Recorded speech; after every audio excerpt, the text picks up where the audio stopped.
We're going to go back on the record. It is March 12th, 2026, case number 251-401-132, State of Utah versus Sundwall. Welcome back, everybody. The jury is here and ready to go. Anything we need to cover? Yes, we just had, I guess, just one issue that we wanted to bring up and have the court to think about. I know it's not ideal. Scheduling wise, we are behind schedule. We're doing our best to work with both counsel are doing our best to try to streamline things and work together. Notwithstanding, we think we might need another day. I don't know how possible that is. I know that you have the judicial conference. It's not possible. Is it impossible to take the 23rd? I know that's your law in motion day. I don't know how possible it is to get coverage for yourself on that day if we can. Otherwise, I mean, we'll obviously do our best, but it's looking like, because I believe Mr. Williams originally thought that we had that Monday available because he didn't know that your law in motion is on Monday. I obviously did know that. I think we just are behind schedule such that we think another day is maybe going to be necessary, but if it's impossible, we'll obviously do our best to. The parties asked for 9 days, and that's what we gave you. I don't think there was any question about, and that included jury selection. I don't think there was any question about how much time the parties were going to have. I think we simply miscalculated. So I don't know that we're gonna do our best to streamline. I think we've cut down, we've cut a witness and we've tried to cut down on timing of witnesses. But I just wanted to flag that for the court. I don't know that it's something we need to decide right now. And obviously we'll do our best to avoid it. I just wanted to see what the possibilities were. That would be the only option, is to see if I can get coverage for law in motion on that date. Okay. I don't know if that's a possibility, but we potentially can. What we are not going to do is give this to the jury on the afternoon of the 24th. Okay. That's not going to happen. Okay. That's not fair to them. Agreed. They are here on the 24th, and that is their last day. Agreed. We are not giving it to them that afternoon. In our prior discussions, the hope was that they would have all day, the 24th, to deliberate. If they didn't start Friday, the Friday before, I'll look in to see if I can get that Monday, if I can get coverage. We're hoping it's not necessary, and like I said, I think both sides are going to do our best to streamline and speed things along. But I just wanted to flag that we are behind schedule. I'm glad you guys are talking about it, because we've got to work within this time frame, and if we can get an extra day, we'll try and figure that out. Okay, thank you, Judge. Anything else before we bring the jury in? Not right now from the state. All right, thank you. Let's do it.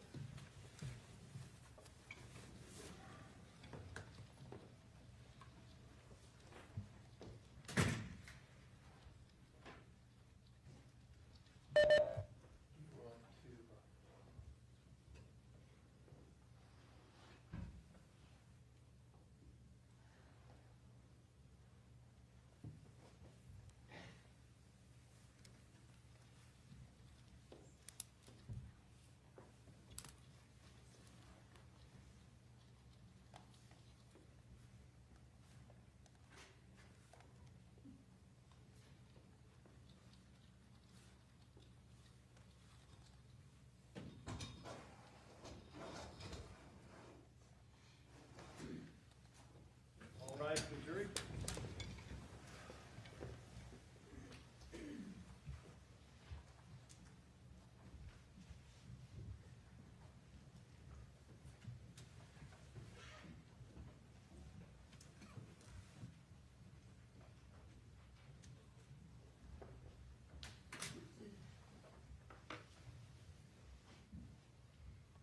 Thank you. Please be seated.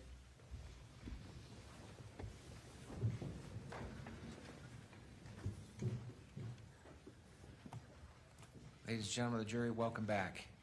Appreciate y'all showing up again for day 2 of our trial. We have our witness available for Mr. Williams to continue on cross. Mr. Farnsworth, if you please come forward. You've already been sworn in, you haven't been released, so I will remind you that you are still under oath. Thank you for being here again, sir.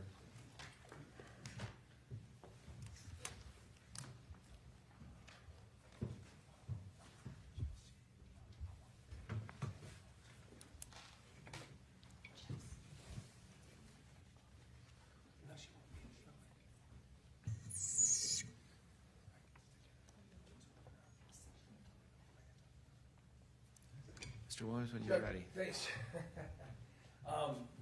Then you'll be happy to see, Your Honor, that we followed the court's order to all dress the same. I don't want the jury to think, however, that means we're all on the same side. Morning. Morning. It's okay if I call you Mark? Yep. I'm gonna try to be a little more surgical here. It's morning, a little more awake. Hopefully I haven't had too much coffee. So I'm gonna hit some topics. I did want to follow up because we had talked about the various things that Kacee, lied to you about and also got you to believe. You'd already talked about the cancer and the various maladies, right? Yes. And the needs for medications and things like that, right? Yeah. But she also led you to believe she was on hospice. Yes. Remember? And you did. Yep. I want to touch on this subject of insurance in this life insurance stuff. Now, you talked a little bit about it yesterday. Do you remember that? Yep. This issue of life insurance was bantered about by Kacee for years, wasn't it? Yeah. And you even, as you testified yesterday, it just didn't make sense even to you for reasons that included financial, right? Yes. She had once told you, well, I've got some boyfriend who's paying the premiums, correct? One time. Oh, paying one premium? Yeah. Oh, okay. And, I mean, again, it's Kacee telling you, but you didn't have any proof or reason to determine whether that was even correct, right? Right. And when Kacee used this discussion in that topic, she would often use it divisively, wouldn't she? In other words, she'd sort of say, well, I'm changing the beneficiary to this person, or people are after my life insurance policy and things like that. Do you remember that? Yes. I mean, one time she even was accusatory against you in relation to trying to get it when there was a discussion with whether Kyle might be a beneficiary, right? Yeah. I mean, and I think you expressed, but you can do it again, it must have been pretty frustrating to even have her discussion of this life insurance be divisive as to you and your brother. Yeah. But even as recently, I guess let's do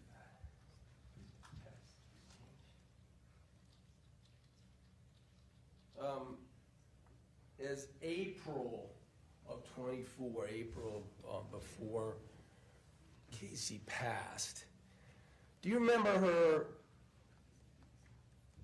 even talking about that subject divisively vis-a-vis Meggan? I need to show it. Yeah, go ahead and put it up without. In some text messages, do you recall that? Text messages with me? Yeah, Kacee and you are talking about Kacee trying to tell you, hey, Meggan just wants my life insurance policy. I've taken her off of it. You shouldn't even let her come to the house. I don't like her, etc. I'm paraphrasing. I'm going to show you the actual words in a minute, okay? Okay. But do you recall that? You were kind of supportive of saying, okay, I'm here to help if you want me to intervene. I don't know that I recall specifically that, but that kind of conversation, I would say, yeah, that probably happened. And, I mean, you know now, do you know now? I don't know what the government has shared with you, to be honest, Mark, but do you know now that while she's telling you she wants help getting rid of Kacee bugging her and coming over to the house, she's also simultaneously, I'm sorry, Meggan, coming over to the house, she's simultaneously texting Meggan about coming to the house, texting Meggan about the same old subjects of being sick, I'm nearly dying, I think I'll try to commit suicide with insulin, all those stuff.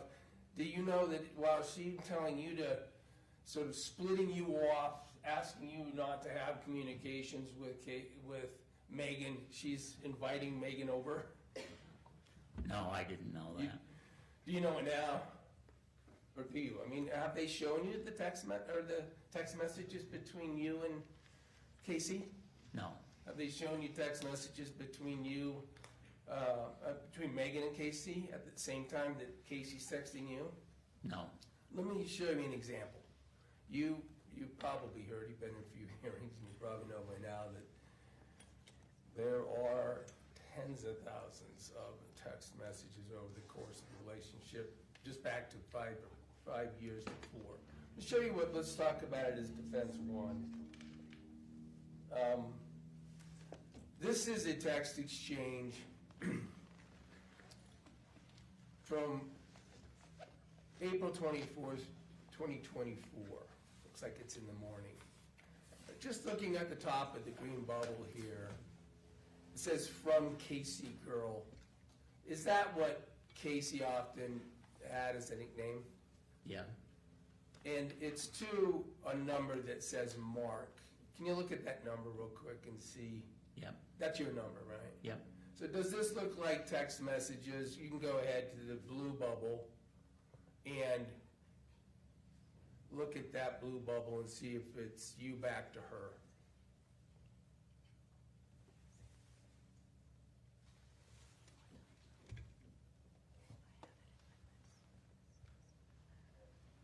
Okay. Okay, so this, you agree, accurately represents a text stream between you and Kacee in April of 2024? Okay. All right.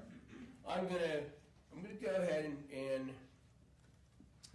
and read through it, so you don't have to, but follow along if you will. So, well, I'm sorry, I'm gonna move to publish it as exhibit number 1. No objection. Do we need different numbers? Oh, do you want?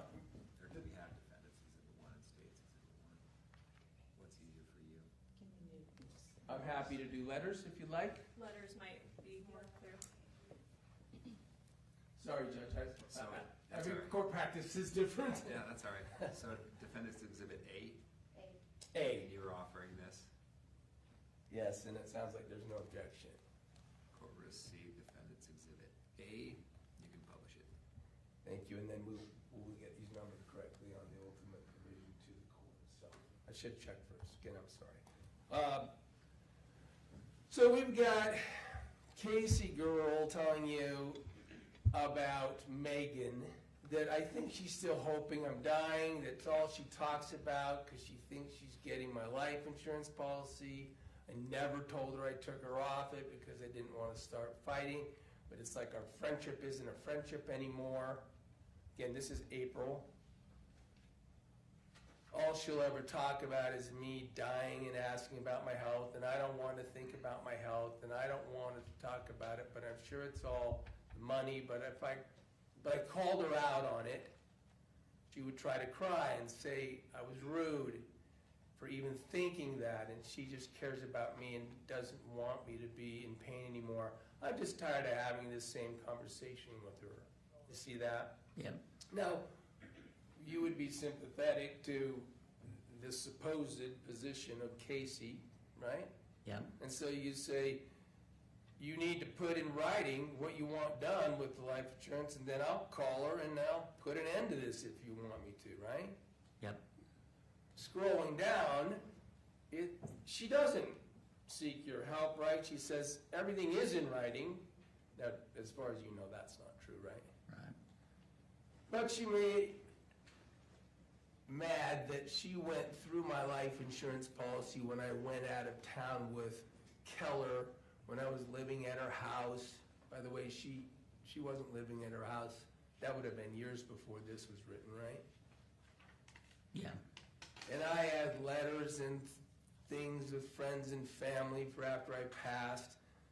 So after me and her went and planned my funeral, I told her I wasn't telling her how much it was or anything because I had surprises for people to get after I was gone, but she went through all my stuff anyway. I didn't even put it back to make it look like she didn't go through it. I'm sorry, she even put it back. So I called my attorney. You're not aware that she ever had an attorney, right? no, And I changed everything and I put it in your name and Kay's. Kay's your sister, right? yep, Kacee Lyn is her name, but you guys called her Kay. yep, Of course, that's not true in terms of, and put it in your name in case you never saw any proof that anything got put in your name or Kay's, right? right, I don't want her to know. She can be pissed off after I'm gone. I'm just gonna block her off of my phone, so if she gets a hold of you, just don't respond to her. And hopefully she'll leave me alone.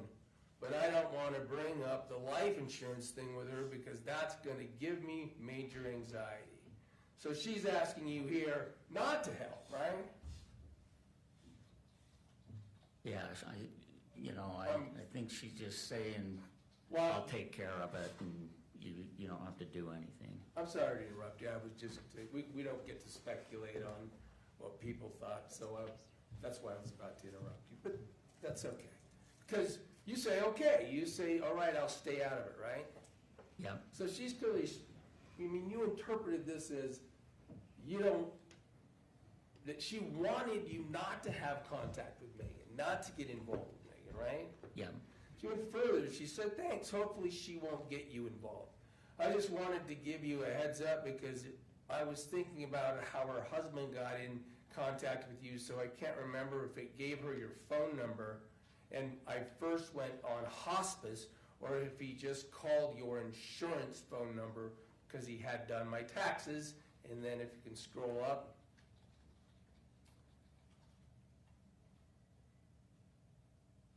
Oh, that's the end. So you never did go back and forth with Megan because, among other things, even though you offered, Kacee is splitting you off saying, don't communicate. yeah, Do you remember she even talked to you and texted you about, hey, I don't want her at the house, so if she comes over, tell her to go away. yeah, Now, when she's telling you, that's before, for instance, the events that we're talking about, where, as we now know, she is inviting Megan over to engage in an insulin overdose. You didn't know that, of No. course. So she's already told you that she wants you to expel Megan, to keep Megan away, that she's broken it off with Megan, that she doesn't like Megan and she's fighting, and this is in April. Right? yeah. All right. I just wanted to touch on the subject of, you can take that down, on publishing. Thank you very much. You had talked about some blessings, and that Kacee had asked you to give her blessings periodically, right? Yep. Those blessings come from a pretty darn serious place in your spiritual beliefs. Agreed? They can, yeah. I mean, I think you explained it. It is God empowering someone who holds a position, that's a certain position, bishopric at some point, to give these blessings to people for various purposes, right? Yes, Now, Kacee knew that that's the strength of your belief and it was religious and where it came from, right? yeah, So she asked you to do that. And you mentioned she didn't ever ask you to give her a blessing in relation to a release and to a dying. She didn't, right? right, Instead, she asked you to do it on some other subjects. And one was to bless her in relation to her health and getting better and beating cancer, right? Yeah. She asked you to give her a spiritual blessing about cancer that she didn't have, right?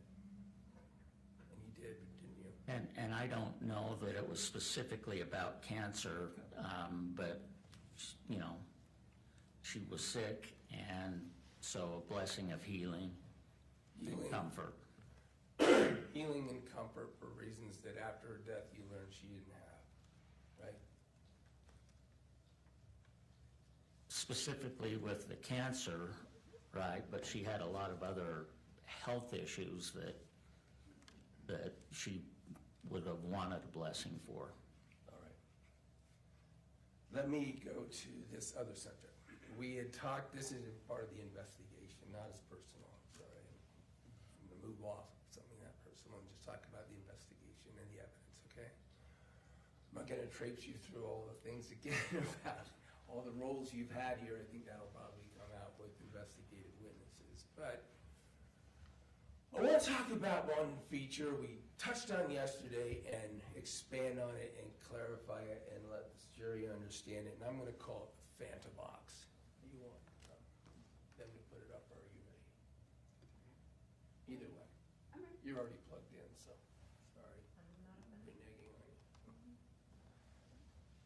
This is actually State's Exhibit 7. Could that be published?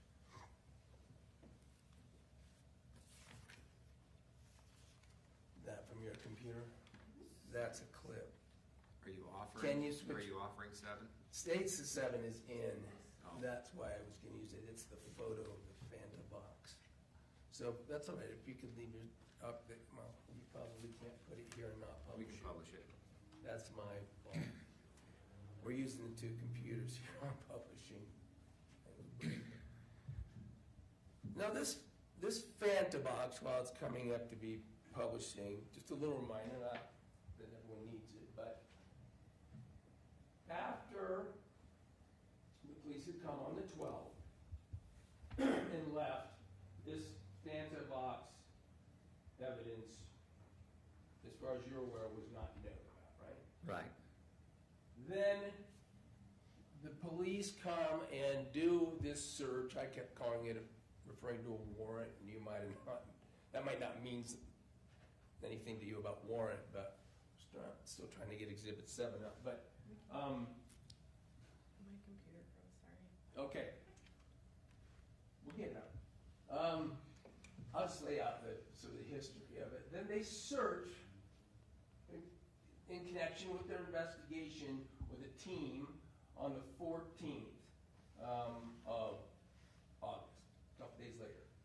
And then say you can go ahead and go about your business in the home, right? I mean, dates I'm not gonna remember, but That's what I'm telling you. sequence of events, yeah, a couple of days after. Thanks. And I'll try to tell you because these things are known and it's not fair to ask you, therefore, to have to remember them cold. Okay, this is State 7. Now, when you go out, you find this, I think, on the 18th. At any rate, a couple days after that search, right? A number of days. Correct?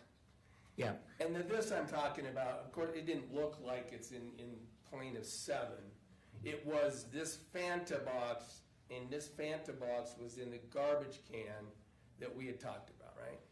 correct. And as we went through that and laid that out yesterday, this garbage can's over there on the patio. We're gonna see it in a minute, we're gonna play a clip. Okay.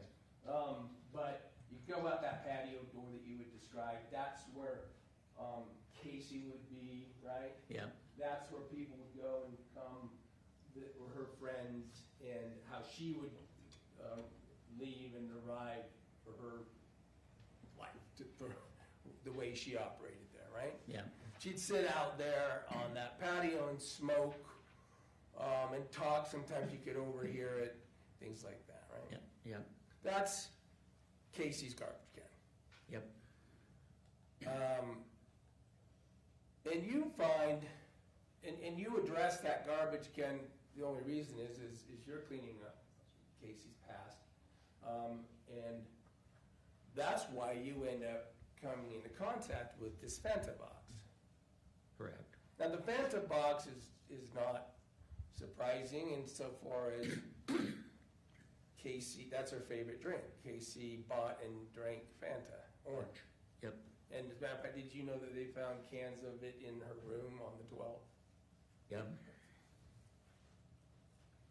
As you take it out to crush it, to put it in the garbage or recycling, wherever you put it, Yeah. I won't put you on the spot for that. There's something in it. It's this black rag, right? Yep. And syringes and insulin. That's what you end up finding out is in it.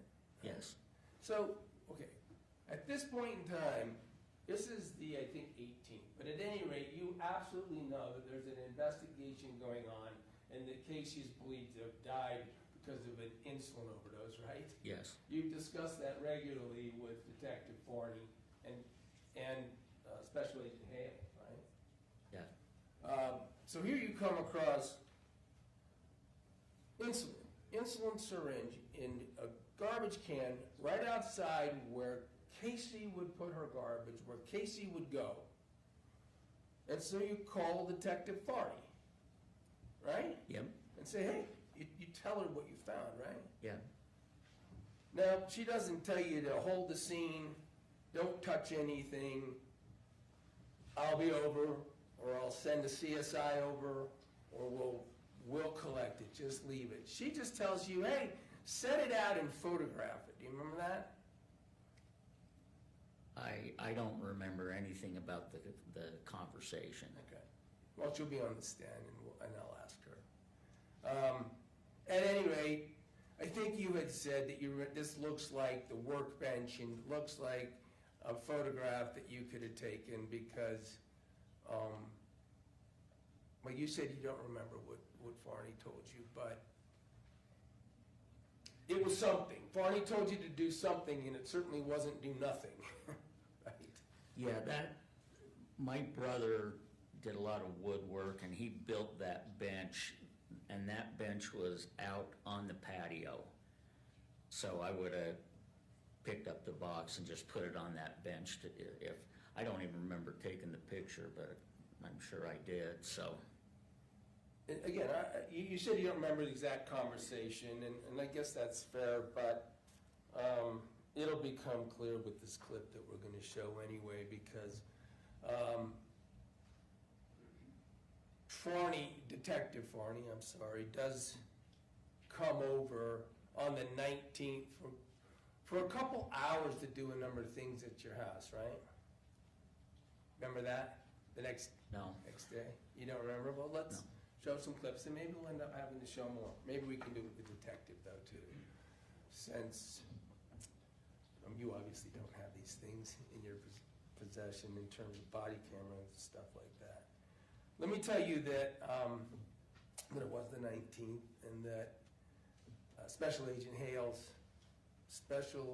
Detective Farney and some other people who are going to be witnesses or related, I don't think, but came over, and I guess I'm going to ask you what the purpose is. Ultimately, I'm going to have to ask them. But let me ask you if you recall that among the things that were done when they came over that day was address this question of the Fanta box. Do you remember that? Of what? The Fanta box evidence. Yeah. I don't remember the specifics of any conversation. I'll probably have to do that then with the detective. If it is the case that the detective just asked you to put the evidence in a plastic bag and she would pick it up, you would have done that, right? Yeah. You don't recall being told to use gloves or take any precautions when you put this evidence into a plastic bag so she could just pick it up, right? Yeah, You said I you don't don't recall recall. that. Yeah, I would have put it in a plastic bag if I was instructed. Let me show you what's on the screen right now and see if you recognize where that is. That's the downstairs kitchen. Now again, you were never asked to take pictures of your house or, to your knowledge, had any police officers come in and take pictures so they could document what it looked like or anything like that, right? Right. But here we are on some body camera. Do you recognize that's you? In the right, with that ball cap on? Yep. Okay. You're down in the kitchen, there's some boxes, and I'm going to move to admit this clip as defendant's B. Ms. Hunt? I guess I don't know how much of, are you playing the entire thing? How long is it? 52 seconds. Oh, it's on there. This is a clip that is 52 seconds, and I'm happy to play it through non-published before the prosecution has to make a decision about whether they object, if that's appropriate. It comes off discovery. Ms. Hunt? It doesn't,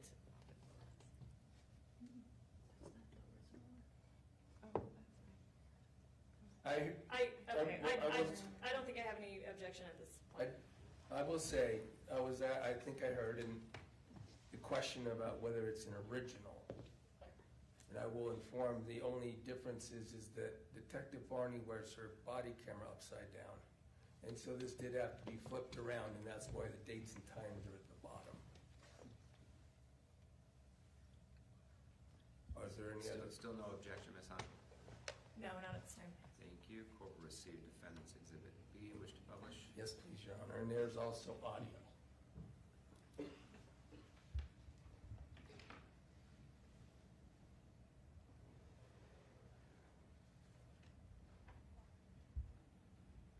Let me stop it right there. Right there. Oh. Go back a little bit, sorry. Till we can see that bag.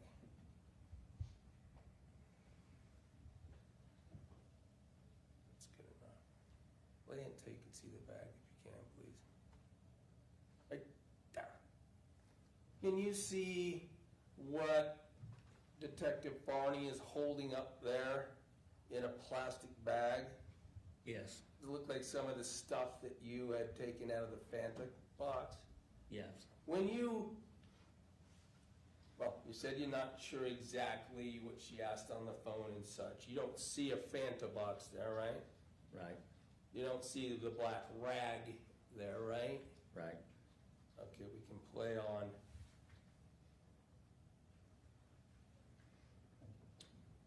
Okay, if you could pause for a moment. Where are you headed out to? The patio. That's the door you had drawn on your diagram out from the kitchen to the patio, right? Yeah. Right, we can continue to play it. I may ask you to pause and I'll give you some. Boom, let's pause there. So here's the patio. Those are the chairs. This is where Kacee would be with her friends with smoke. Yep. Stick her garbage in that gray can there, right? Yeah. Well, that's where you found the evidence, right? Yes. Is that to the left of it, the desk you're talking about? The workbench? No, that's Oh, that looks grill. like That's a barbecue that with the little side table That's folded fine. up or up. I should have realized that. I'm gonna go on, let's go ahead and play it.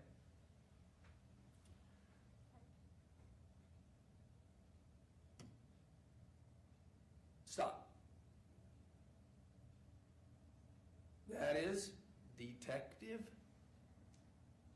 Barney having you pick up the piece of evidence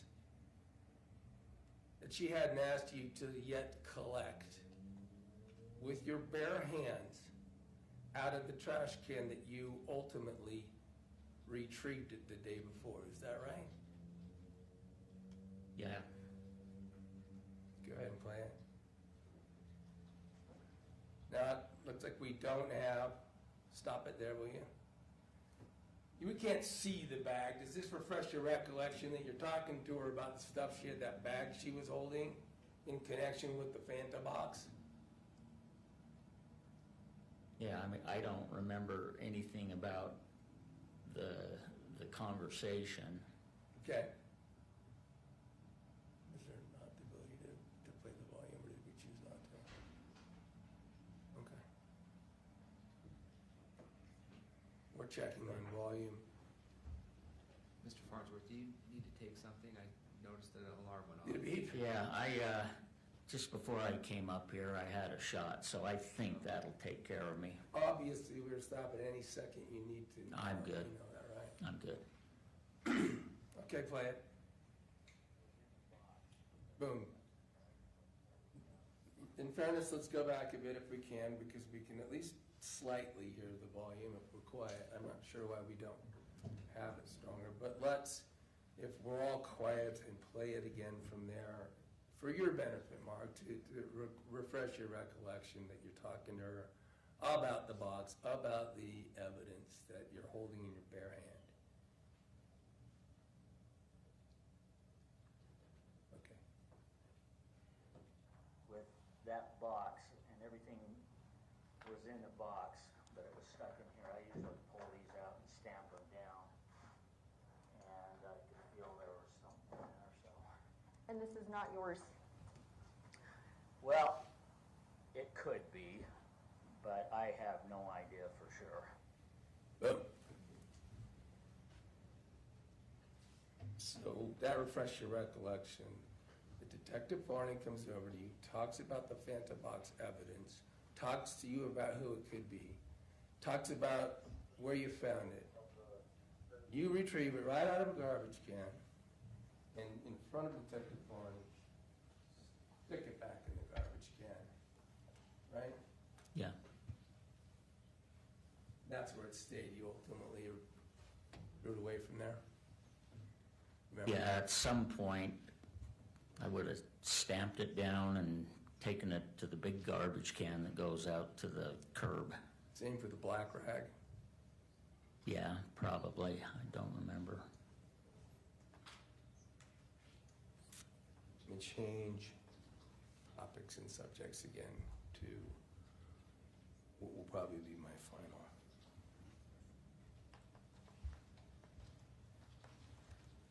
You were asked some questions by the prosecutor yesterday about what Kacee did in the form of stealing money from your grandparents, right? My parents. I'm sorry, her grandparents, her Yeah. grandparents. Yeah. Thank you, thank you. I'm prone to that. So let's start over. You know that Kacee was stealing money from your grandparents, right? From my Objection, parents. misstates evidence. Yeah, Did I say parents again? you said my grandparents, Hold but on, as to the objection, Misstates evidence calls for a legal conclusion. I thought we'd been through this, but I can lay foundation. please do. Sounds like we're gonna have to take this a little bit backwards.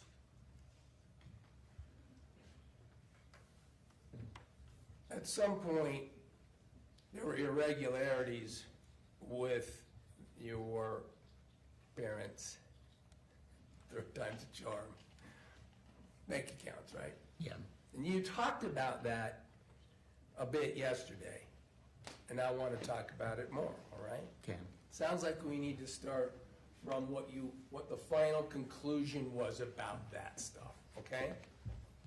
Okay, Because in relation to that activity, there was concerns that things were done with that card that were not your parents doing them, right? correct.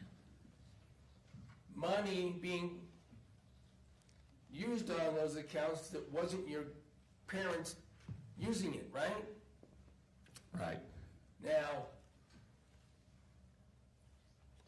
you wanted to know and investigate that. You said that yesterday, right? Yeah, my sister and I were trying to figure out what was happening. And even though that investigation into what happened, that happened throughout a time and to a point where after Kacee had passed, right? Right. Now, we're gonna get to the point, the point about she might have known about it, okay? But let's just talk about what your investigation resulted in. Did you involve complaints to authorities? Yeah, we got in contact with the credit card company and my parents' bank. Did you also, end up getting reported for an investigation on elderly abuse to the Department of Health and Human Services? Yes. And in terms of police work, you certainly informed Detective Farney and Special Agent Hales about it, right? I don't recall. You might have to play some clips. You don't recall that even that on the 12th, that day that we saw you walking in the Fanta box and showing it then, that you and Kylie and Kay were all down asking Detective Farney and Special Agent Hales what you could do about it, and then it looked like money was missing? Yeah, I don't recall. I don't think that would have been on the 12th. Well, I don't want to challenge you too much on the dates and times again. We've seen the body camera and we know, and it sounds like they haven't shown you.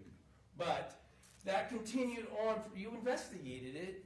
Elderly abuse was investigated by a state agency, right? Yeah, and I was surprised to hear from them. Some lady, I think her name was Joanne, and one other came, but when they showed up at my parents' house, that was surprising to me. I don't know how they got involved. And you talked to Detective Farney and Special Agent Hales about it being money that was ultimately, your concern was taken and stolen unauthorized by Kacee, right? Yeah. And even we're told by Farney that you could use a case number, generate a police case number to use to try to get some refunds from the banks and things, right? Yes. Certainly Detective Farney and Special Agent Hales did not push back to you on the notion that Kacee had taken the money. They said they'd help you in that regard so that you could try to get some of it back, right? Yeah. So the investigation is done regardless of whether you know how it was generated for elderly abuse by a state agency, correct? Yes. And you knew that they got it a little screwed up. They wondered whether or not Kay was involved, remember? I don't remember that. At any rate, a result of that investigation was communicated to you, right? Yes. And then it was supported for elderly abuse for Kacee taking the money, right? Yes. And ultimately as well, do you remember that the taking of money, I won't use the word theft, Kacee taking the money had ramped up in the 2 months prior to her death? Yes. And ultimately it was $68,000, wasn't it?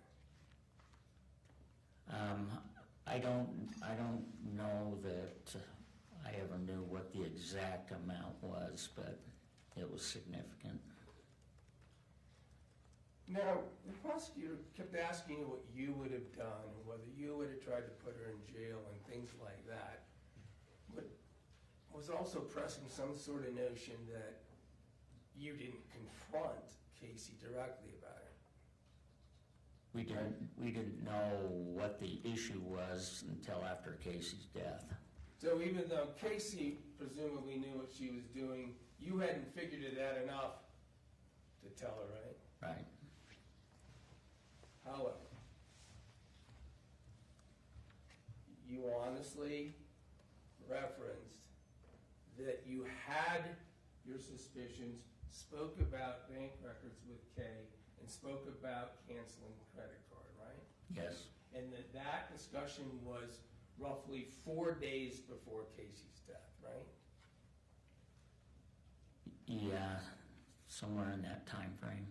And that you believed and worried that Kacee was privy to that Kacee could have heard about it, could have known about it, right? Yeah, And that worried you, didn't it, after the fact, after Kacee was dying? yeah, Because there was discussions early on about whether or not Kacee could have committed suicide, right? yeah, You didn't know. no, When you found out about this theft, you did worry about that in connection with whether she committed suicide, didn't you? yes, And you got a hold of Detective Farney so you could tell Detective Farney about your concerns, right? I don't recall that, but wouldn't surprise me. I'm going to play a recording if I'm allowed. Could you put what I'll call defendant's C up? Or pull it, it's audio. It's already up. I guess, can I get some more foundation about what this is?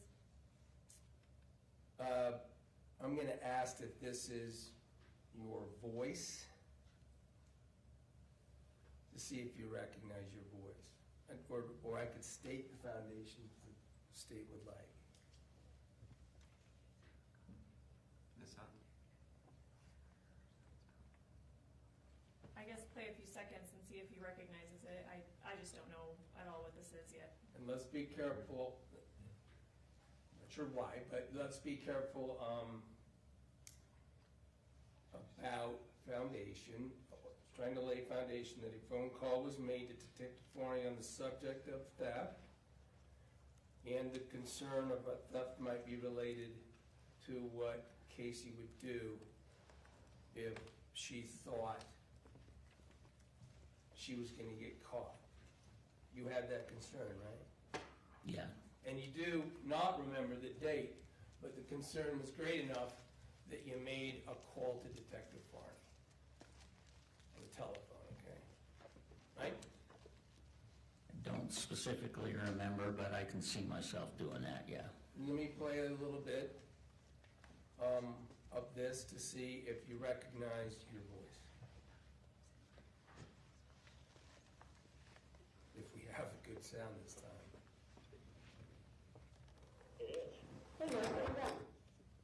You recognize that voice? No, Okay, so my sister and I, Let me stop there. yeah, You recognize that voice? yep, That's you, right? that's my annoying voice, yeah. I find it quite calming, Mark, so we can disagree on that. All right. Represent that this is a phone call. The witness has identified his voice. I guess it goes to will lay further foundation if the state still requires it with Detective Farney. Ms. Hunt? No objection. If you court received Defense Exhibit C, you can publish. Sure, let's start from the beginning and see how loud we can get it, unless it's really super loud.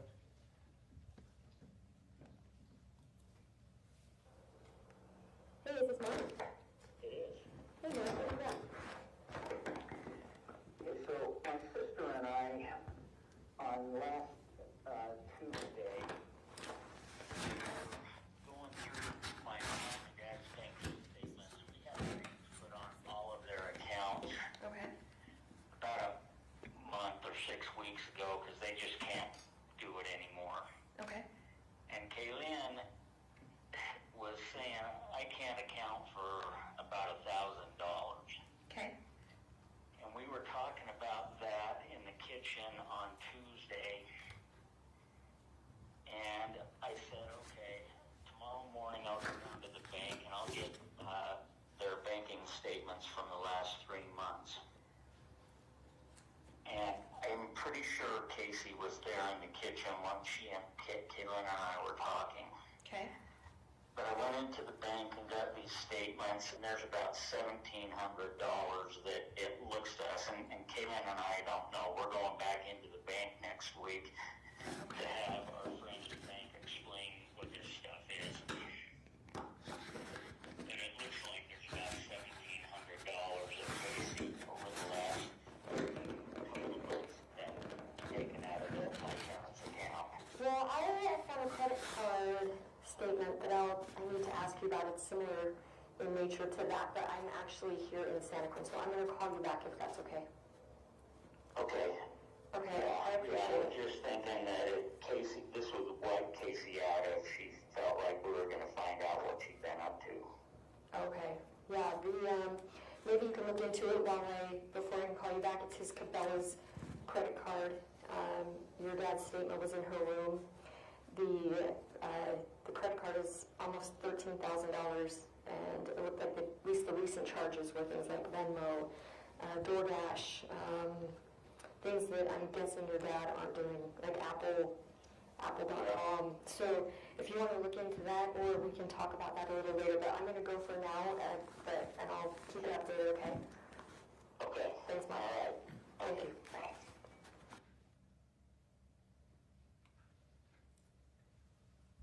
You ever concerned that if Kacee was certainly in a point she could overheard and known about your intent to investigate the theft, right? Yes, You were concerned that's important information that Detective Farney should have, right? yes,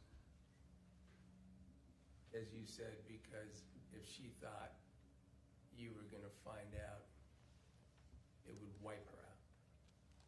yep, She would react very severely. Objection calls for speculation. I'll strike that and move to this. You don't know what it would have done, but you did get ready even as recently as last February, just weeks ago, and have a conversation to prepare for trial, right, with the prosecutors? yes,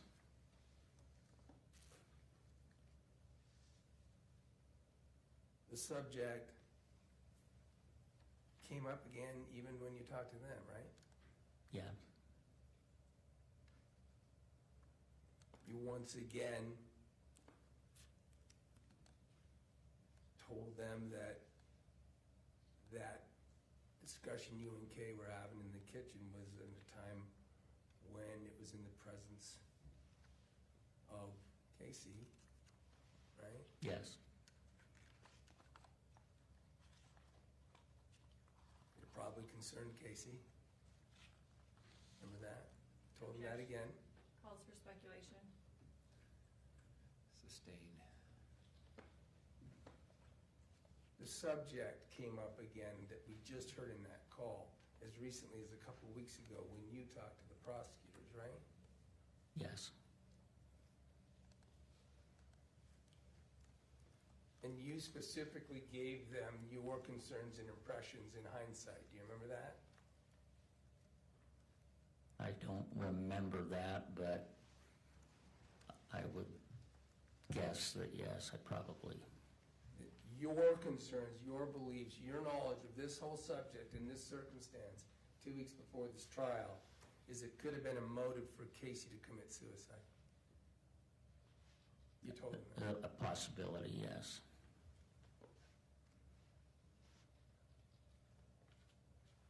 Mark, thanks for answering the questions. That's all I have with you on this. Thank you. Redirect? Yes, I'll try to be brief.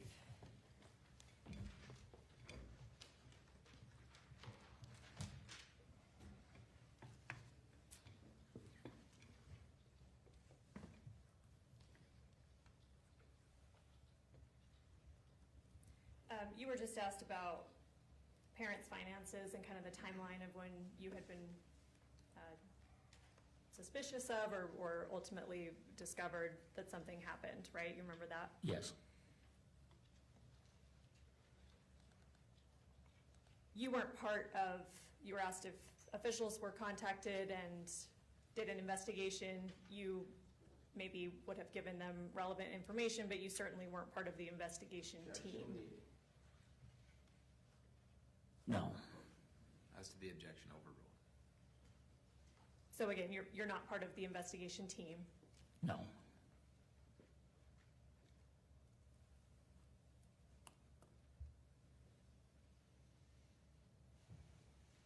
On August 16th, Mr. Williams just played you that clip where you're calling Detective Farney, and at the time you're saying that $1,700 is missing, or you're not sure what happened to $1,700. Does that sound right? Yeah.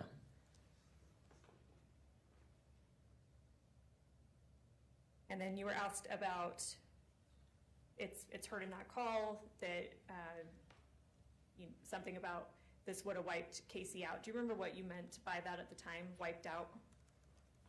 Yeah, it would have been emotionally traumatic for her. You were asked about a conversation that you had with the state a few weeks ago in preparation for trial, and at that point, you said, in hindsight, it may have been a possible motive for suicide. Is that fair? Yes. Did you, at the time that Kacee was alive, did anything about her demeanor, behavior, anything like that indicate to you that she was suicidal? No. Did anything at the time indicate to you that she was concerned about you looking into the finances? No. Even though you believe she may have overheard a conversation that you had with your sister about the finances, nothing about her demeanor or behavior or anything she said to you gave you concern at the time that she was concerned about that? No, the morning of August 12th, the conversation that Kacee and I had in the downstairs kitchen was really good. Do you remember how long ultimately that, whatever investigation happened about the credit cards, do you remember how long it took before they kind of came back with some kind of conclusion? I don't, because, we had a couple of different credit cards that we were, with different companies, if I remember right, that we were trying to do research into, and also into all of my parents' bank accounts. So I don't specifically remember details from each of those financial accounts that we were trying to look into. Fair to say it took a bit of time to kind of figure out what had gone on? Yeah.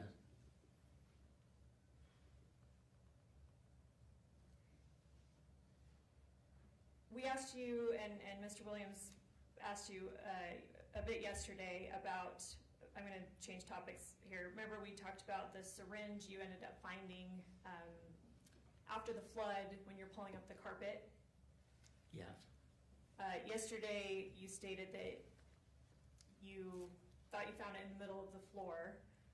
Have you since had a chance to review body cam of your conversation with Detective Farney about finding that syringe? Yes. Did that refresh your recollection of the circumstances of you finding that? Yeah. Tell us how, now based on your memory, how you found that syringe.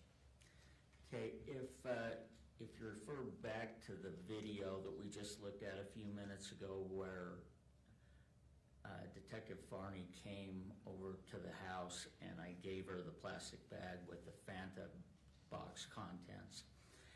In that video, you can see stacks of boxes and everything like that.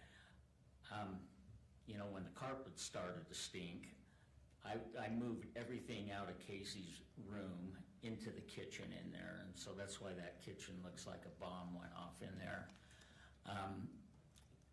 When I started moving all of the stuff out, in Kacee's closet, it was stacked with those 13-gallon white trash bags full of Fanta cans and medical debris from her IV stuff that she used to do. And so I think that that syringe probably came from that pile of garbage that was in the closet, and I may have picked it up and put it somewhere, I don't know. Do you remember at what point you contacted Detective Farney about finding that? I don't.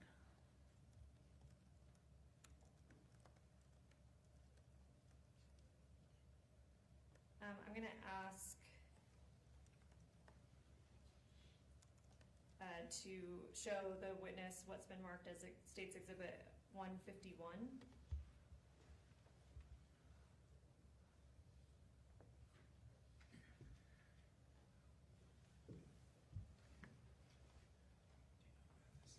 Let me know when you see that. Okay?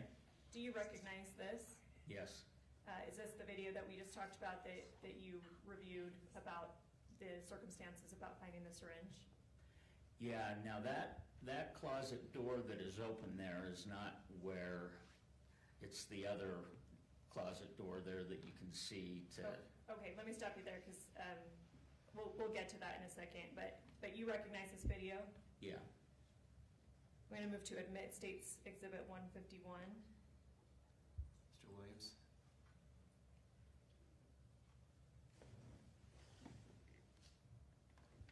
Once again, we've never received this as an exhibit. We'll address on redirect how much has been done with this witness overnight. It appears, is it 11 seconds long? Yes.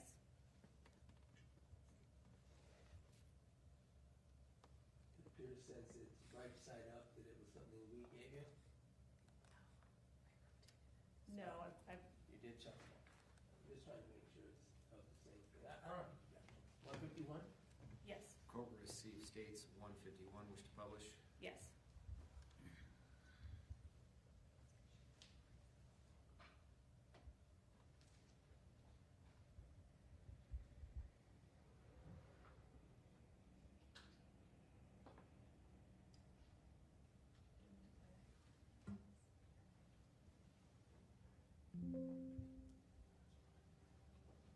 Is that another syringe? Yeah, And then diabetic syringe? yeah. Where was it? It was on the floor here somewhere. It was in a closet on the floor. Oh, okay. Is that, All right. So you said it was on the floor here somewhere, and then you said it was in the closet on the floor. Does that refresh your recollection more about how you found that syringe?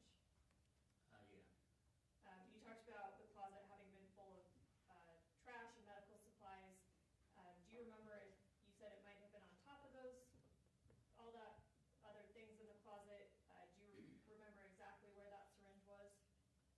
I don't remember exactly that. This used to make me a little mad because Kacee would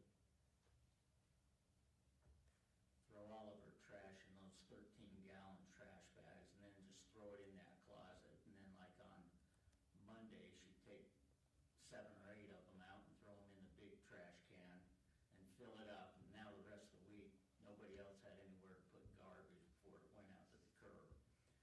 And so that's, So there was a lot of things in that closet. yeah, and common. Either way, fair to say that did the video refresh your recollection that that syringe was found in the closet? Yeah. What other, you said other medical supplies were in there, what kinds of things? Mainly things that she would have used for her IV treatments that she did. So we talked, Tubing,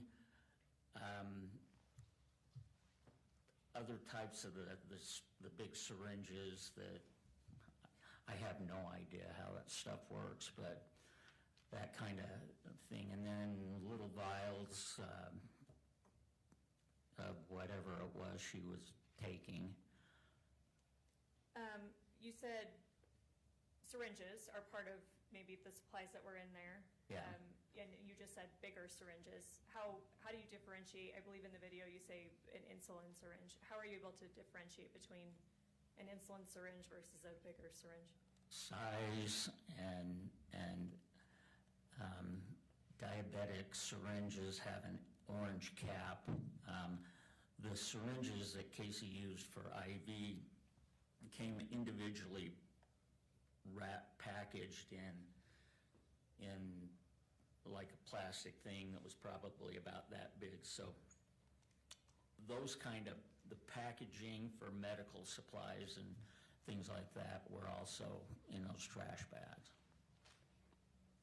Mr. Williams asked you if you believed that Kacee was on hospice, and you said right. You Yes. said you did, right? Yeah. What made you believe that Kacee was on hospice? And she told me. Were there other circumstances that seemed to support that to you? Yeah, she had nurses that would come occasionally, on-site physical therapy or in-home physical therapy, weekly deliveries of medical supplies. The weekly deliveries of medical supplies, were you ever privy to what that kind of stuff looked like? No, they came in a white box every week, and there was, some weeks there would be multiple boxes because they'd send the bags of fluid. But that was, like a regular occurring thing that those supplies would be delivered. You mentioned bags of fluid. Do you know what that fluid was? Saline. Saline. Yeah. Do you know the purpose that Kacee would have needed that saline for? For the IV treatment. Did you believe that to be for her cancer or? For Yes. her, okay. Do you know if you know, do you know if that kind of treatment is necessary for her kidney condition? I wouldn't know. You were asked about blessings, and Mr. Williams said that Kacee asked you for blessings surrounding her cancer. You said maybe not specifically cancer, but comfort for maybe other health issues as well. Is that right? Yes. What other health issues did you know that Kacee had? Anxiety, the kidney issues, retaining fluid. So there's a lot that she had going on. And then we know from testimony and your testimony yesterday that she got a knee replacement, right? Yes. We heard from the surgeon that did that knee replacement that was performed on July 23rd. Does that refresh your recollection? You did not have a specific memory of when that knee replacement happened. Yes. Does July 23rd sound fair? Yes. So that's about, again, my math's not great, but maybe 2.5 weeks before her death. Yeah. You mentioned that she had physical therapists, people coming over. Do you remember the time frame of those folks coming to the house? I don't. Are you aware if she was performing physical therapy for her knee replacement? Yeah.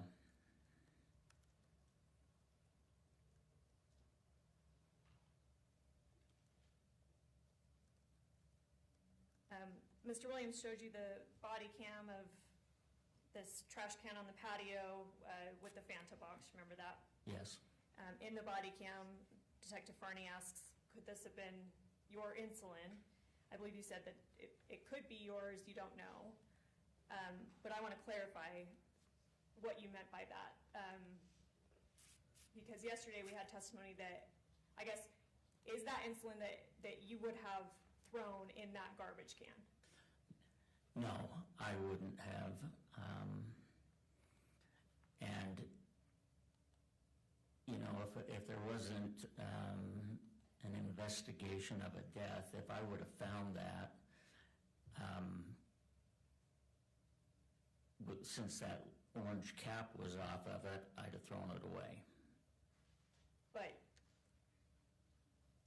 But it's not a place that you originally would have thrown it away. No. So when you say in the video it could have been yours, what did you mean by that? Well, it could have been taken out of the refrigerator, and I don't remember I don't know if I even looked at the date, the expiration date on the insulin. But if it would have been older, or even possibly Kyle's,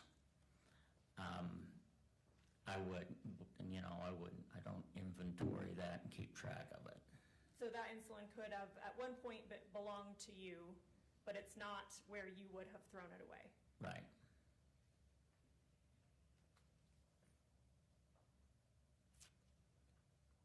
How did that patio trash can typically get emptied? I would take it up to the big trash can that goes out to the curb in the garage. How frequently would you do that? It'd take her about a month to fill it up with like empty cigarette cartons and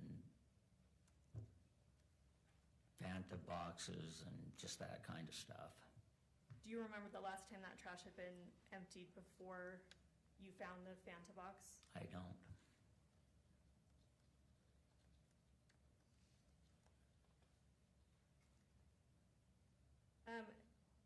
Judge, I want to ask permission to do a demonstration. I've talked to defense about this, and my understanding is he does not have an objection. I think it would require a lapel mic.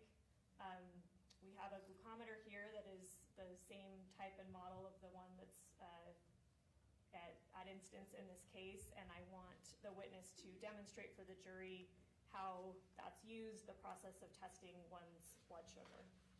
Mr. Williams? Yeah, we had talked about it, then it wasn't done on direct. Clearly, that's way outside the scope. He asked about it in cross, but a glucometer, types of glucometers, how many there were present in the home came up. I don't have objection if they want to do it. All right, you can. You want to get a mic? Yes.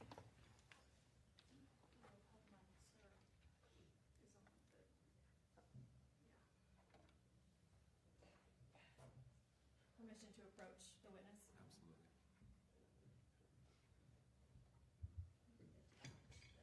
This isn't going to involve actually pricking a finger and drawing blood. Certainly no, he's just gonna walk through the process. I'm happy to do that if you want. Okay. And through a no. With your leg, are you able to maybe just kind of come down and stand right here and demonstrate for the jury Yeah. so they can see a little easier?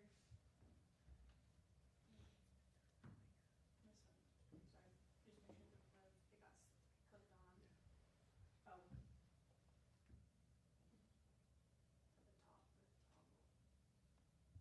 Thank you, Brooke, thanks.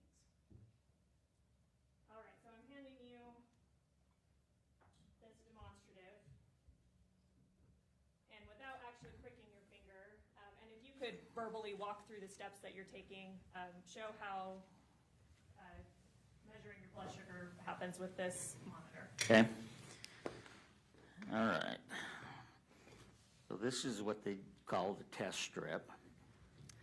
So you take that out, insert it into the monitor, that activates, turns the monitor on, then it gives you instructions to prick your finger, get some blood, then you just put the blood on the end of that test strip, and then this starts counting down. And the older models of these used to count down for 30 seconds, and I think this one, I'm guessing, would count down from 5 seconds. They got better over time. And then it would flash a number of what your blood sugar level is right here. Okay, thank you.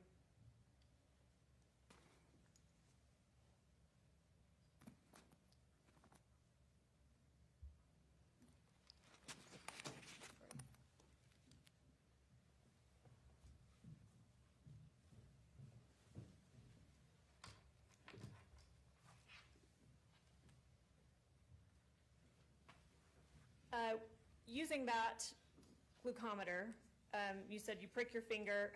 Typically, how much blood is coming out with that prick? Just one drop. How do you typically clean that up after you've pricked your finger? Do you use like a cotton ball or a tissue or wipe it somewhere? I know that that might differ, but I lick my finger and wipe it on my pants.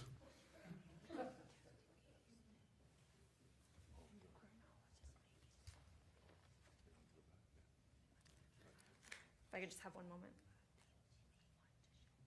I don't have any other questions.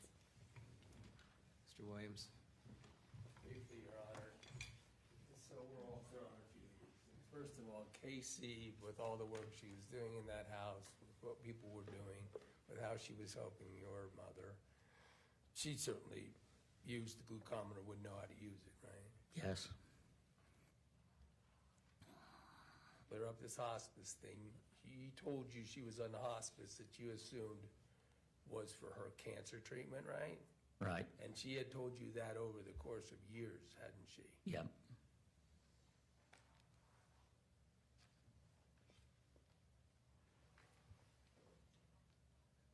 I heard, you referred to this syringe on the floor that you found after police had been in that room for days and searched it. I need a verbal answer. yes, EMTs had been in that room, right? yes, Police officers had been around that room, right? yes, You have, strike it, that's argument. You said that you had been shown this and refreshed your recollection since last night? yeah, I mean, since, your testimony yesterday, you've been working with the prosecutors in preparation for today's testimony? I met with them for just a second, yeah, Was that last night or this morning? this morning, And they took that opportunity to show you evidence and refresh your recollection outside the presence of this jury? yeah, Was Special Agent Hales there? no, Was Detective Farney there? no, Well, let's go to this. I don't have any way of, I guess, except asking you what the total circumstances were there then, but it's about, you were asked these questions again about suicide, and again, her seeming to you okay, as you're asking her to clean up her dishes in the morning, et cetera, right? yeah, Even though there had been this discussion that you thought she might have heard a couple days before that would wipe her out and cause her emotional trauma if she knew she was going to get caught. But in the morning that you engage with her, she seems okay. yeah. So let's just talk about what the prosecutors have talked to you about that morning. They never told you that in the previous couple days she had generated a text script about inviting Meggan over? Did they ever tell you that? No, Did they tell you that that script was about doing suicide with insulin? no, She hadn't told you she was going to use a glucometer in the process of that? no, She hadn't told you that she had taken the glucometer and even used it and tested her blood before? no, You didn't know, in relation to that morning, that for days she had been communicating with the person she told you she didn't want to be around, right? right, And invited her over for those events that we now know occurred, right? yeah, I don't know that she invited her, but She, that morning, certainly, Kacee never told you that, no, and you know it now, right? yeah. Nothing further. Anything else from the state? May we approach, Judge? Maybe.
Any additional questions for this witness? No, Judge, thank you. Mr. Farnsworth, thanks for being here. Thank you. You're free to step down.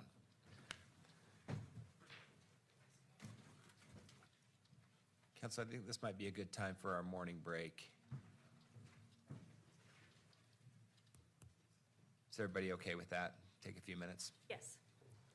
All right, ladies and gentlemen of the jury, we're going to take a short recess. I want to remind you that you are admonished by the court that it is your duty not to converse among yourselves or to converse with any other person on any subject of the trial, and it is your duty not to form or express an opinion thereon until the case is finally submitted to you. This includes no individual research on the parties, attorneys, or claims. All rise for the jury.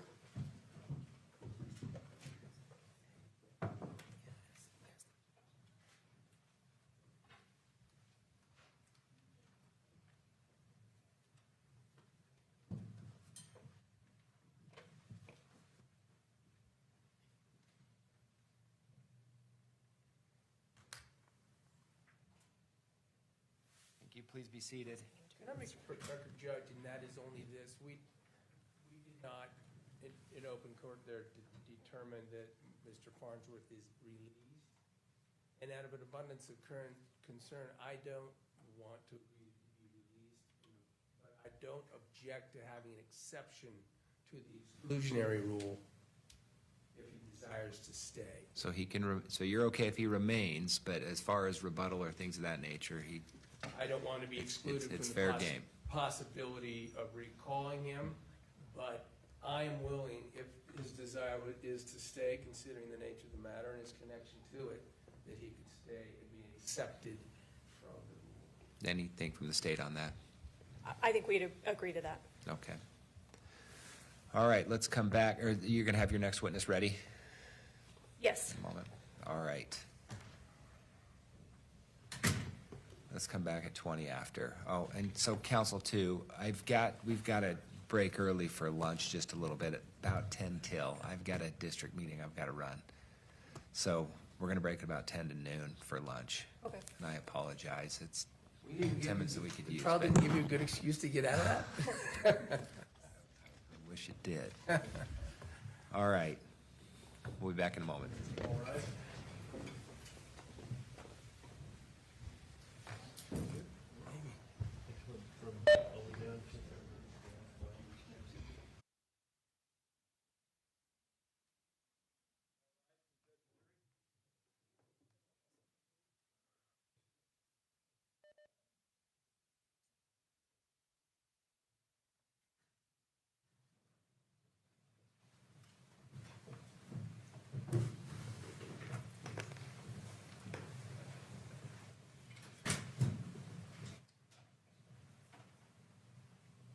Thank you. Please be seated.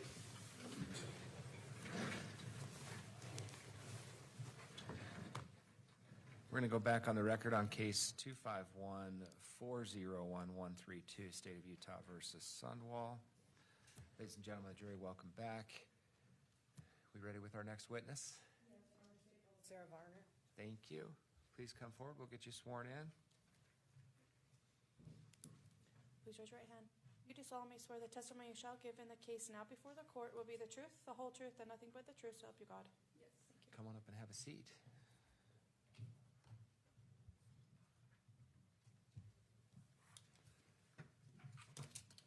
Thanks for being here. As long as you can keep that mic in front of you, it'll all work.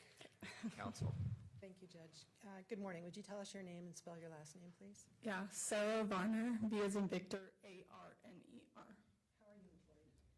For the Utah County Attorney's Office. What do you do for the Utah County Attorney's Office? I am a victim witness coordinator. Are you subject to approval as far as any of your pay goes or anything by the attorneys in that office, the individual attorneys? Sorry. Job performance related to making the attorneys in the office happy? Oh, no. And what is your job involved? I help all victims and witnesses in trial, make sure that they're here when they need to be, and we do trial prep with them, and then I just am here during the trials. Hey, this morning, did you have an opportunity to meet with Mark Farnsworth? Yes, I did. And did you see him just testify a minute ago? Yes, I did. Were you present this morning when he reviewed the body camera that was played in court? Yes. Who else was there? Lauren and Chelsea. And by Lauren, you mean? Oh. Lauren Hunt, the prosecutor. Okay, and who is Chelsea? She's our paralegal. Okay. Were any instructions given to Mr. Farnsworth about how to testify regarding that clip? No. Was any more played than the 11 seconds that were played in court? No. Thank you, that's all I have. Any questions, Mr. Williams? No, Your Honor. Thanks for being here. You can sit down. Next witness. The state calls Scott Larson.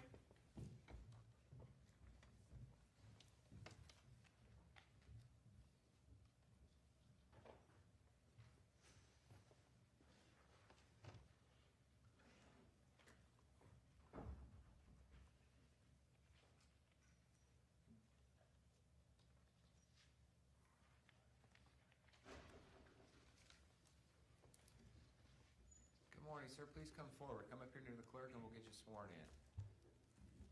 Come on up here. Please raise your hand. You do solemnly swear the testimony you shall give in the case now before the court will be the truth, the whole truth, and nothing but the truth, so help you God. Yes. Come on up here and have a seat.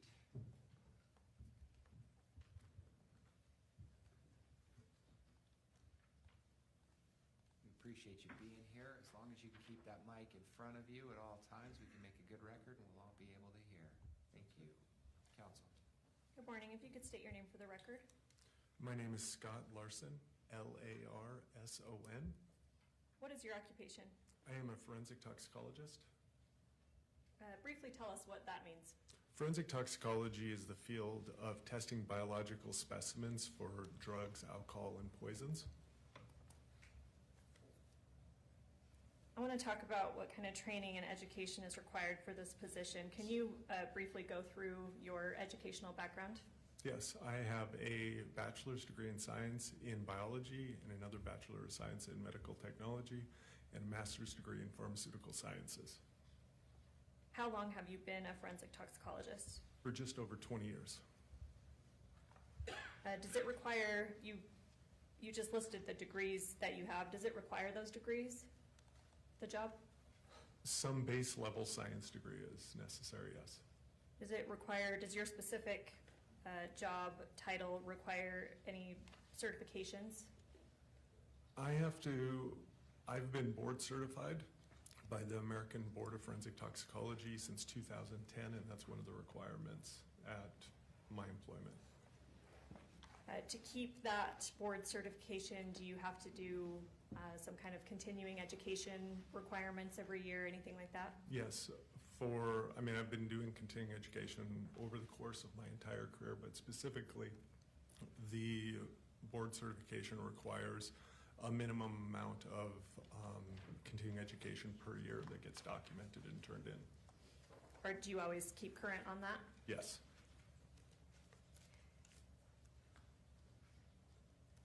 When we're talking about your job, is it fair to call them tests? Or do you run tests on blood or specimens for substances? How should I refer to that? Tests or assays, yes. About how many tests do you perform in a typical year?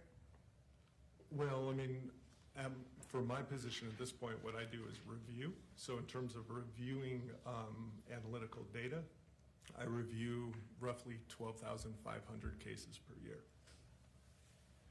At what point, at one point in your career, did you actually do the testing?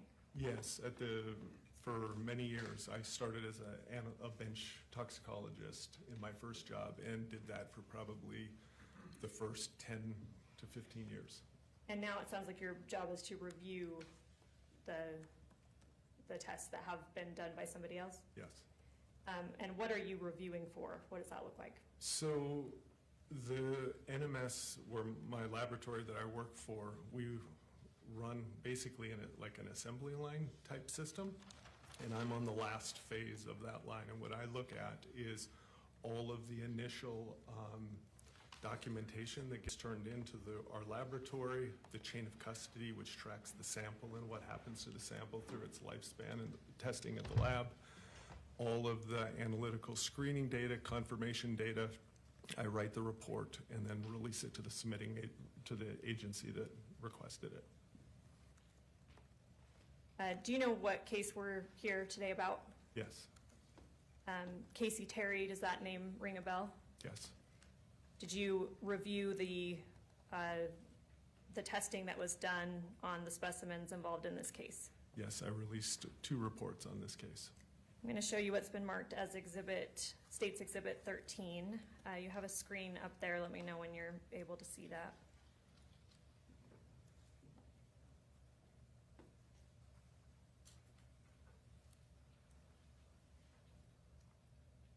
Sometimes it flickers a bit before it stays. Came and went.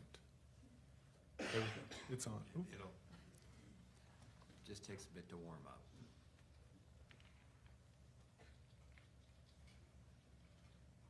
Do you see that? I do, yes. Do you recognize that? I do, yes. What is this?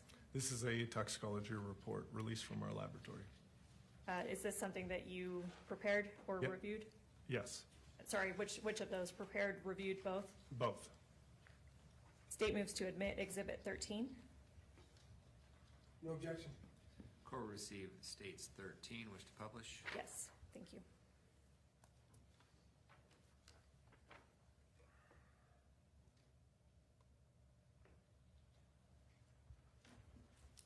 All right, before we get to,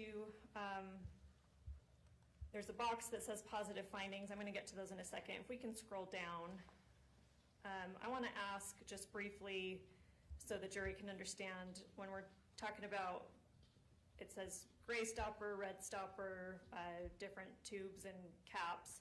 I want to go through what those things mean. So I guess, can you explain the different tube types? Let's start there. Yes, a gray stopper tube is, excuse me, a gray stopper tube is the recommended tube in forensic toxicology. It contains 2 different components, potassium oxalate and sodium fluoride. The potassium oxalate helps make it so the blood does not coagulate and stays in a liquid form. The sodium nitrate, or the sodium fluoride, I'm sorry, is an antibacterial, so that will eliminate bacterial growth within the blood sample. A red top tube or a red stopper tube does not contain anything, and that means there will be levels of coagulation in serum. A white cap plastic container, the specimen number 8, the liver, came in, does not contain anything. It's just a normal plastic cup with no additives whatsoever. These different types of containers are used just because different tests have different recommendations on what additives are needed. So, but gray top tubes is standard in forensic toxicology. Okay. If we look over a few columns, there's something labeled matrix source, and there's hospital blood, femoral blood, and a few other things. What does hospital blood mean? Hospital blood is just blood that is collected at the hospital prior to death. Prior to death. Yes. What does femoral blood mean? Femoral blood is postmortem blood, and that is what's called peripheral blood, and that would be collected from your femoral artery, which is in the kind of the upper section of your thigh. When you're doing your testing or your review, does it make a difference whether something is hospital blood or femoral blood? It does not make any difference in the testing. That's all done the same. It does make differences sometimes in your interpretation of those results.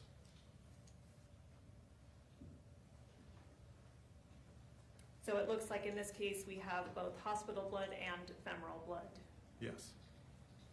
Why might that make a difference in results? Well, there's a lot of different reasons. I think the first one is if you look under collection date and time, the hospital blood was drawn on August 12th of 2024, where the femoral blood was collected on August 16th. So with that 4-day window, there you would expect different results because your body could metabolize things like that. So the hospital blood would be theoretically, we would receive results that would happen before any, the hospital, anything that the hospital would have given them. You'd see those results more in the femoral blood, so you'd see differences in the results. And then also you mentioned hospital blood is prior to death, femoral blood is after death. Can death make a difference in what's in, I guess, a sample? Yes, it can. There's different types of activities that can happen in the body post-death. One of them is called post-mortem redistribution, which is just the kind of diffusion of drugs from your central cavity throughout your body. So that can kind of increase the concentration of certain drugs. You sometimes can also get, in certain circumstances, increases or the artificial creation of ethanol from bacteria in your body using glucose to create alcohol. So things like, there are some differences, yes. Okay. I want to scroll down on the exhibit.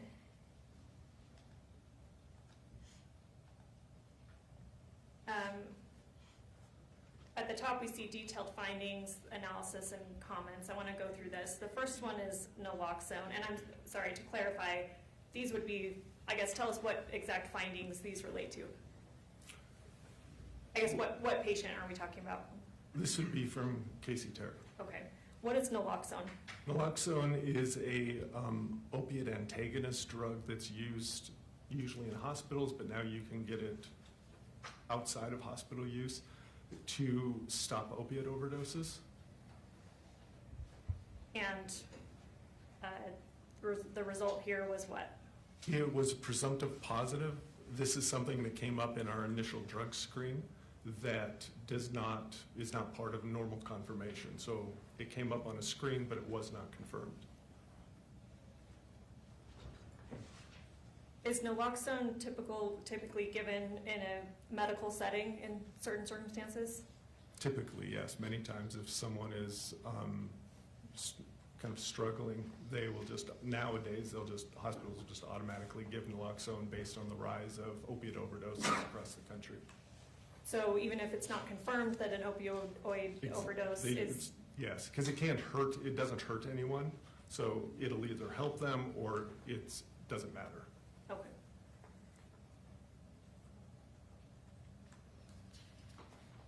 The next one we see down is oxycodone free. What is oxycodone? What is oxycodone, first of all? Oxycodone is a narcotic analgesic used for pain relief. And what does the free mean? It can be found in two different ways in the body, either free, which means not bound by plasma, or conjugated. So we test for free, which is the normal forensic way, but we just like to clarify what we're reporting. Okay. What was the result here for oxycodone? It came up in the initial drug screen, and then it was then followed by a confirmation, and it was 34 nanograms per mil. And what was the specimen source for that? Hospital blood. 34 nanograms per milliliter. Help us understand what that result means. 34 nanograms per mil would be considered a therapeutic dose of oxycodone. For anybody? Yes, I mean, that would be like your normal prescription with a tablet. Obviously, there are different prescriptions. I mean, doctors would give different people different prescription amounts of the amount that they would take, but this falls within the range that you would expect. So you would not expect 34 nanograms per milliliter to cause an overdose? Not unless there's very unique circumstances. We talked before about naloxone, which is given if an opioid overdose is suspected. Would that being given at the hospital lower the oxycodone level in the blood? It wouldn't change the oxycodone level. What it would mean is the oxycodone would not be able to bind to the appropriate receptor because the naloxone would be blocking that receptor. Okay, so this 34... So it doesn't change the concentration, just whether it's activating the downstream effect in the body. Okay. We're talking about Kacee Terry here, if she had been prescribed oxycodone and had been taking it for years, does that matter in your interpretation of these levels? It would. There's something in the human body called tolerance that basically, as you take, the more you take any drug, your body creates a certain level of tolerance to some of the side effects from that. So that's one of the questions I always would. It is a metabolite of oxycodone. So as oxycodone is breaking down in your body, there's a different enzymatic pathways that break it down to that, and then to other later stage compounds, which is just a way for the body to get rid of the oxycodone out of your body. Okay, so I'm going to ask you a few questions just to make sure that I and the jury understand. You referenced something called a metabolite. What does that mean? So when you take any drug, or most drugs, not every drug, but most drugs, your body will start breaking it down into similar compounds that are easier to clear out of the body. So when we're talking about oxymorphone and oxycodone, is oxymorphone a separate drug that is given, or when you're talking about being a metabolite, it's what oxycodone turns into inside of the body? Does that make sense? It does make sense, and the answer is it can be both. Okay. It would be my interpretation based on the ratios of the oxycodone to oxymorphone found in this case, that most likely this the decedent was taking oxycodone, and the oxymorphone that we found was as a metabolite and not taken as a separate drug. Okay. Here we see under oxymorphone, the result is what? 2.7 nanograms per mil, which is about roughly 1/10 the oxycodone, which is roughly the relationship we see. So when you're talking about the ratio leading to your interpretation that it's a breaking down metabolite, is that relevant to that? Yes. Let's go to the next one, promethazine. What is that? Promethazine is an antihistamine that's found in over-the-counter allergy medication. Does it require a prescription? I know you just mentioned over-the-counter. No, typically it does not. Is it also something that can be prescribed in certain circumstances? If you know? There are probably prescriptions, but the majority of the people that use promethazine are just from over-the-counter medications.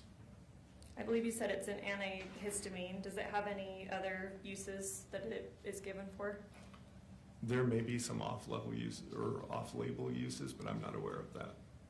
Does promethazine have any central nervous system effects? Promethazine is an interesting drug in terms of it's been shown there's a wide variance within the population. The majority of time it has central nervous system depressant effects. There is a subset of the population that will have stimulant effects from it. So it kind of falls on both sides. But in general, it's thought of as having central nervous system depressant effects. And maybe everybody knows this, maybe this is common knowledge, but briefly tell us what central nervous system depressant effects means. So there's different, you can have stimulant effects or depressant effects. Depressant effects in general could lead to things like drowsiness, maybe a little bit of uncoordination depending on the drug. And then that would be your normal symptoms that you would just get. In worst case scenario, it can lead to respiratory depression and death. You mentioned worst case scenario. I guess, let me ask first, what's the result we see here? It is 370 nanograms per mil. What does that level indicate to you? That would indicate to me, I would still consider that a therapeutic level of promethazine. There's a fairly wide range in promethazine of what people see in terms of the therapeutic. There's a very long, it takes the body a long time to eliminate promethazine. So if someone is taking it for example, for like allergy medication for like multiple days, because it takes a long time for your body to eliminate it, you can kind of build up concentration even if you're taking it at normal doses. You mentioned worst case scenario, you might even see a death from this substance. Is this level anywhere near that level? Well, to clarify, I was talking about just in general of central nervous system depressants. Oh, okay, thank But, you. no, I would consider this within the therapeutic range of promethazine. Is there a concentration of promethazine, like a level that would start being concerning to you? There's been promethazine itself, as a sole drug, there have been overdoses reported at, say, 4,000, 5,000 nanograms per mil. There are some mixed drug intoxications at like the 1,800 nanogram per mil range, but I'm not aware of any where this would be one of the main drugs this low, especially with in context with the other drugs that are found. The next one down is alprazolam. What is that? Alprazolam is a benzodiazepine that's used to treat like anxiety. And again, maybe this is common knowledge, but briefly explain what a benzodiazepine is. So there are a lot of benzodiazepines on the market. They are used for a really broad range of uses, a lot of them tied to anxiety. Does that have a central nervous system depressant effect? Yes. What's the result that we see here? 100 nanograms per mil. Is this a level that was concerning to you? It's on the high end of the therapeutic range, but within what you would expect, depending on, how it was taken.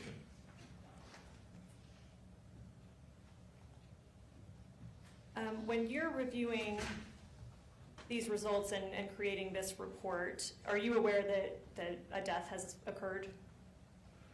Well, I'm aware that deaths occurred just because postmortem samples were submitted to the laboratory. I rarely have very much information when I'm releasing the report. So kind of toxicology falls into two phases. One is the analytical testing, and that's what I focus on when I'm releasing the report. The interpretation would come later if asked.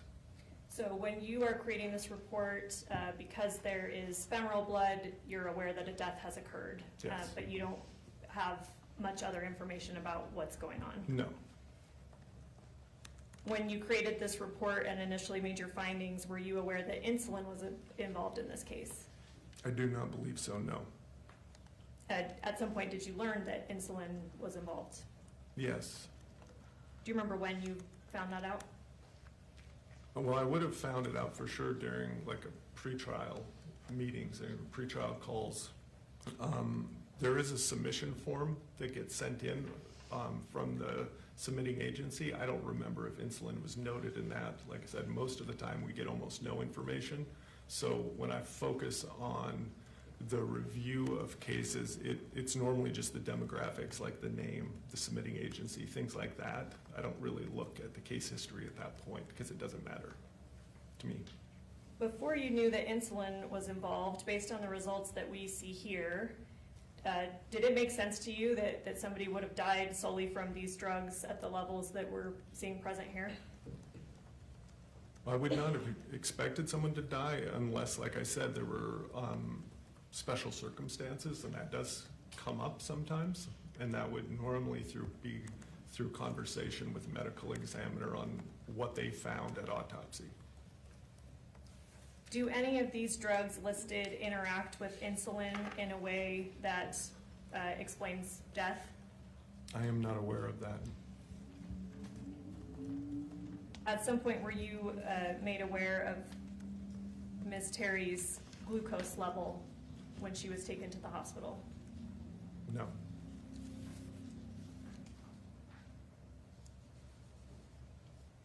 Based on your training and experience, would it be typical of somebody to die based solely on the drugs that we see present here, absent some other circumstance?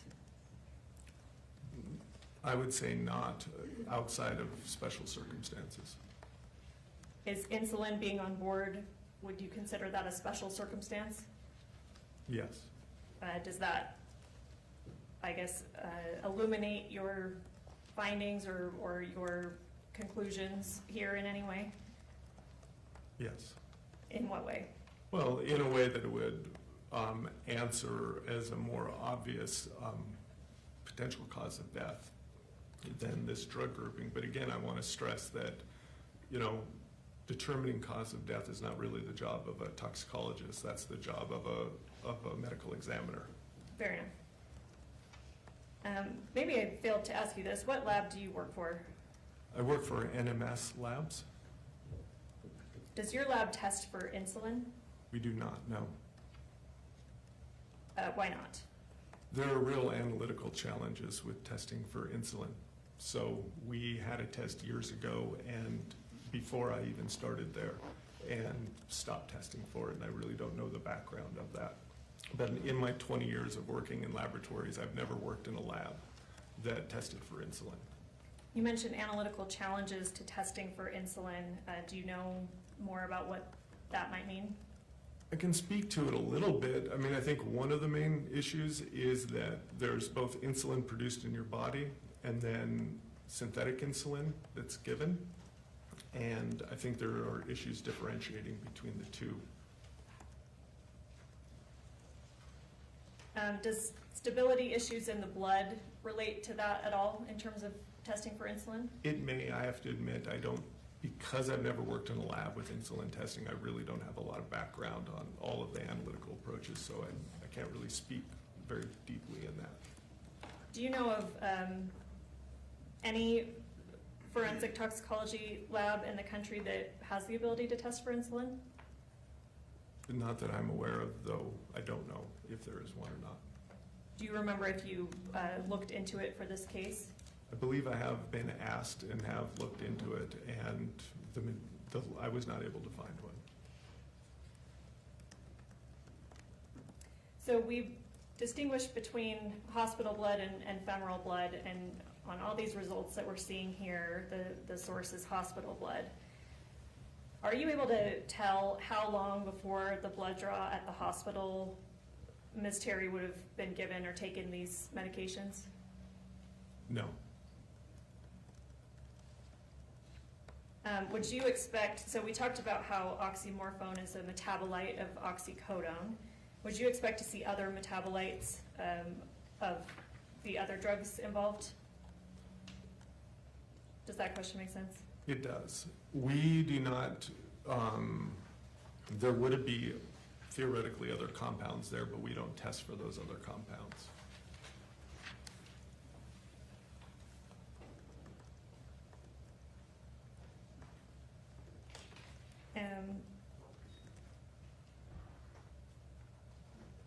When I say the term half-life of a drug, do you know what that term means? Yes. What does it mean? So the half-life of a drug is basically the amount of time that it takes for your body to eliminate half of the blood concentration of that drug. So, if, like for example, oxycodone has a 5-hour half-life, so you would expect the concentration to get cut in half every 5 hours. Do different drugs have different half-lives? Yes. If a half-life is longer in a certain drug, what does that mean in terms of how it's breaking down in the body? It just means it would take longer. So for example, and when I say like oxycodone is 5 and promethazine is, the half-life of promethazine is 15, that's an average. It's a broad range. Some people are much faster, some are slower, but that's the average of it. So for example, promethazine is 15 hours, so it takes 15 hours for that concentration to get cut in half, where oxycodone is 5.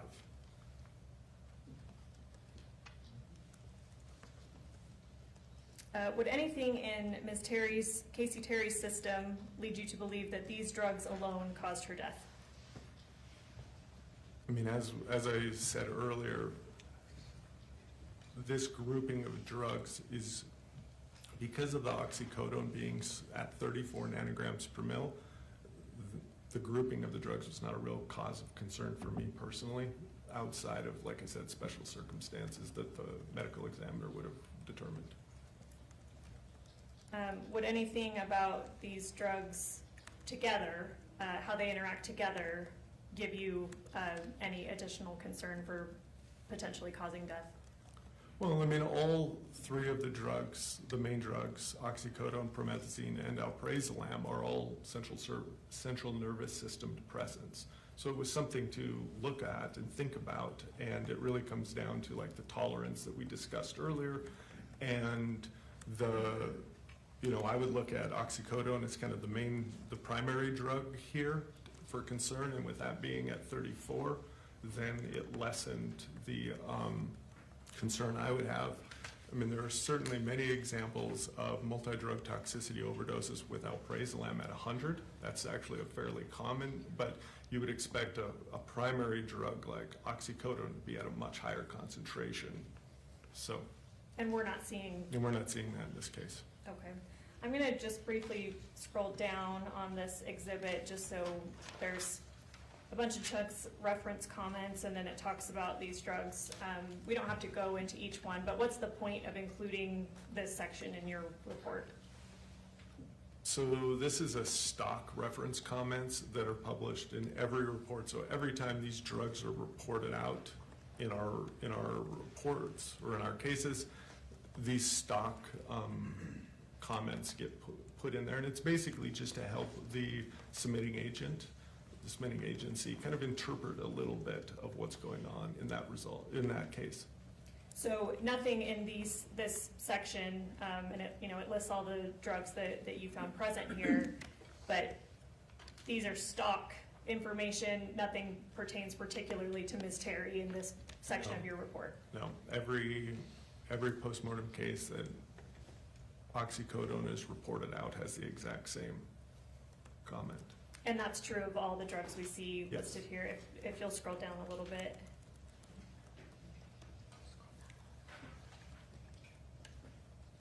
We see oxymorphone, promethazine, that section is those are all stock. Yes. And then I believe down here we see your signature, is that right? Yes.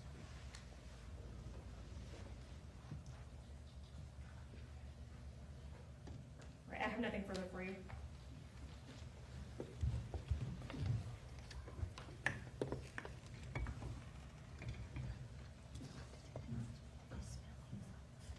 Good morning. Good morning. My name's Scott Williams. We met on video, but otherwise have never met in person, right? That's true. Just a few follow-ups. We've got these levels that you're able to detect when you're doing your toxicology assessment, right? Yes. Of each of the drugs, and you've gone through them. By the way, let's talk about how these drugs might get in the body. Overwhelmingly, oxycodone is orally ingested, right? That is true, yes. Promethazine is generally orally ingested. Right? Yes. Alprazolam is generally orally ingested, correct? Yes. All right, and then let me touch the promethazine just for a second, because you indicated, I mean, it is not even a controlled substance. You can buy it over the counter. Yes. And while it could act as a central nervous system depressant, it sometimes acts the opposite, right? With certain people, yes. So like me with my allergy pills. Exactly. Sudafed can do that, right? It can Yep. make people sleepy, or it can make people shaky. Yep. And as you indicated, promethazine considered an antihistamine, right? Yes. You looked at the promethazine aspect of this case and didn't see anything that was out of the normal in terms of the levels.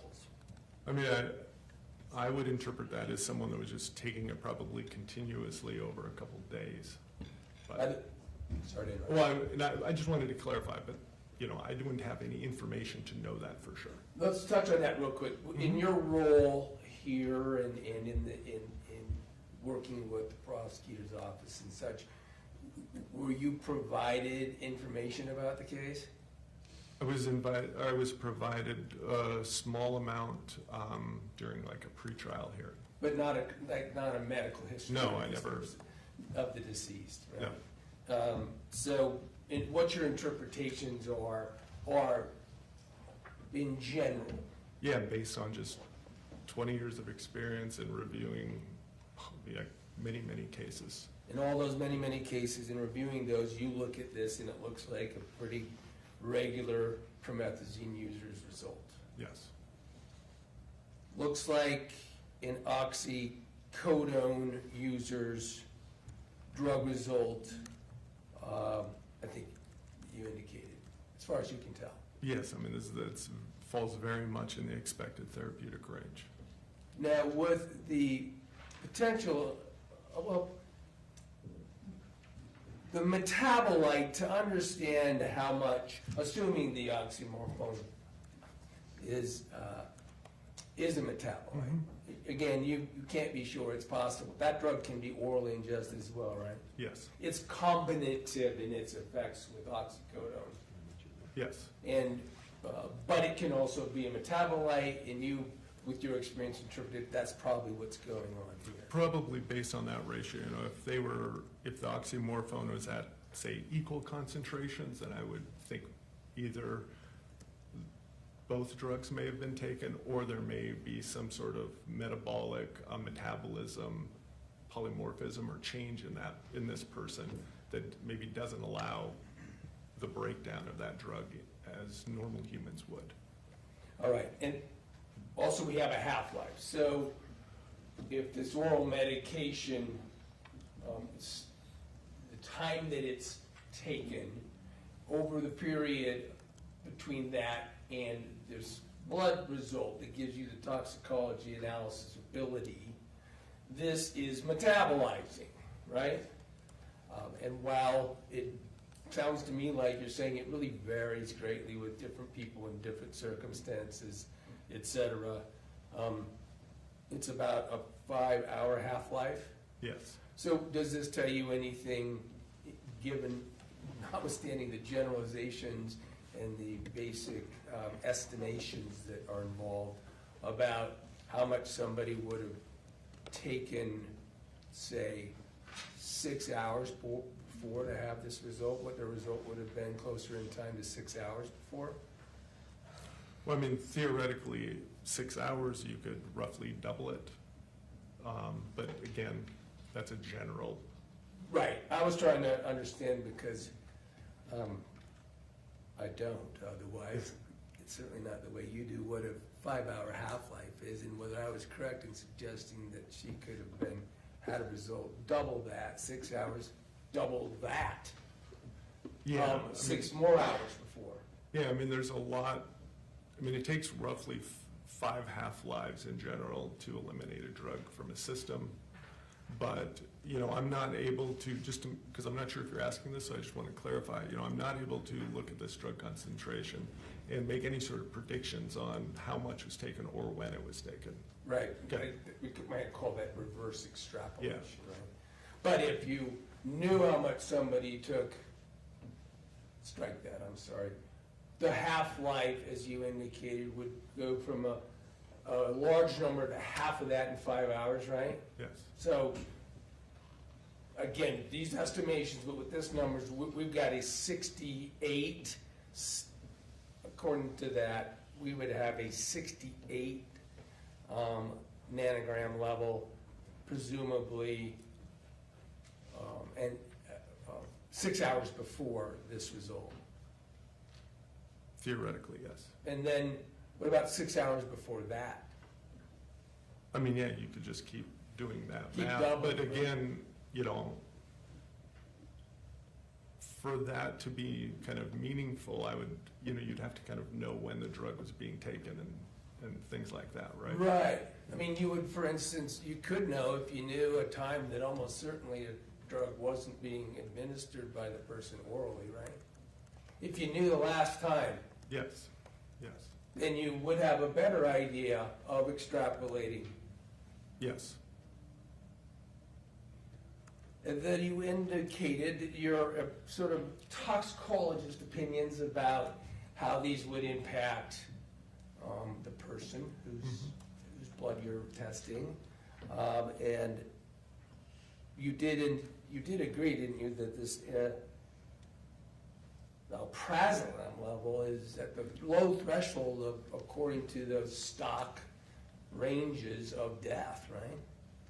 Or at the high end of therapeutic, but yes, in certain drug combinations, it can be found in that. And half full, half empty, but Yeah. your own stock description here is that it's therapeutic to a certain range, and frankly, then you indicate a range that could result in death, and that's just in relation to alprazolam, right? On your stocks. Yes, Yeah. and usually those are not alprazolam alone, but alprazolam with other drugs. Like opiates. Yes. And then that's because there's combinative effects of all of these things, especially when they're central nervous system depressants, right? Yes. But when you were asked about each of these drugs and in combination, questions on the subject, it sounds to me that ultimately you leave it up to a medical examiner to make final conclusions about cause of death. I mean, it's just not part of my job. And it is part of the medical examiners, that's your understanding? Yes. Nothing further, thank you. Any follow-up? Just very briefly.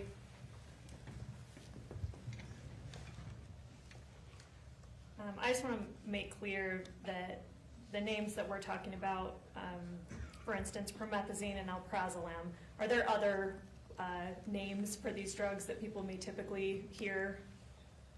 I mean, these are the scientific names. There would be trade names tied to all of these on like what you would, if you received a prescription, there'd be a name tied to that, like Xanax.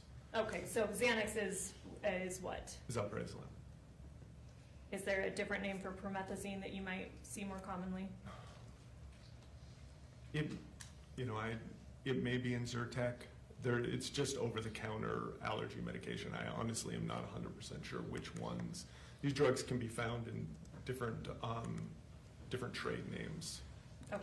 So, Mr. Williams asked you a bit about half-lives and if you're able to double the amount. You said theoretically you can do that, but that's not something that you would rely on without knowing when a drug was taken. Is that fair? yes. And why is that not reliable? Well, I mean, you just can't do it forever. I mean, you can theoretically say, for example, with oxycodone that 5 hours before it may have doubled in concentration on average. But, if you try and extend that too far back, then you start getting into unknowns that I just don't have information on.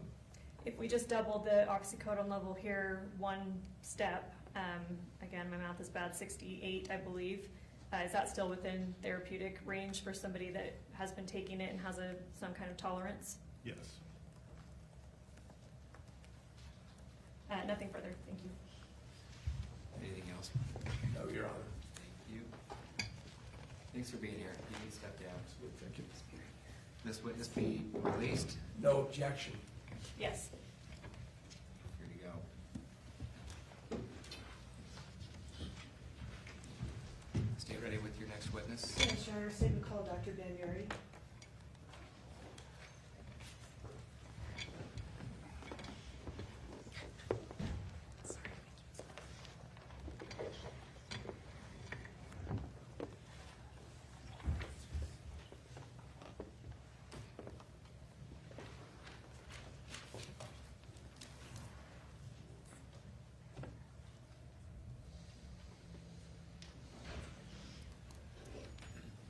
Please come forward, sir. Come on up here near the clerk and we'll get you sworn in. Please raise your right hand. You do solemnly swear the testimony you shall give in the case now before the court will be the truth, the whole truth, and nothing but the truth, so help you God. Yes. Come on up here and have a seat.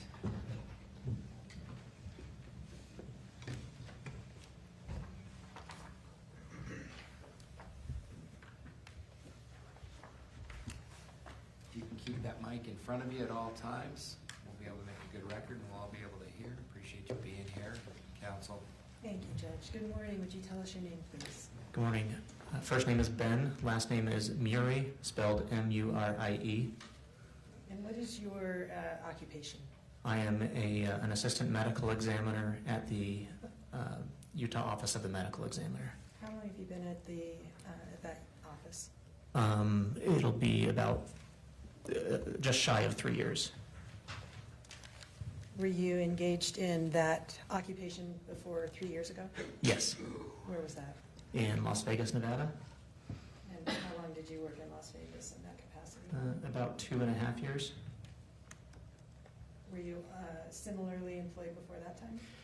No, before that, I was still finishing my training in forensic pathology. All right, so I was going to ask you about that. What is your educational background that led you to that occupation? Sure. So I completed 4 years of medical school in Pennsylvania, Erie, Pennsylvania.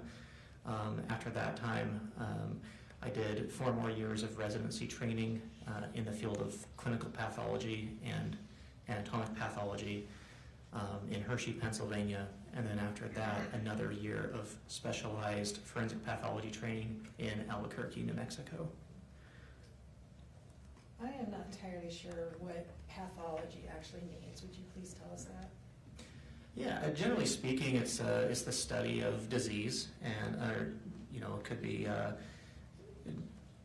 I think that's generally a pretty good way to say it.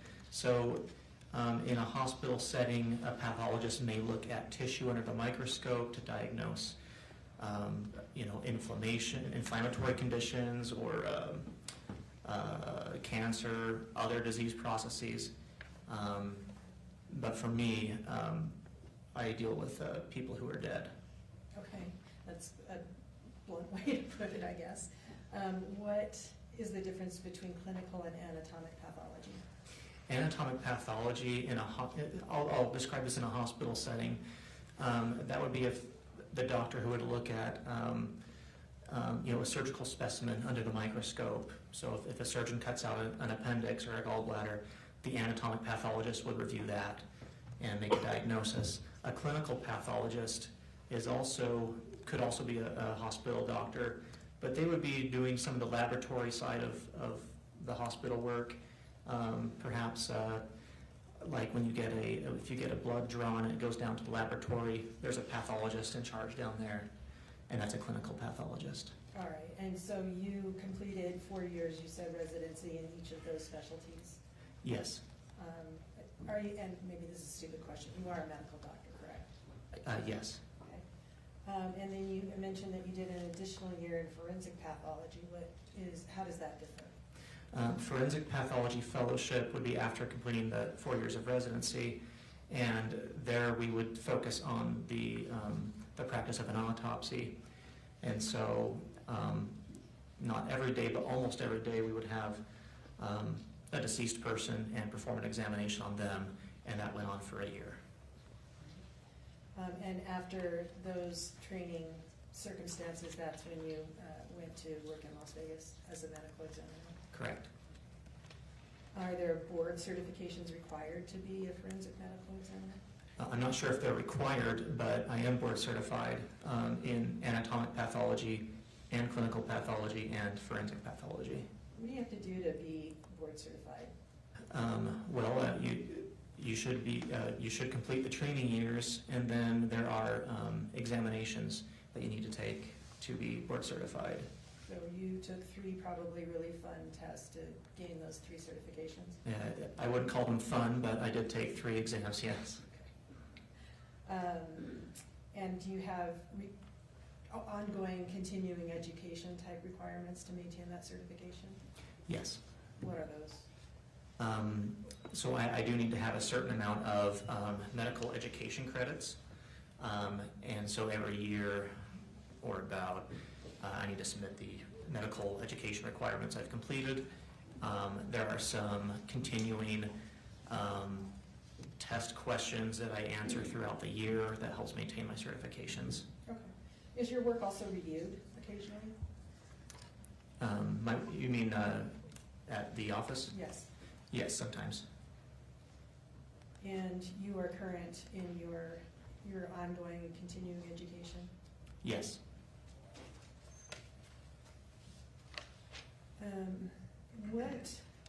in general is the purpose of a medical examiner? In general, the purpose would be to determine a cause of death or a manner of death. Both a cause and a manner of death for anybody that comes in the office. Okay, what's the difference between those two phrases that you just used? Yeah, a cause of death would be the kind of the final or physiologic derangement is sort of the word, the process that the body is starting to die. So that would be the cause. So for example, if somebody had a heart attack and dropped down and died, after an examination, likely the cause of death would be, coronary artery disease or atherosclerosis or sclerotic cardiovascular disease, something like that. Then a manner of death, on the other hand, is more referring to the circumstances surrounding a person's death. So we have 5 options to choose from, and they are homicide, suicide, accident, natural, and undetermined. And so manner of death would be one of those 5 choices. Okay, what is the purpose of determining the manner of death? For my purposes, it's for documentation for the state and epidemiology. That's kind of my focus. Is it meant to have any legal effect? It could, but I don't know necessarily that it is meant that way. I'm not sure. All right. Have you, in your past experience, dealt or worked specifically with insulin overdose cases? Occasionally. All right. Can you recall how many off the top of your head? Not very many. They are, in my experience, there's been a few, probably less than 10.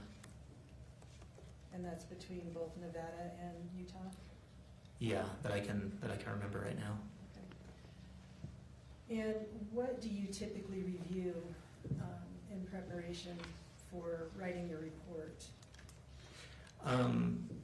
So it is case by case dependent, but generally speaking, when I'm generating my report, I'll review the autopsy or examination findings, and then review the pertinent background history, pertinent medical record. Sometimes law enforcement records are available too. So those are, that's pretty typical. What type of background history are you referring to and reviewing for after an autopsy? Yeah, so we have there's a group in my office called the medical legal investigators, or the death investigators, I guess. I don't remember the exact term at the moment, but their job is to go to the scene of a death and gather information and write that down into a narrative so I can read through it before beginning the autopsy, and I can refer to it later on as well. Was that investigation team involved in this particular case? Yes.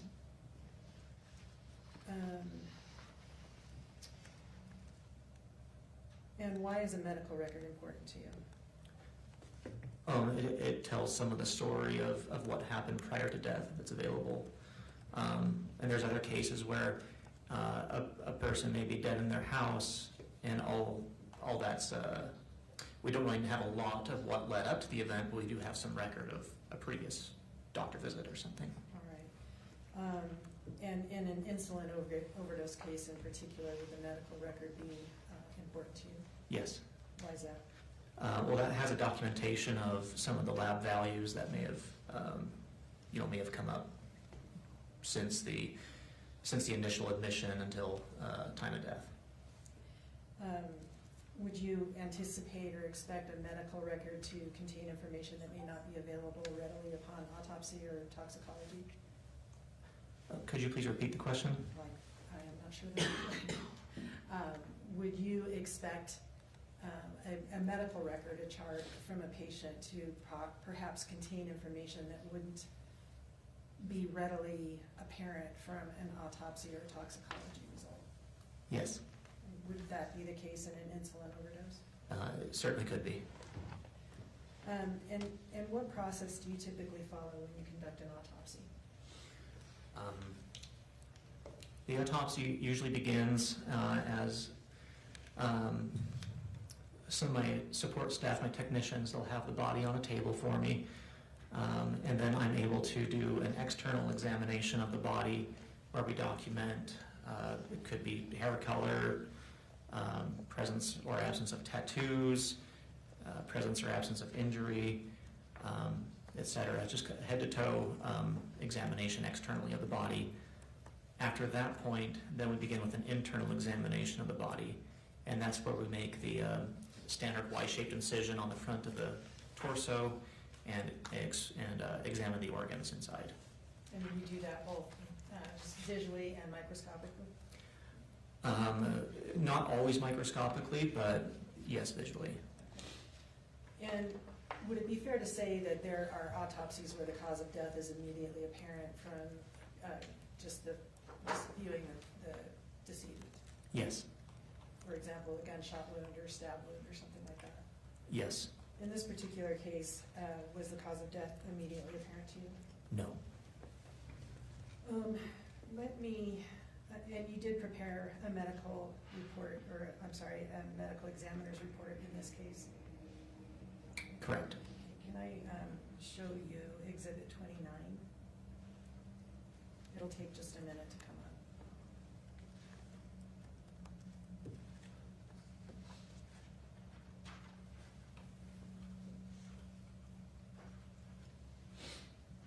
Okay, do you see that on your monitor?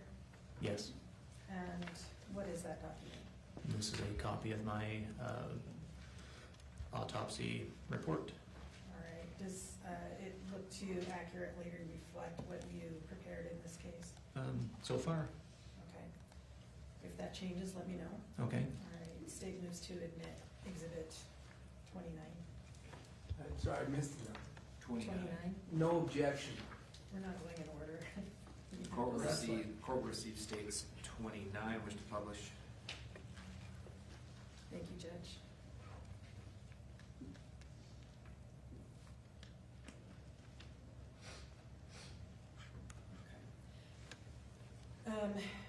So the first two pages are, I don't mean to characterize it for you, but would that be accurate to say that those are your diagnoses and conclusions, and the remaining pages describe your support for those diagnoses and conclusions?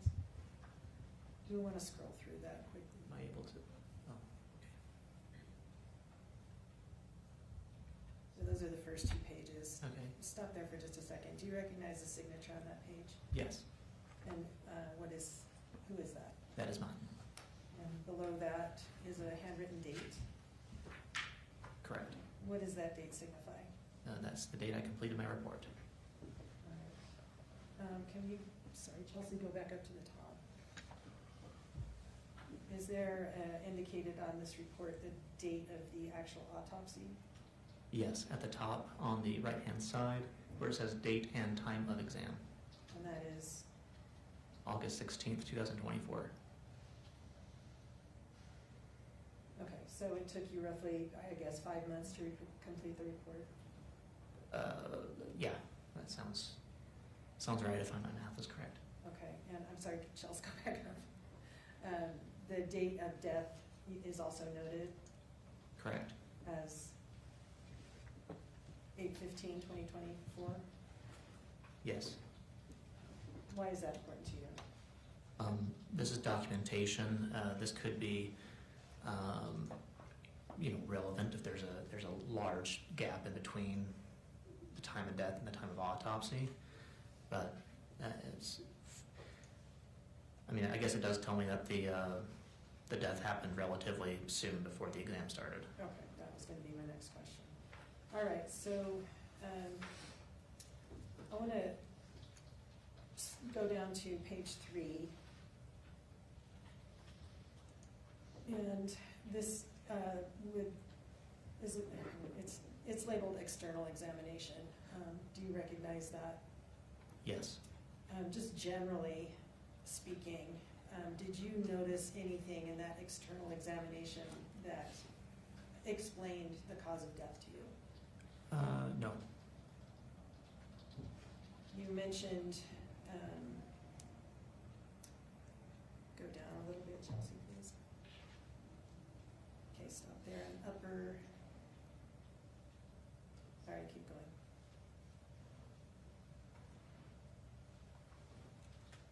All right, and now you noted evidence of injury, and injuries of the upper extremities. You talk about some contusions. What is a contusion?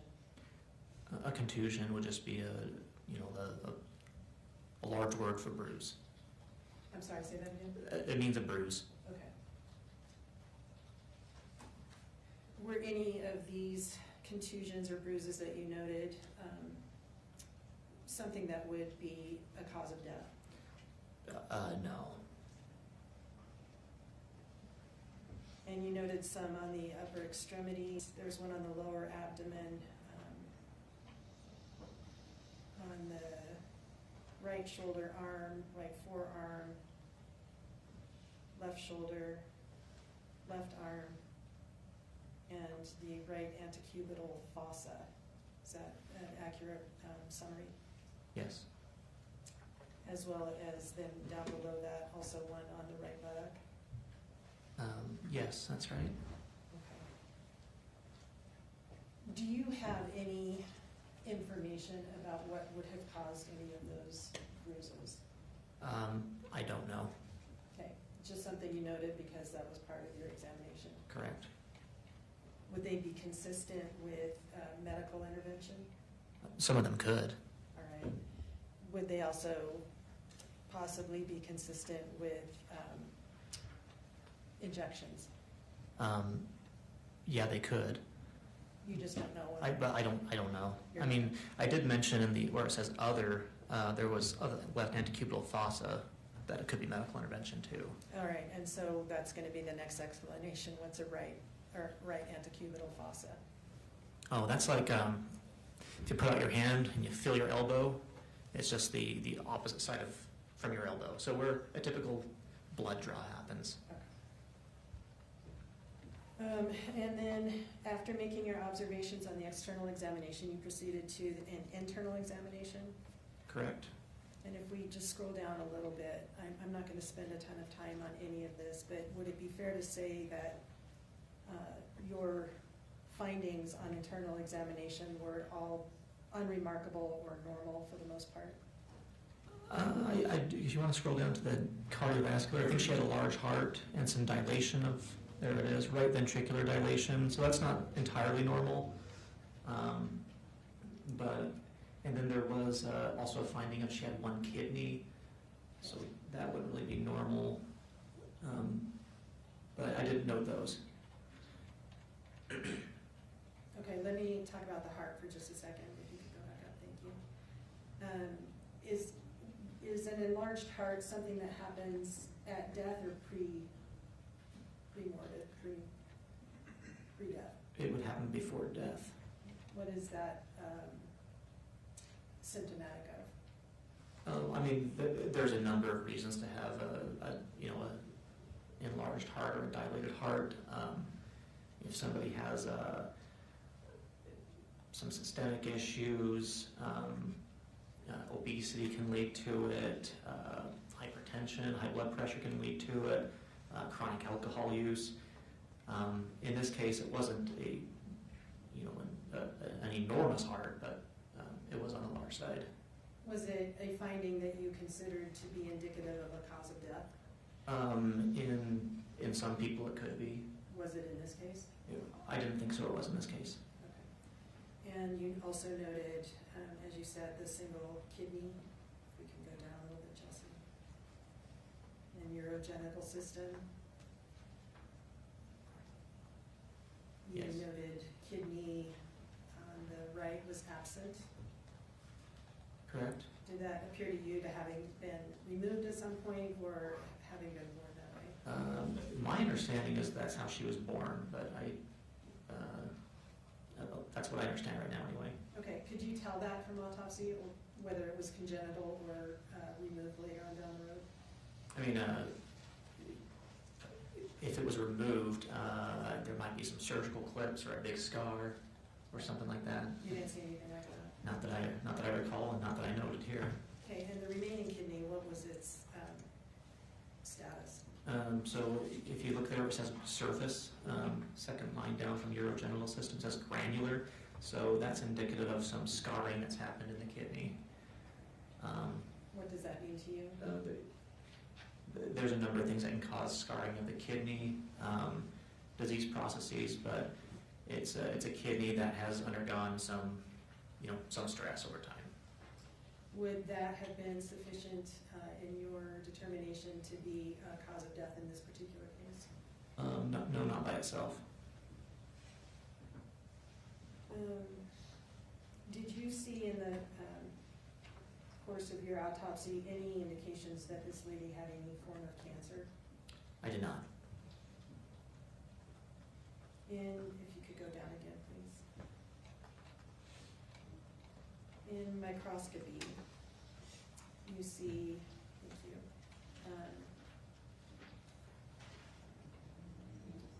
down at the brain, and you listed indications in the brain that were consistent with ischemia. Do you see that? Yes. What is ischemia? Ischemia would be low blood flow to the brain, so it would be poor oxygenation of the brain tissue. And was this significant to your determination of cause of death? Let me back up. I wouldn't necessarily say low blood flow to the brain, but I mean low oxygen to the brain. And in this case, it's evidence that she had some kind of period of low oxygenation. Okay. What happens with low oxygen to the brain? Well, just like every tissue in your body, every organ in your body needs oxygen to perform its functions. And so without that, you can have cell death. And when you have cell death, you have, altered or diminished function of those organs. Would brain or ischemia of the brain be consistent with an insulin overdose? You can have low blood sugar that can have some similar overlapping, similar changes. And so it's I would say it's more like a low sugar kind of thing. Okay. All right. Under that, you listed additional studies including toxicology and insulin testing. If we could scroll up, Chelsea, please. No, other way, sorry, scroll down, stop, what? Perfect, thank you. Okay, why were additional studies necessary in this case? Toxicology testing is sort of a routine thing that we do on almost all decedents or those who have died.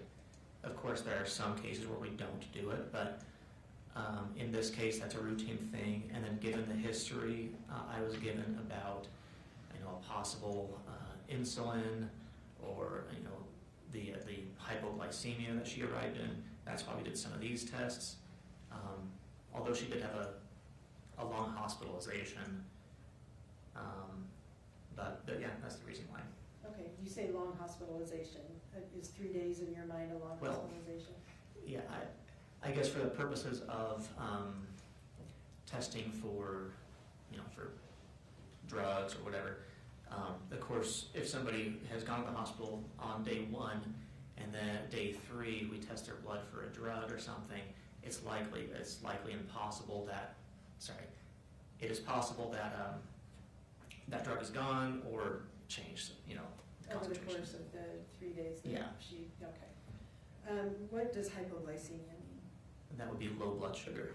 All right, is that another name, I guess, for an insulin overdose? Well, it would be the effect of, it could be the effect of an insulin overdose. Okay, that makes sense. If you overdose on insulin, it causes hypoglycemia, which is low blood sugar. Yes. All right. Why is low blood sugar problematic?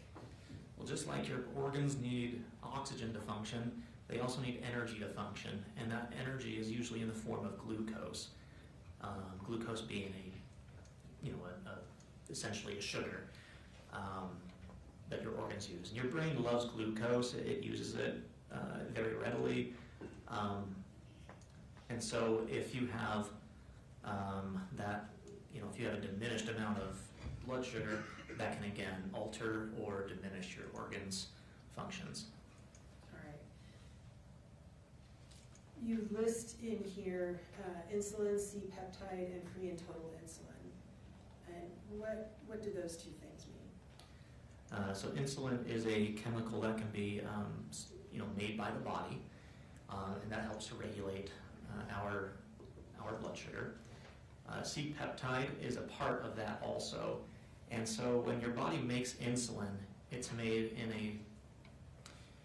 in kind of a large molecule, and attached to that insulin part is a piece called C-peptide, and your body takes the C-peptide off to make the insulin, more just plain old insulin. So the presence of C-peptide would be a clue that there's natural, or in other words, endogenous insulin present. Can you say that last sentence for me one more time? The presence of C-peptide would indicate that there is like what I call endogenous, or insulin made by the body. Okay. Does insulin that is injected also contain that C-peptide molecule? Not to my knowledge. All right, so this notation about insulin with C-peptides would be specific to any insulin that was naturally produced within the body? Yes. And what about free and total insulin? That just talks about the insulin that is present in the body.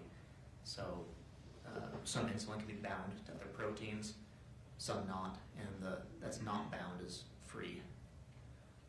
And what do you mean by bound?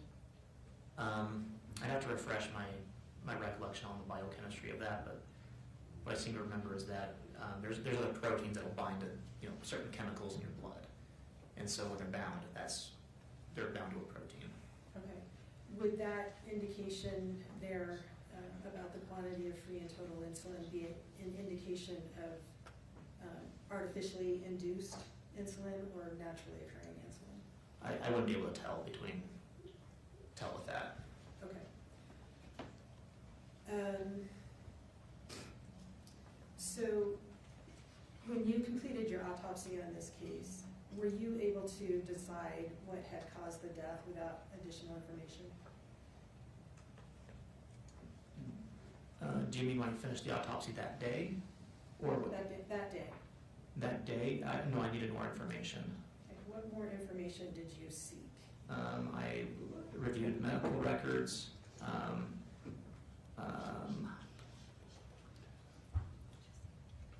I believe we did a microscopic analysis. That usually takes a couple weeks after, or sometime after. And then law enforcement records. What about toxicology? Oh yeah, and toxicology results. And all that takes time to come back. All right. Did you ever speak to the toxicologist about this case? I don't remember. I don't think so.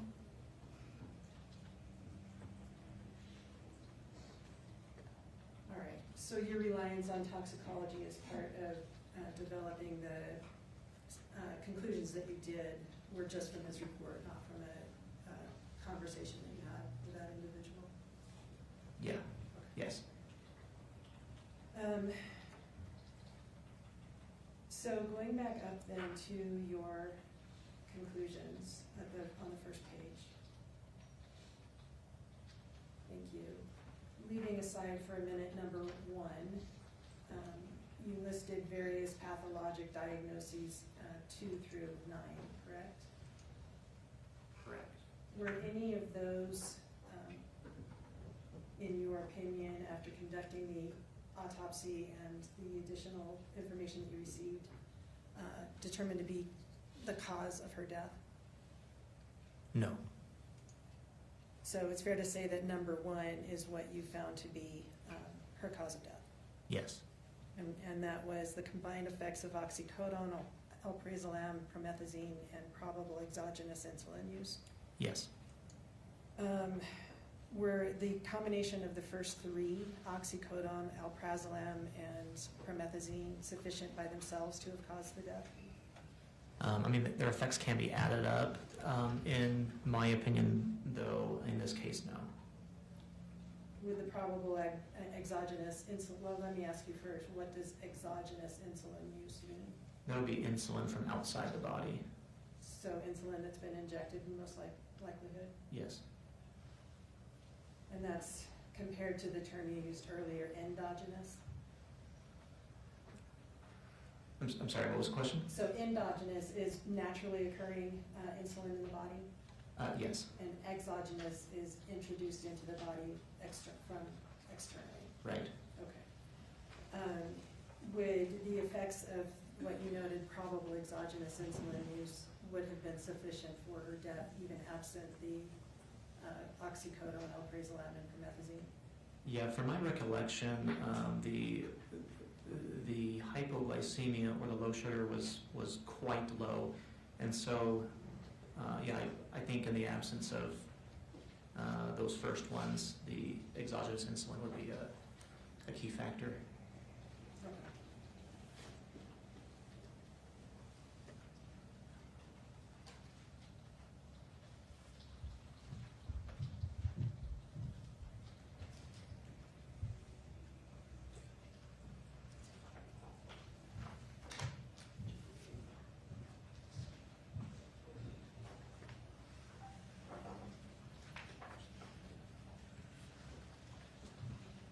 We talked a little bit earlier about the autopsy occurring on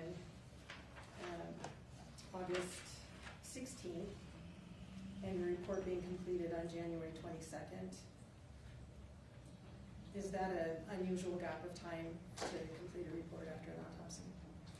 I mean, generally we strive to have reports done, 90% of our reports done before 90 days.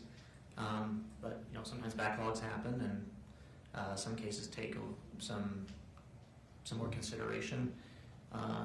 In this case, I don't remember exactly why it took roughly 5 months or whatever, but it could be backlog, could be just continued consideration. Okay, all right. That's all the questions I have. Thank you for being here this morning. Thank you. Mr. Lewis, do you have an estimate of how long your cross will be? 5 minutes. Dr. Muri, are you available to come back after lunch? Sure. What time would that be? 1 o'clock? Yeah. Would that work? Are we okay to do that? No objection here. No objection. Okay, as long as you're okay, come back at 1. Yes. Okay, all right. We're gonna take our lunch break right now. Ladies and gentlemen of the jury, I want you back here at 1 o'clock, and we'll get going again.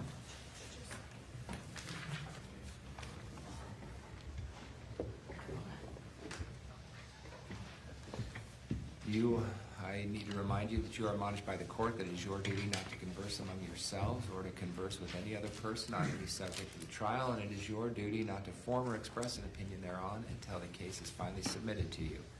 This includes no individual research on the parties, attorneys, or claims. We'll see you back here at 1. All rise for the jury.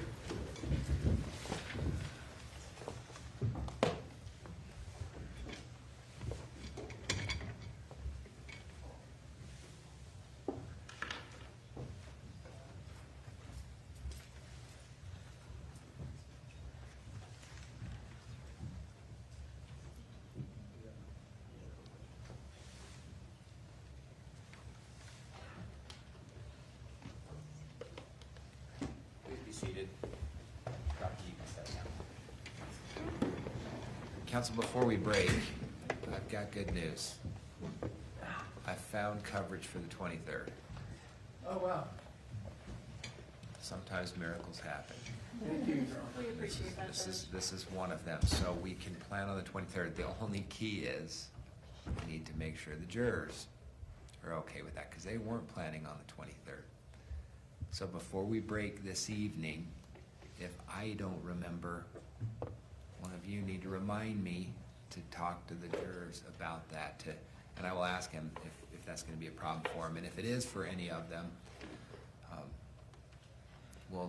I'll get their juror number, and then we'll talk about it, what to do. But I do have coverage, so I think that should help We appreciate you that, Judge. guys.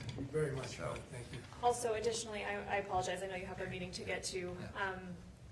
The state yesterday indicated, and I believe Your Honor agreed, that a curative instruction is appropriate given Mr. Williams' statements in opening. We've consulted with our kind of admin team, including some former appellate attorneys, about the language of that instruction. I've emailed Brooke and Mr. Williams what our proposed instruction would look like. The state would prefer it be given sooner rather than later, because if the jury goes the whole 2 weeks believing that we have a burden that's different than what the law requires, we believe that can make a difference. And so I didn't know if everybody wanted to maybe review that over the lunch hour, and we could have further discussions about it, but we wanted to get our proposed language to Your Honor as soon as possible. Thank you. I've seen it, and I've got some thoughts. Judge, I have not, and I need this lunch hour Yeah. because the state changed order of witnesses. I also wonder, and I'm not challenging, I'm just explaining, I kind of need this lunch hour more than I might otherwise because of the swap of witness order and my preparation. Also, is it possible, well, do we know whether the state generated, first of all, the request for one, and the proposed instruction in connection with any transcript of what happened? I mean, you've been present and we've been on the record for all of the proposed instruction, obviously we have talked about that separately, but I've emailed it to you and you're welcome to review it, but the discussion about it can take place on the record, and that's what I intend. No, I'm sorry, you're misunderstanding me. It's in reaction to the suggestion that something I said causes it to be needed. That's correct. Do we have a transcript yet? I think we could probably get a recording. How soon, Brooke, could we get a recording of the opening? Yeah, you would get you a copy of the recording. And because we can get it Yeah. AI'd. I'd like to I think know. that may help. We're not gonna have that discussion right now. We may not even be able to have it today, but I've got some thoughts on that too, but you're gonna have a chance, you need to have a chance to respond. Right, And I need you to guys know might what come the up with your own, basis you for may it. come up with your own agreement anyway. Sure, that's my point. All right, I'm aware. Okay, thank you. Thank you all. We'll see you all back here at 1. All right.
Judge and jury.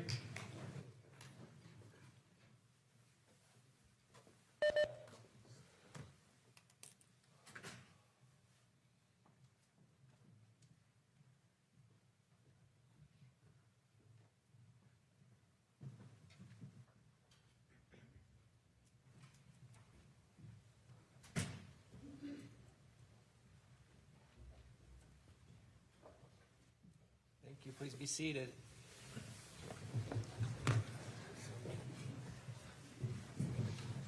We're going to go back on the record on case 251-401132, State of Utah versus Sundwall. Ladies and gentlemen of the jury, hopefully you had a good lunch. We appreciate your attention to these matters. These trials, any kind of trial, there's always a lot of ebb and flow and a lot of pivoting, too. So sometimes it's hard to track witnesses when certain witnesses are called out of order for certain reasons and everything of that nature. Rest assured, at the end of the trial, you're going to get all the exhibits that we're offering. You're going to get a chance to review all of those. But there's just a lot of pivoting in these types of trials that's required from the attorneys, and they're doing their best to just keep it moving. But we appreciate your attention to all of this. Counsel, anything we need to cover before Dr. Muri? Not from the bench, Your Honor. Not from the state. Doctor, you want to come on back up?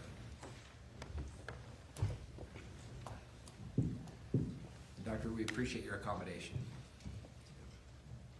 I will remind you that you are still under oath.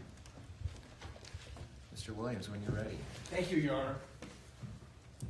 Good afternoon. Good afternoon. Dr. Muri, thanks for sticking with us over the lunch break. Of course. I would like to talk to you mainly about what you do, who you do it for, what kind of training you need, kind of output you and your position generate, okay? Let's be general, in other words, rather than specific to start with, at least with your report. Okay. You're a medical examiner and have been for a number of years here in Utah, Correct. and were a medical examiner in Nevada. Yes. Total of, I missed exactly, how many years have you been a medical examiner before you come to court today? 6.5 to 7. In Wait, that, wait.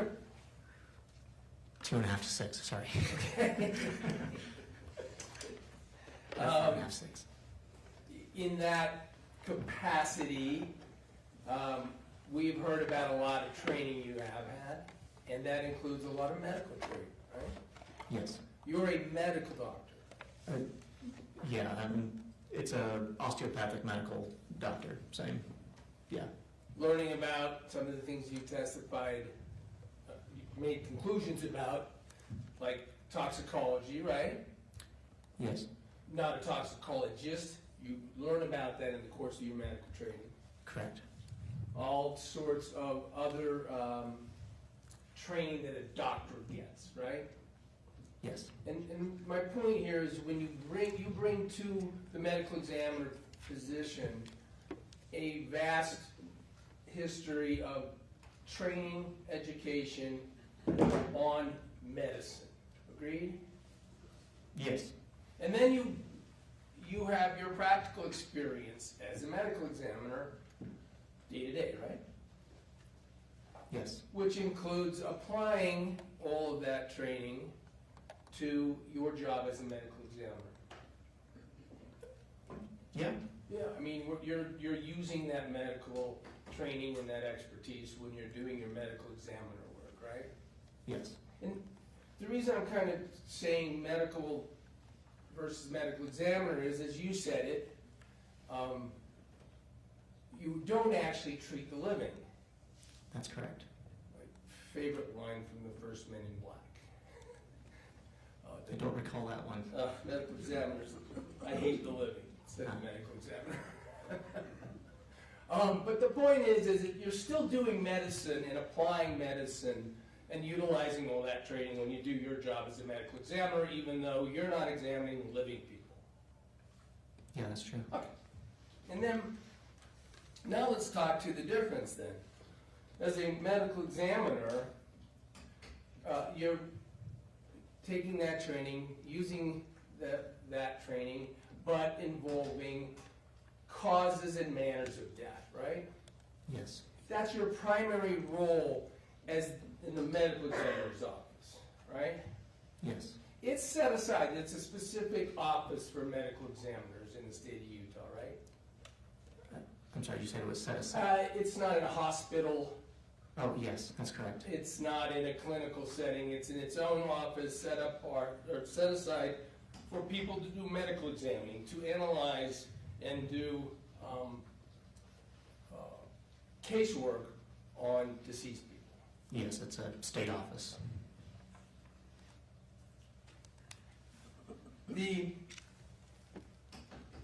In that capacity, you also bring to the table forensic activity, right? Yes. Forensic analysis. Is that a better way to apply it, say it? Yes. Forensic part means related to investigations. Is that fair? Yeah, the way I understand it, it's for the people, yeah. But I mean, it's got its own special aspect of investigation. Is that fair? Yes. You describe it. Well, I'll just stay out of it for a second. Describe to the jury that forensic part as you see it. Yeah, so we have an investigatory aspect of our job, to find out the circumstances in which a person died. And then, the other aspect is when these go to a court like now, or when there's other types of litigation. I think that's where the forensic part goes along with it. Okay, and I guess what I'm getting at is that beyond just sort of looking at all the medicine and assessing a body with your medical knowledge, you're also assessing a case. Agreed? Yeah, we call them cases.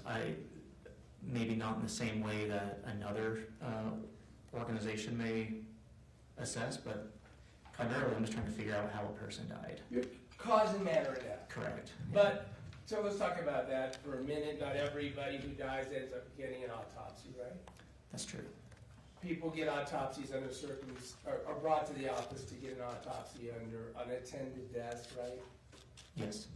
Suspicious or police-related investigation deaths, right? Yes.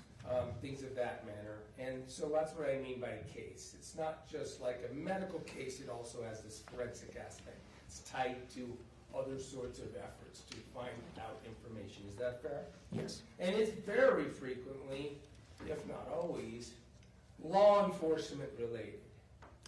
Yeah. So you're working in the investigative capacity with law enforcement, right? I wouldn't say we're working with, we do work together, but I would say work with, not for. Right. Yeah. And I was going to get to that together. You spoke to the jury a little bit on direct about the autopsy efforts. And let me just lay those out a little bit more along the lines that I'm kind of thinking about cases and casework in this theme that I'm stuck on. Okay? You look at the body, you apply your medical knowledge, you look at toxicology and all of those very scientific, observable things to help make your conclusions on cause and manner of death, right?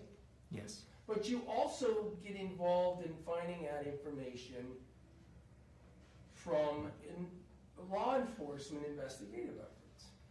Yes. And you want that information in order to do the best job you can at reaching manner of death, right?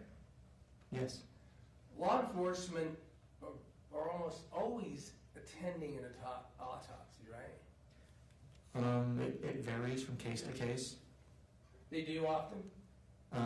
If there is, if they have certain questions, or if sometimes for education purposes they do. I don't know exactly how many times, but. Fair enough. Yeah. In this case, they did, right? I believe so, yeah. Law enforcement, as you indicated, on direct, among the things that you do is you seek out information in your investigation to try to determine manner of death from law enforcement agencies, right? Yes. You get police reports. Is that fair? Yes. You talk to detectives or others that might have the information, right? Yes. By the way, you also get medical reports, like in this case it was from hospitalization. You were able to get those medical reports as well, right? Yes. So you get medical information. I won't be general anymore. Let's talk about Kacee Terry. You get medical history, right? Yes. You saw the toxicology. You already talked about that, right? Correct. Some of those things you have to wait a bit for sometimes.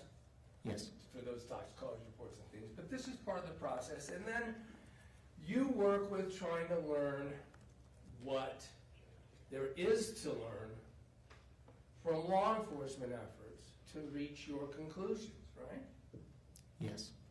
That, again, includes, you can call a detective if you have a question that might, the answer to which might help you render your conclusion on manner of death, right? Yes. Yes.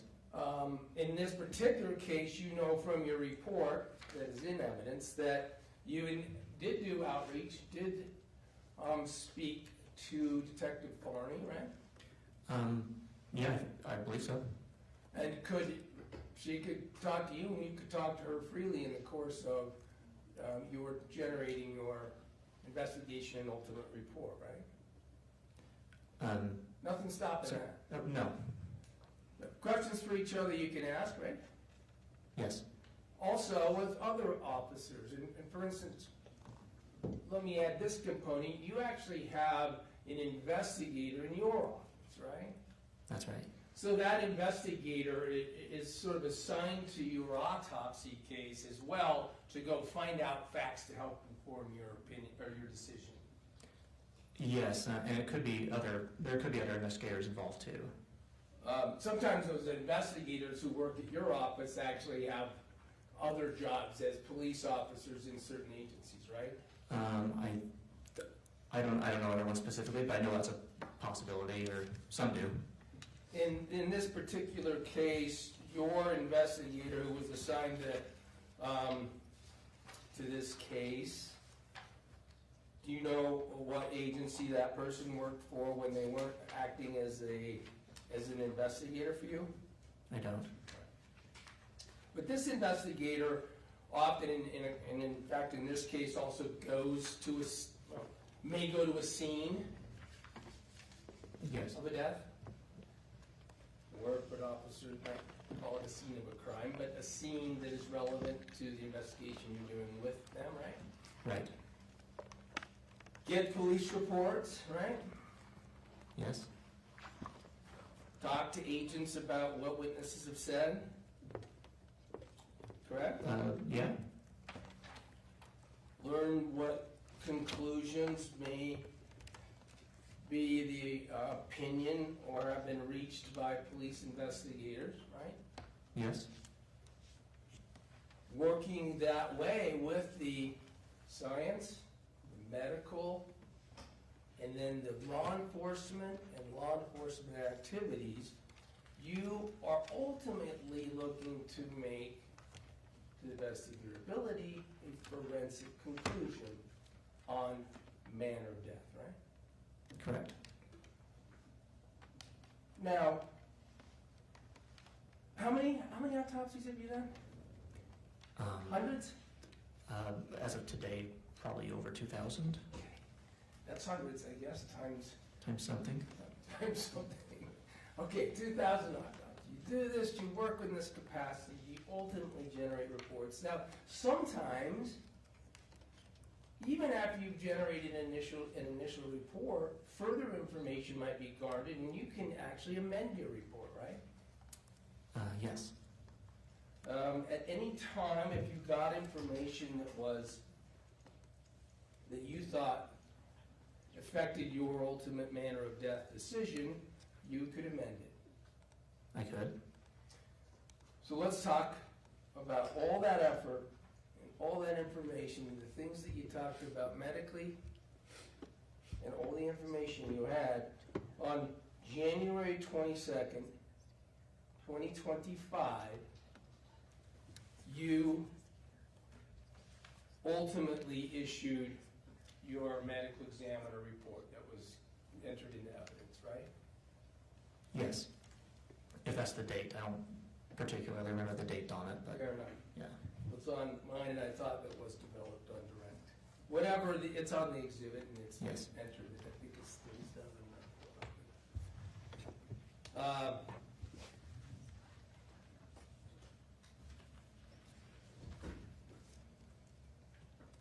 You don't have it in front of you? I do not have it in front of me. Let me see, you know what, this would be worth it, because as I look at the report, which ended up getting entered into as an exhibit in its total, it has some stamps and things on it. I'm not gonna try to ask you what they all are, I'm gonna go back to this question, just when you issue your report, because I don't know what the other stamps mean. Can I go to it, you know? Ignore my highlights, does this look like your report, you saw page 1 up? Yes, it does. On the second page, is your signature on it? Yes. And is it 1/22/25? Yes. Handwritten? Handwritten. You wrote it?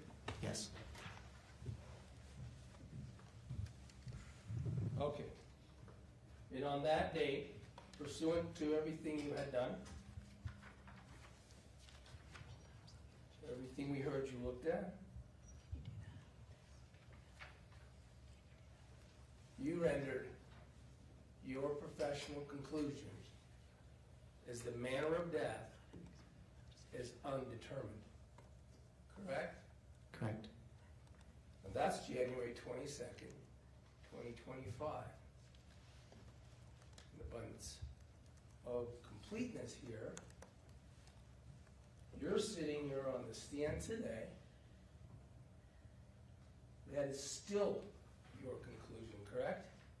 Yes. Nothing further. Redirect? Yes, thank you, Judge.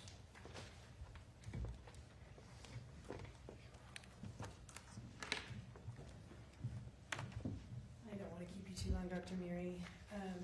You indicated, you answered one of Mr. Williams' questions that you work with, not for law enforcement. Is that accurate? Yes. Does law enforcement dictate in any direction what they want or expect your conclusions to be in doing a medical examination? Their input is helpful, but it doesn't ultimately is my decision. And when he was going through some of the information that you rely on informing your opinions, you mentioned medical history, Yes. which we talked about also, right? Correct. In this particular case, was her entire medical history important to you, or just the final hospitalization? I mean, I had some, the most important was probably the final terminal records or the final hospitalization. I believe I was aware of some past medical history. I don't remember the details. Okay, so for example, you didn't find any information regarding any mental health treatment, anything like that? I don't remember. Okay, but that didn't go into your conclusion? Ultimately, no. And you said you learned what is available from the law enforcement agency and received their reports, correct? Yes. And you reviewed those? Yes. Let me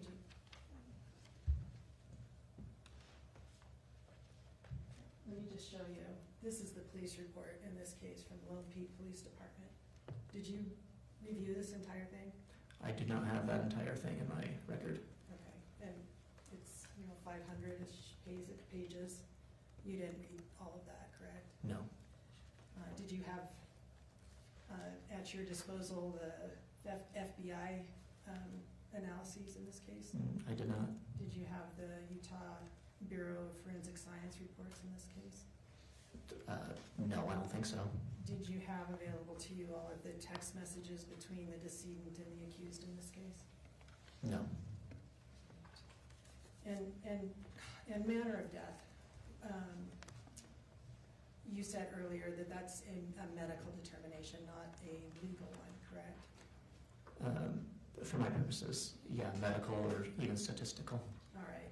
And your determination in this case was that it was undetermined. What does that mean? That means I did not feel, at least for my purposes, I could not categorize the cause of death into one of the other 4 manners. Okay. And those other manners that you talked about were natural, Yes, accident, homicide, yes, suicide, yes, accident. correct. Did I already say that one? I think maybe you did, but Okay. there's 5 total. Was there another one that I missed? Maybe you missed undetermined. Thank you. Undetermined is the 5th. Okay. And you found it undetermined. You didn't feel the manner of death was homicide. No, I fault everything. At the end, the evidence that I had went to undetermined. And would that be because you could not say from a medical standpoint how the exogenous insulin was introduced into Kacee Terry's body? I would say I couldn't. That's part of it, and also I couldn't say how the other substances were administered. Okay. And you also did not find it to be a suicide, correct? Correct. And that is one of the options available to you? Yes.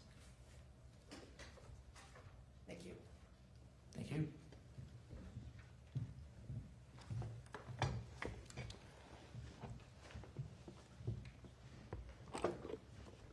So the state of Utah brought you here as the medical examiner to render an opinion that you maintain as of today that this is not a homicide manner of death, and apparently pointing out they didn't give you all the information? I mean, I don't know if I always have the entirety of every investigation for every case, but based on Could have, right? possible. To see if whether your conclusion would change perhaps to suicide? That could happen, right? It could. Nothing further. Anything else from the state?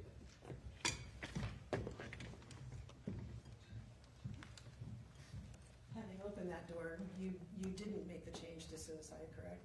I did not. Thank you. Thanks for being here, doctor. Feel free to step down. Thank you.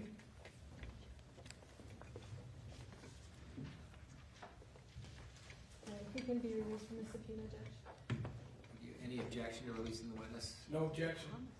Free to go. Thank you, Doctor. Next witness.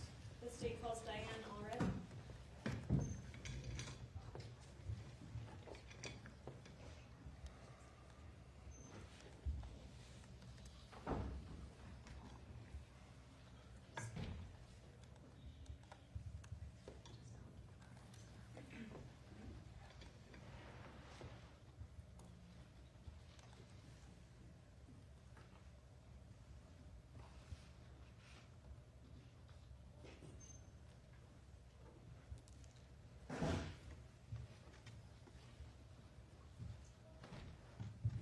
Please come forward, come up here to the clerk, and we'll get you sworn in. Please raise your right hand.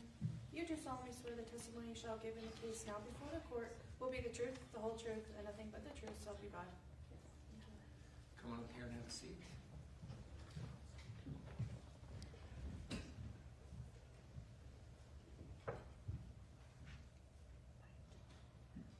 Thanks for being here. The only thing I ask is that you keep that mic in front of you at all times so we can make a good record and we're all able to hear. Thank you. Counsel. Thank you. If you could state your name for the record. I'm Diane Allred. What is your occupation? I am a nurse practitioner at Holy Cross Mountain Point in Lehigh, Utah. I'll get to your education and training in a moment, but first explain for the jury what is the difference between a nurse and a nurse practitioner. So a registered nurse is someone who's trained to help with the care of the patients in a hospital. So they do the day-to-day medication administration, helping the patient in basically any way and during their care in the hospital. and that's what they're trained for. How is that different than your role as a nurse practitioner? As a nurse practitioner, I have had more education, and I'm more trained to be more like a physician, actually. So they actually call us a mid-level, or nowadays they actually call us and physicians providers. So we're providers of the patient. So my role is more directed at as a physician, where I admit patients, I write orders, I'm ordering their medications, I'm ordering their fluid, I'm ordering their diet, and those kind of things. So I'm giving the instructions to care for the patient, and nurses follow out those cares. Okay, so fair to say nurses often work at your direction to implement the orders that you've given on any particular patient. Yes, correct. I want to talk about your education. Briefly describe your educational path to your role now. Okay. I started out many years ago as a LPN, and then I got my registered nurse, which is it can be a 2-year degree or a 4-year degree. I had to go back to school to get a 4-year degree, and then so that's a 4-year bachelor's degree in nursing. And let me stop you there. I apologize. You mentioned LPN. What does that mean? It's called a licensed professional nurse, and it's basically kind of the first step. They don't have a lot of them anymore, but years ago it was kind of like it was just a little bit lower than a registered nurse. You couldn't give like IV medications. So there's some limitations on it. So a lot of people, they used to kind of do that as the first step, and then a registered nurse. And then to be a nurse practitioner, you have to have a bachelor's in nursing, and then you go to 2 more years to get a master's degree in nurse practitioner. Okay. And how long have you, maybe you've already said, and I'm sorry if I'm asking you to repeat it, how long have you been a nurse practitioner? I graduated in 2013. So 12. Right? Yeah. And you already stated what facility employs you, Holy Cross? Holy Cross Mountain Point. And what city is that located in? It's in Lehigh. Were you working in that capacity on August 12th through the 15th of 2024? Yes. Do you recall a patient named Kacee Terry? Yes. Did you treat her during the time frame I just said, the August 12th through the 15th of 24? Yes. I want to explain, because obviously we're talking about multiple days, and we'll get to the different roles and people that were involved in her treatment. And I guess, yeah, we'll start specifically with her. Explain how the tasks or specific parts of her treatment are divided among nurses, nurse practitioners, and doctors. Okay. Just in general, or her? Well, yeah, let's start in general, and then we'll go to her. Okay. Generally, a patient is brought to the emergency room by family, by ambulance. Emergency room does an initial workup of whatever their issues are, their complaints. At some point, they decide whether the patient is sick enough to be admitted to the hospital or not, or discharged or whatever. And if they're admitted to the hospital, they call me, and I go down and see the patient and evaluate, and then I write admit orders, and then the patient is brought up to the hospital, to the floor that I work. And then I write those orders for, just like, for example, their medications, their fluid, their whatever, oxygenation, any of their needs to support them and help them towards getting better. And then how, and I understand this may vary based on the patient's condition, at what point do doctors or physicians get involved? I have a physician that I work with that is kind of over me every day, and we work together. And so sometimes those physicians are in around, like actually they can be at a different hospital working, and I'm at the hospital. So I contacted them, I talked to them, the physicians, we basically work together to provide the care and for the patients, yeah. Fair to say that physicians, nurse practitioners like yourself, and nurses kind of all work as a team to collaborate on determining what care is appropriate and then executing that care for any given patient? Yes. Were you assigned to Kacee's case for the duration of her stay? Yes. When that happens, when it's over multiple days, how does that work? What kind of hours are you working? So the physician is on from 8 in the morning until 8 the next day. Every day there's a physician on, sometimes it's the same one for a few days. I work, at the time I was working, like my day shift was 8 to 4, and then at 4 o'clock until 8 the next day, it's either me or the doctor that is on call. So the doctor's always on call over me, does that make sense? But I would be first call if I'm the one that's on call that day. So the ER would call me first. Then I would put in orders. It allows us to each get sleep, potentially, so because we can cover for several days in a row. So. How are the nurses involved in the team? Are they kind of scheduled similarly? Do they shift out more regularly? How does that work? Nurses work 12 hours on, 12 hours off, so 12-hour day shift, and then a night 12-hour nurse will come on. So that's how they work. So they have their own kind of class, schedule that they come in, just do 12 hours a shift. So you mentioned that it's important that you be able to go home and get some sleep at some point.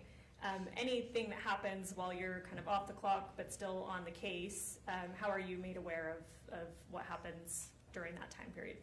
If I'm not on call, I will go home, and most of the time I try to clear my brain of things and just kind of have a little bit of a life. But by the next day, I wake up early, and at 7 o'clock in the morning, I'm up looking at my patients, seeing if I have any new patients, to see what's changed, those kind of things. So I kind of keep up on it. If I'm working several days in a row, I will get on the computer and look up what's happening out of curiosity, and also just making sure I'm up. But by the doctors, let's say the doctor's been on call all night, I will get up in the morning before my shift starts and look at everything and just make sure that I'm back, caught up on it, what's happening. Would you have done that same kind of protocol in Kacee's case? Yes. Do you recall how Kacee presented when she arrived? When she came to the emergency room, I know that she was unresponsive. I know she was not communicating. She was not, she was breathing on her own, but it was very shallow, not sufficient breathing. And so I know that the ER had to give her some medication and intubate her to support her breathing. But she was not responding. She did have some pupillary response, but she was not withdrawing to pain. So one of the tests, if someone, we literally pinch your nail really, really hard, or rub your chest really, really hard, and that hurts. And so people will, even if they're not awake, alert, and oriented, they will, most of the time they will pull away, and she was not doing that. And to be clear, were you actually present during this initial presentation, or is this just something that you learned later on that affected your treatment and care of her? When she very first came on, I was not down in the ER. The ER was managing the initial things. But then shortly after, especially if we know it's going to be a patient that's going to be sick, that's going to be admitted to the ICU, I generally go down and see the patient and start doing, talking to the family and the ER doctor and getting everything set up to be able to, once she's stabilized in the ER, to get her back up into the ICU. Okay. So did you actually go down and observe the symptoms that you're talking about with Kacee, that she was unconscious and very shallow breathing, and her pupillary responses, her pain responses? Yes, I did. At that time, did you know what had happened to her? We know from the EMS report that when they got there, she was not breathing well on her own, not responsive. We call it altered or altered mental status. And we know that her blood sugar, EMS checked her blood sugar at home, and her blood sugar read too low for the monitor to read it. And so I know EMS had initially they started an IV with some sugar in it, some glucose, and then also I think they gave her a little extra glucose at that time. So we knew her blood sugar was extremely low at the 14. Actually, in the ER, her first blood sugar check was 14. Okay, we've heard, the jury has heard a little bit about blood sugar levels. Understanding this can vary among people, but what is a range of blood sugar levels that you would consider to be normal? I think normal is 70 to 100, 90 or 100. I don't remember the exact numbers. how low is 14? 14 is extremely low. Like, a person in that state is not awake, not alert. They're confused. If they have any, they can potentially still move, but they're not with it. They can't follow commands. It's really, really low. At what point in the normal range that we're talking about would you expect to start a patient to start losing functionality or become confused or and then potentially not be conscious anymore? I'm not sure. I do know that diabetics, when they start getting around 60, they will start to feel symptoms. They will get diaphoretic. They will start not thinking straight. They can feel that their blood sugar is going low, and they're like, okay, my blood sugar is dropping. I need to get some sugar in me now. I don't know what level would be where someone is more incapacitated than another. I don't really know an exact number. I've seen someone at 23 be very confused and not with it in the past, and some numbers like that. Okay.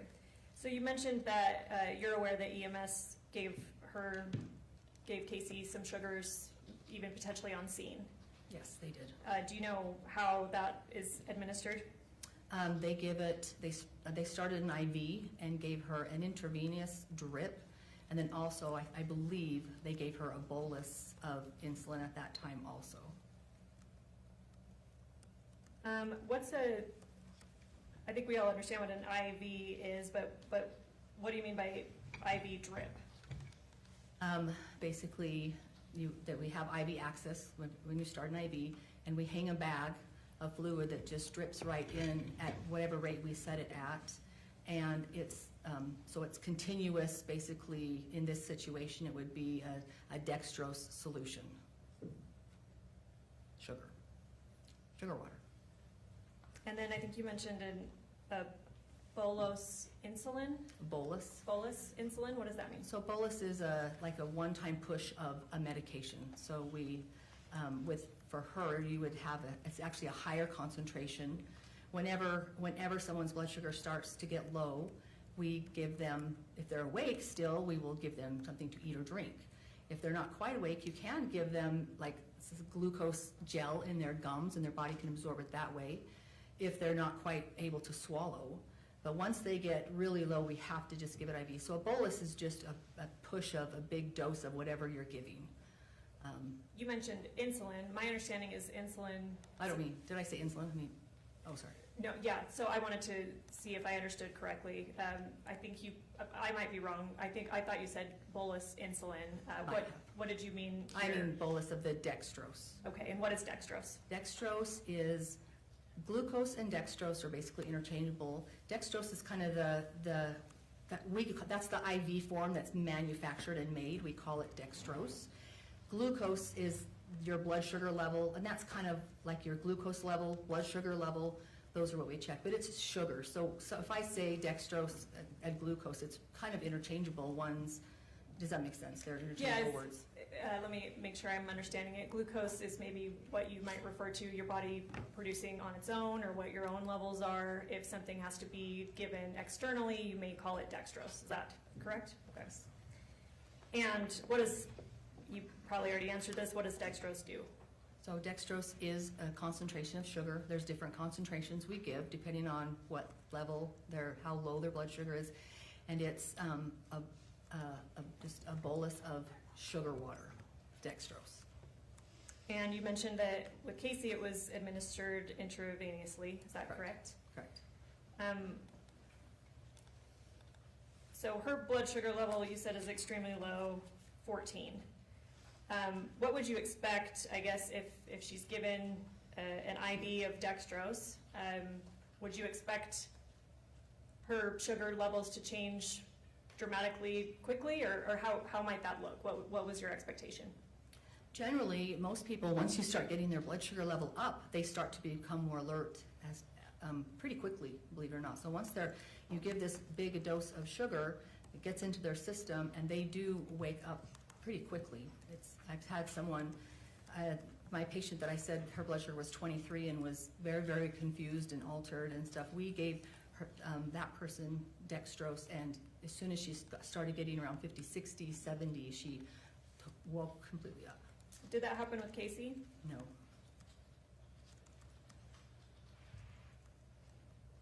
So at this point, her blood sugar has been tested by EMS, and she's at the ER, given an IV of dextrose, and she's not changing.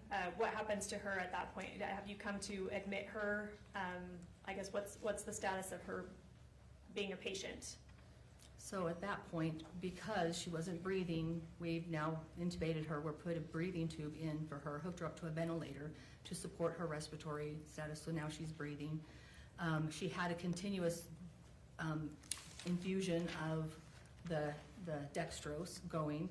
Initially, it was they call it D10, so it was 10%. We changed it to D20 pretty quick. I can't remember how quick. And let me pause you there. Why would that change have happened from D10 to D20? Because we gave her so she's getting this baseline of sugar because her IV's got this continuous amount, and we're having to give extra sugar. And even if one time her blood sugar went back up, it continued to drop back down again with time. Like it just didn't stay up.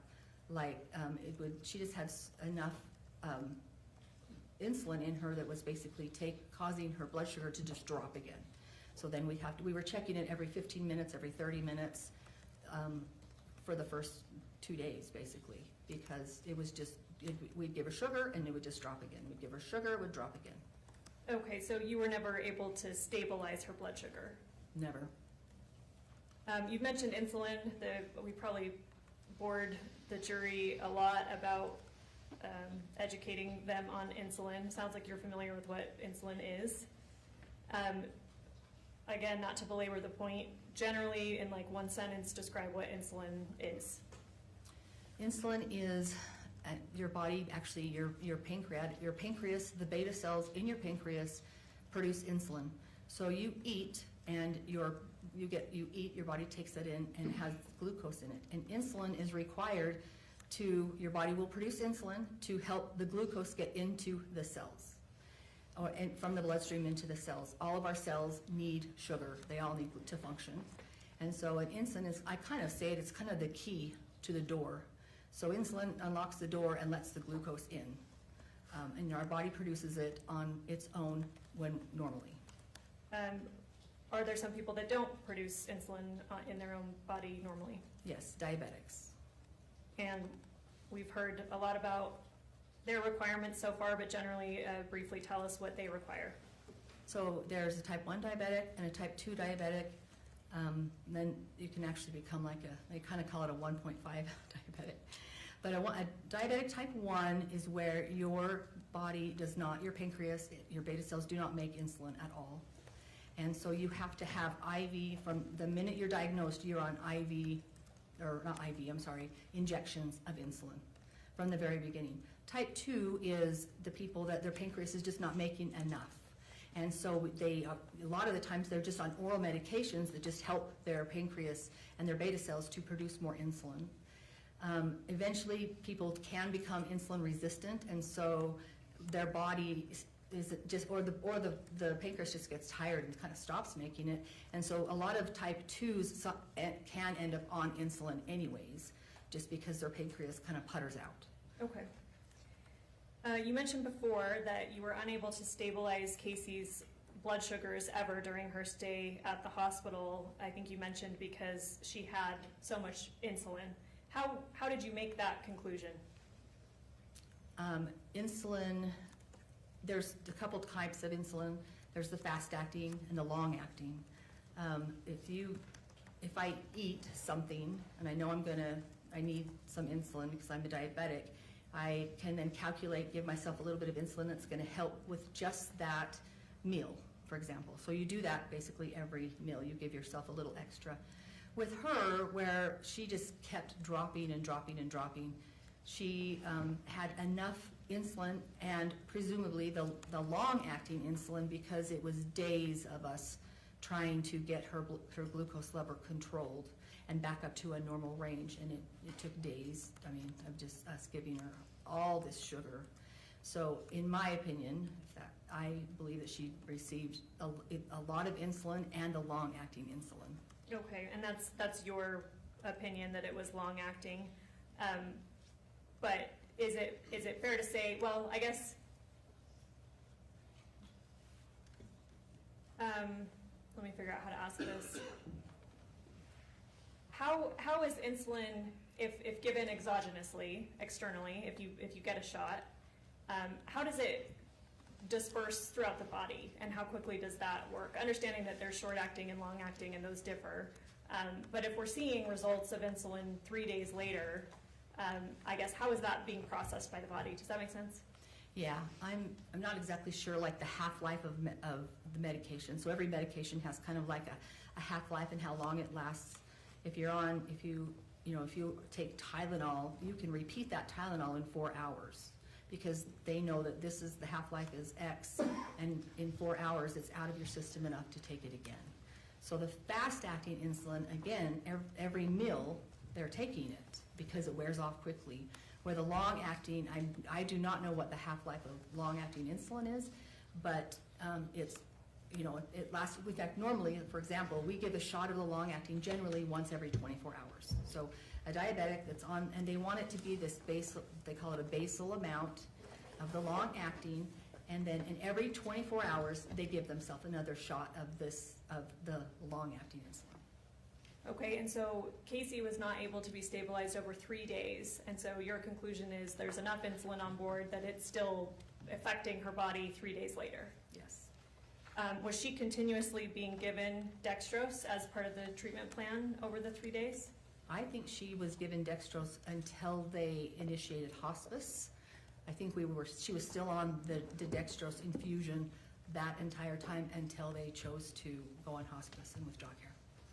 And who makes that decision to go on hospice? Family, doctors, basically. And who makes the decision to withdraw care? Same thing. I mean, it has to be the family decides. We help with those decisions. We don't make that decision at all. It is the power, whoever is the either power of attorney or next of kin can make that decision. And that decision is presumably informed by doctors and your conclusion on their prognosis or whether they're going to get better. Correct. Did you determine, you and your team determined that Kacee was not going to wake up? Yes.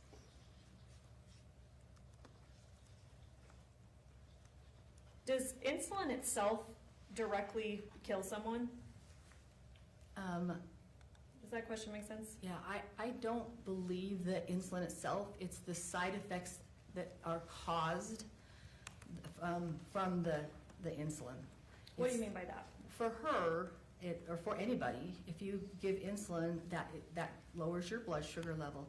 If your blood sugar gets too low, then you get the signs of, you get hypoglycemic encephalopathy, which is basically low blood sugar, mental problems. She was not breathing appropriately, therefore she wasn't getting enough oxygen to her vital organs and her cells. Therefore you end up getting a brain damage and multi-organ damage from the hypoglycemia caused from the insulin. Okay, so if somebody's given insulin, their sugars are allowed to drop so low that they become hypoglycemic. That can also affect their oxygen and breathing? Yes. How does that work? Basically, when you're confused and when your blood sugar is so low, your body is not functioning correctly, and so you are then not breathing for yourself appropriately. You're not breathing enough. The low blood sugar can cause the hypoxia also. And there's lots of things that can cause lack of oxygen. You can have a heart attack and your blood isn't pumping and you're not getting oxygen. But the hypoglycemia actually can cause this encephalopathy of the brain along with, and cause all from the insulin. Encephalopathy, I don't even know if I'm pronouncing it correctly. What does that mean? It's basically, it's the brain, so you're confused. It just means altered mental status. It's a medical term for being altered, confused. Okay. You talked before about, and I forget the level, maybe you said something in the 20s. You had a patient that had low blood sugar, you got dextrose on board and that patient picked up rather quickly. Do you remember that? Yes, that one, I've had it happen many times. Why would it be the case for Kacee that she didn't just pick up as soon as dextrose is given? She starts getting glucose and sugars and starts breathing and starts getting better. Why did that not happen? Time is the issue with it. So the one patient that I was talking about that was 23, I had seen, she was a patient that I had seen that had seen like an hour before. So quickly went in there, confused, not acting normal, checked a blood sugar, gave them things. I've also seen a similar case where a patient also came into the emergency room. That patient was altered, ended up intubated, got sugar, got boluses, was cared for, but when we back off on sedation and we give them time, their blood sugar normalizes, and when we wake them up, they wake up. They start showing they'll even start showing signs where they'll start to move, or they'll start, sometimes they'll be still kind of asleep, but they can follow commands. You'll say, squeeze my hand, and they can still squeeze your hand. So we see signs that this person is improving, and then with continued support, continued care, eventually this person I'm talking about recovered. And so time is the amount. It's how long I call it their downtime. How long were they in this state of not breathing, not oxygenating, low blood sugars, all the changes chemically in the body that are happening because of that. So time is the teller. And why does why does a longer amount of time make it harder for a patient to recover? Because lack of oxygen and lack of breathing is what causes the damage to the brain. And it sounds like that can be irreversible damage at a certain point. Yes. Do you have a particular hypoglycemic protocol? Somebody presents as hypoglycemic. Do you have something that a protocol you engage in? We do. Explain that for us. Basically, we have a protocol in place that as we're checking people's blood sugar, if their blood sugar gets to it, it's almost like if it's this, you can give juice. If it's this, you do this. If it's below, once a diabetic is below 60 or 70, we do give them dextrose, IV push, because we can see that we're downtrending, and so that the nurses have a protocol. I order a protocol. It's very set in standard, and it's if you see this, do this. You see this, do this. You see this, do this. And that would be based on physical symptoms, and then also the monitoring of what their current glucose level is? Yes. You mentioned that Kacee was given D10 first, and at some point it was up to D20. Do you know if that had to be upped further? I think in the IV infusion, we only went up to the D20, but we were still giving her the extra sugar when her sugar would drop low, even with that steady dose. She still required multiple doses of extra sugar. I think you described before that you were able to get sugars up and just not stabilize. So did her sugars ever rise to a level that was normal? Yes, in fact, even I remember there's a blood sugar reading of like a 500, which would be really high, right? But it wasn't long, it didn't stay that. It just then, with just not even a long amount of time, it just comes right back down again. So there were times where her blood sugar would go up to 100, little over 100, and then we just keep taking it and watching it, and then it starts to dip again, gets below the parameters, we would give extra. And I believe you stated that signifies to you that insulin is still operating in her system because her sugars are not stabilizing. Yes.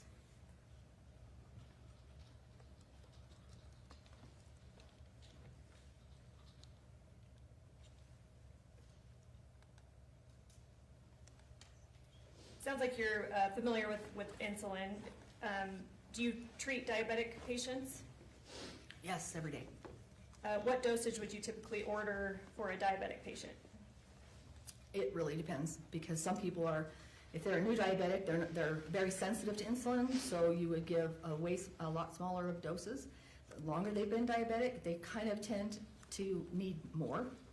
And so sometimes I've given, 10 units of the long-acting once a day. Sometimes I've given 100 units a day. Okay, and that would depend on the individual patient. Correct.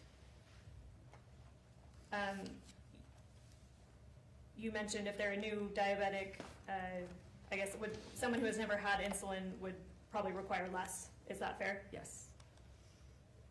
If they're insulin naive, is what we call it, their body has not had insulin, exogenous insulin, then they would require much less.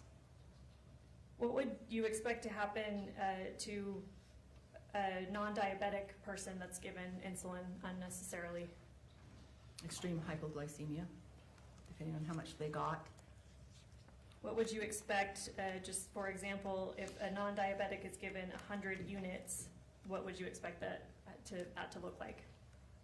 Their blood sugar would drop to probably a critical low level. If it was the short-acting, then it would hopefully rebound, depending on how low they got and those kind of things. If it's the long-acting, it's going to stay down a lot longer, so they definitely need intervention.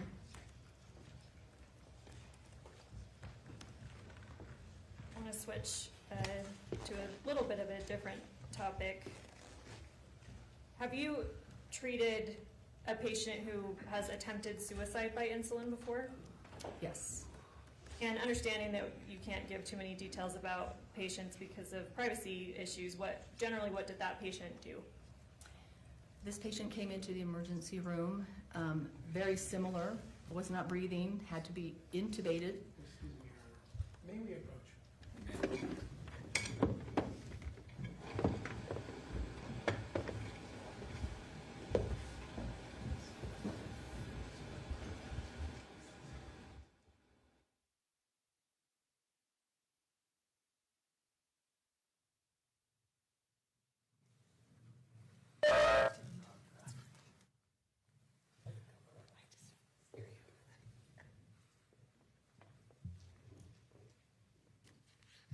All right, I'm going to switch gears. We talked before about how you work with basically a team. You work with physicians, doctors, nurse practitioners, and nurses. Is that fair? Yes. So to do your job correctly, do you have to have a pretty firm understanding of what nurses understand? Because you're giving them commands and orders and you're expecting them to follow through and follow your orders. Is that right? Yes.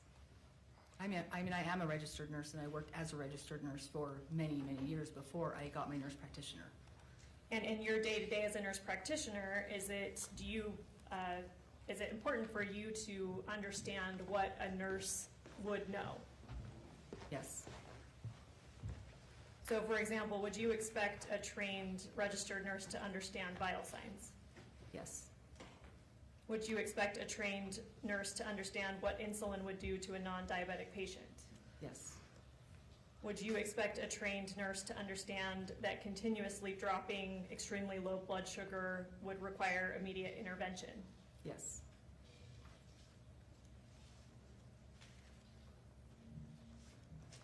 We talked before, Kacee never regained consciousness. No. Did she die? Yes.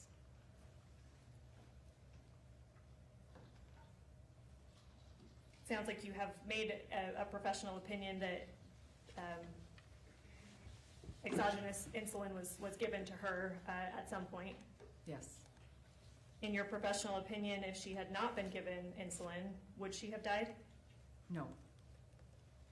In your professional opinion, if intervention had happened earlier on Kacee, sugar's been given sooner, might you have expected a different outcome? Yes.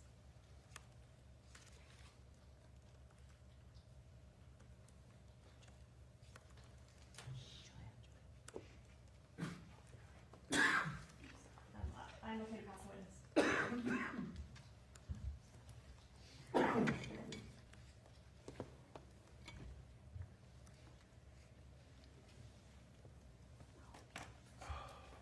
Shall I cross now, since? Yes. If I'm able, I might need your help. Good afternoon, Ms. Allred. Afternoon.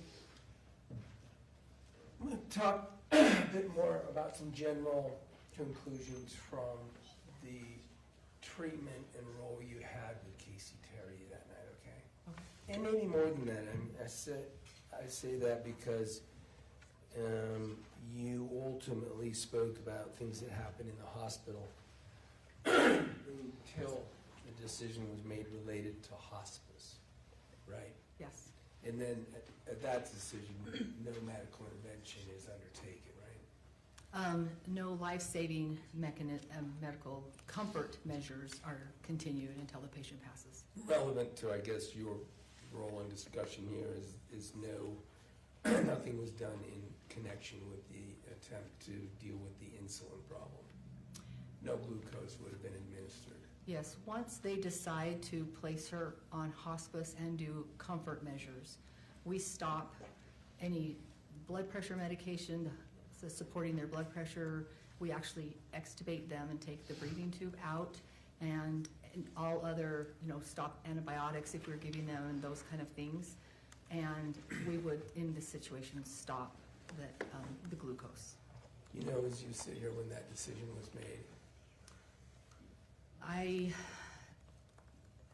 actually believe they switched her to hospice the evening of the 14th, but I'm not sure. you have records that would help you refresh your recollection that it could have been the morning of the 14th? I don't remember. Okay. If it was the morning of the 14th, that would be roughly, well, she went to the hospital around 10:30, is that right? 10:30 at night. Yes, on PM. the 12th. On the 12th. So, we can count the hours. We don't know exact hour in the morning of the 14th. Let me leave that general question and go to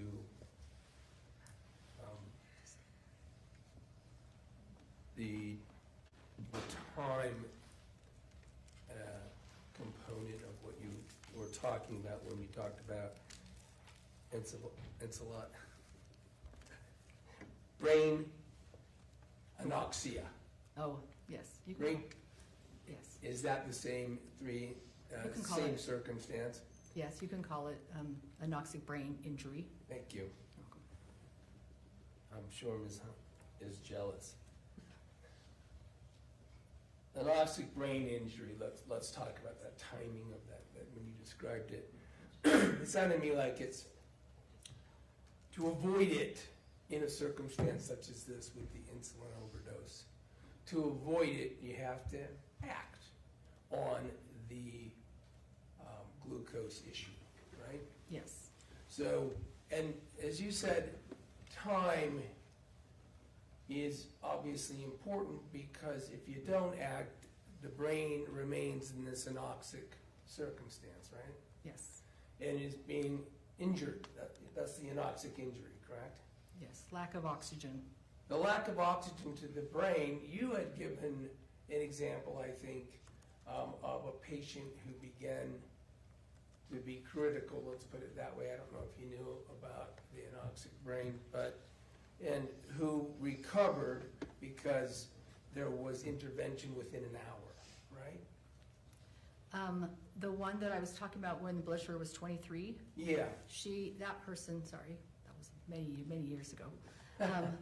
She did not get anoxic brain injury. Right, because, you even described that while she was pretty out of it, she was conscious.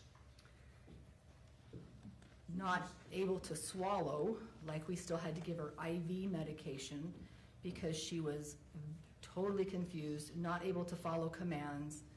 And so we had to intervene with IV to get her blood sugar up. Then we were able to have her drink and that kind of thing.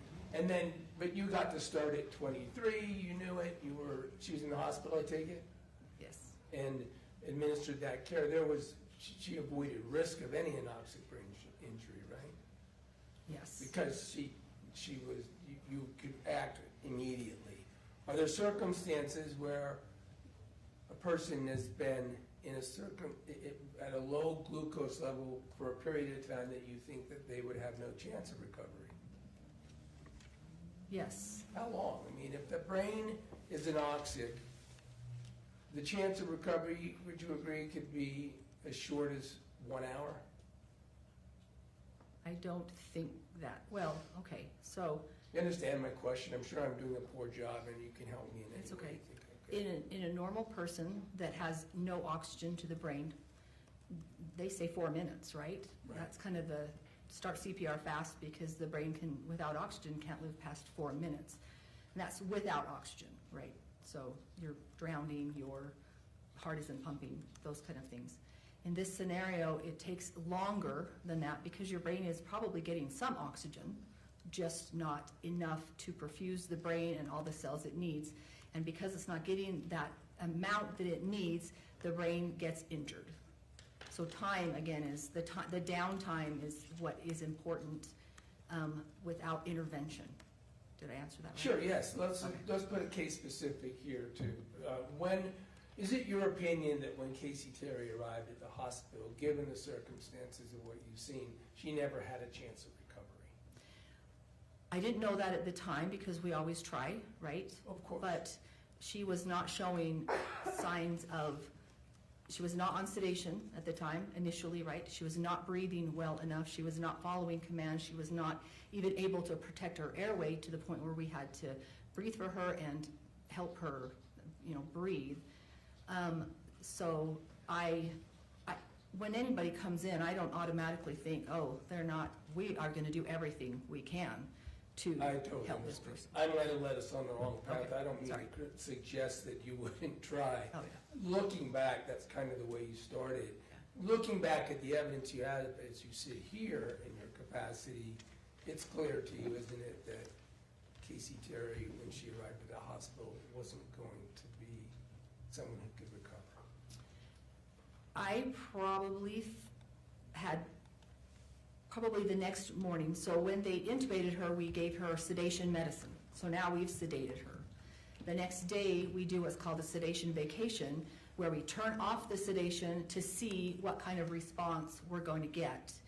And when that happened and she did not improve at all, that's probably when I get concerned. So actually later that day, I believe that's when we did the MRI later that day to evaluate to see if we could see that she had any brain injury. And she did. She did.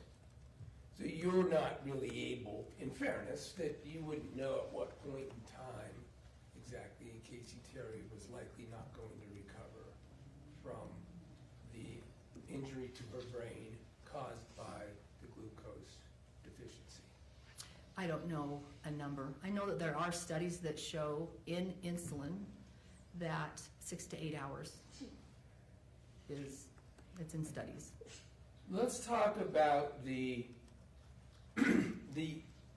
conclusions and things that you saw, based your conclusions on, in terms of the introduction of the exogenous insulin to Kacee, to your patient that you saw.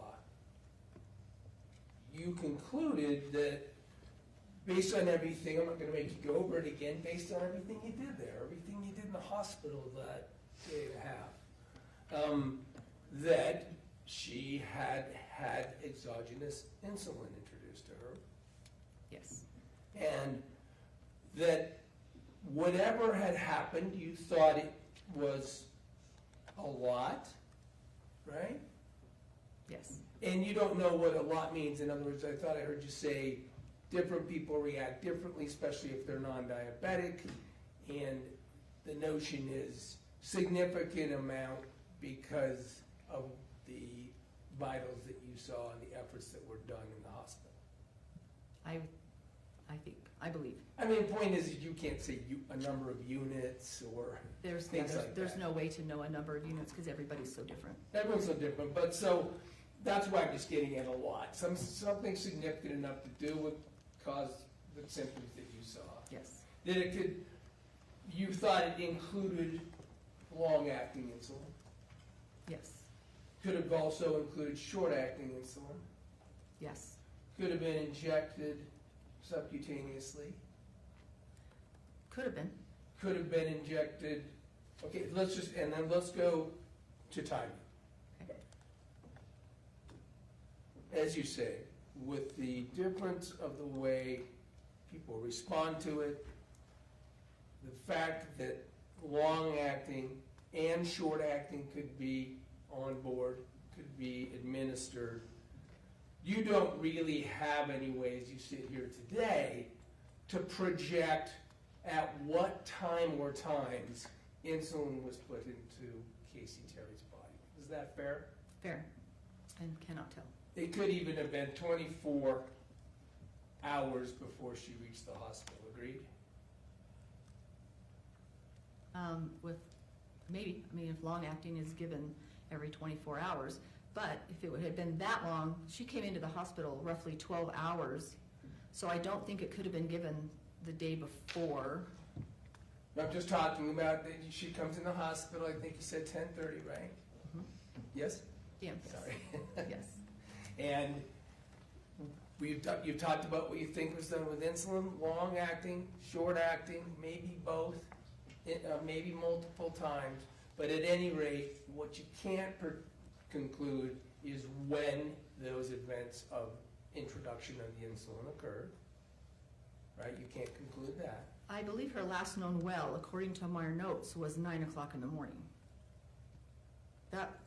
That's according to I don't remember who family said that or talked to her, they saw, I don't know, but in our notes it says that her last known well was 9 o'clock in the morning.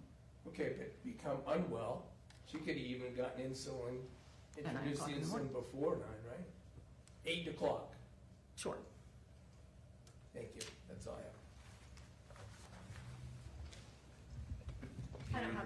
I don't have redirect. This witness may be excused. Mr. Williams, any objection to excusing the witness? No objection, she may be released. Thanks for being here. You ready for your next witness, or you want to take a short break? I would like a short bathroom break if that's possible. Yeah, of I course. think he might be a little bit lengthier, so. Yep. Do that. Ladies and gentlemen of the jury, we're going to take a short break. You are admonished by the court that it is your duty not to converse among yourselves or to converse with any other person on any subject of the trial, and it is your duty not to form or express an opinion thereon until the case is finally submitted to you. This includes no individual research on the parties, attorneys, or claims. All rise for the jury.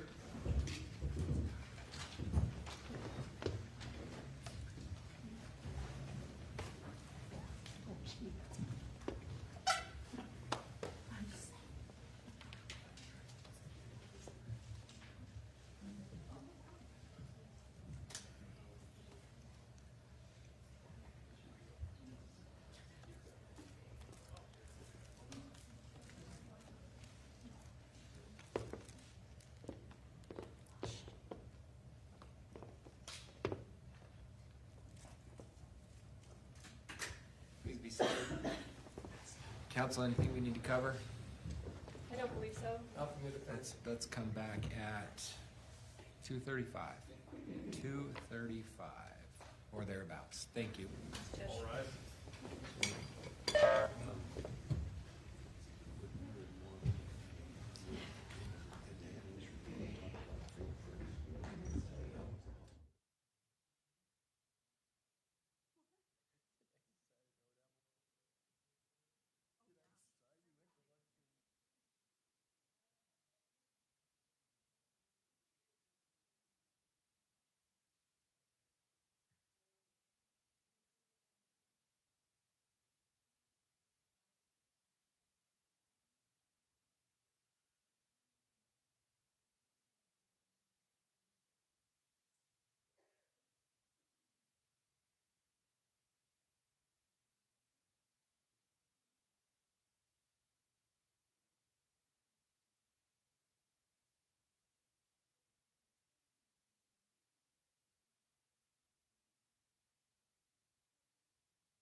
rise for the judge and jury.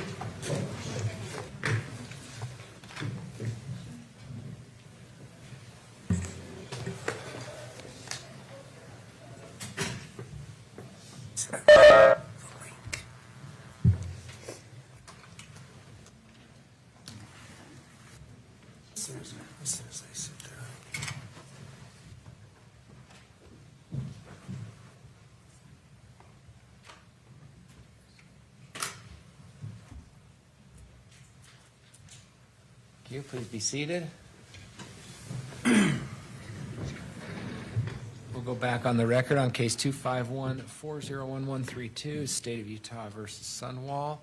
Ladies and gentlemen of the jury, welcome back. Is the state ready with your next witness? Yes, thank you, Judge. The state calls Dr. Malcolm Masteller. Thank you. Please come forward and we'll get you sworn in.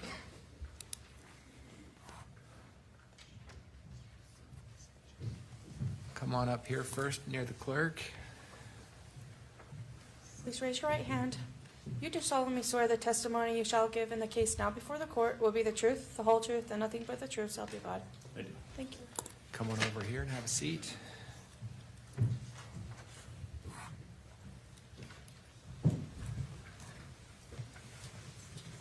Thanks for being here. You're welcome, If Your you Honor. if you can keep that mic in front of you at all times, it will help us make a good record and we'll all be able to hear. Counsel. Thank you. If you could please state your name and spell your last name for the record. It's Malcolm Masteller, spelled Masteller. What is your occupation? Physician. We'll get to your specialties in a minute, but I want to cover your educational background. Walk us through what that is. Undergraduate, University of Utah, with a Bachelor's of Science, biology, minor in biochemistry, and a minor in social anthropology. What did you do after undergrad? After undergraduate, went to medical school at Rosalind Franklin Medical School in North Chicago. That was followed by residency in Bremerton, Washington, at the Bremerton Naval Hospital. And what did you do your residency in? Family medicine. You said you're currently a physician. Do you have particular specialty? Family medicine is a specialty. I'm board certified in family medicine. Help the jury understand, maybe they already know, but if not, or help me understand what family medicine means generally. Family medicine encompasses care from newborn until geriatric timeframes. All levels of care. Some will do obstetrics as well. It's fairly broad as to what we can do, what we're credentialed to do, and what. I can go into mine specifically. I see all age groups. I also do urgent care. I will see newborns. The majority of the people I see are between 20 and 100 plus. So sometimes we hear the term primary care physician. Is that what you might be considered? Yes. And you may have already said, I'm sorry, how long have you been a physician? About 18 years. And what facility do you work for? I work for the University of Utah. How long has that been the case? 12 years. Where did you work before that? U.S. Navy? Anything before that? No. You mentioned you're board certified in family medicine. Yes, I am. Does your role require ongoing continuing education requirements? It does. State licensing requires continuing education, as does the board certification. You have to complete so many credit hours of continuing education through conferences, online training, in-person training, etc. Do you keep current on that? I do.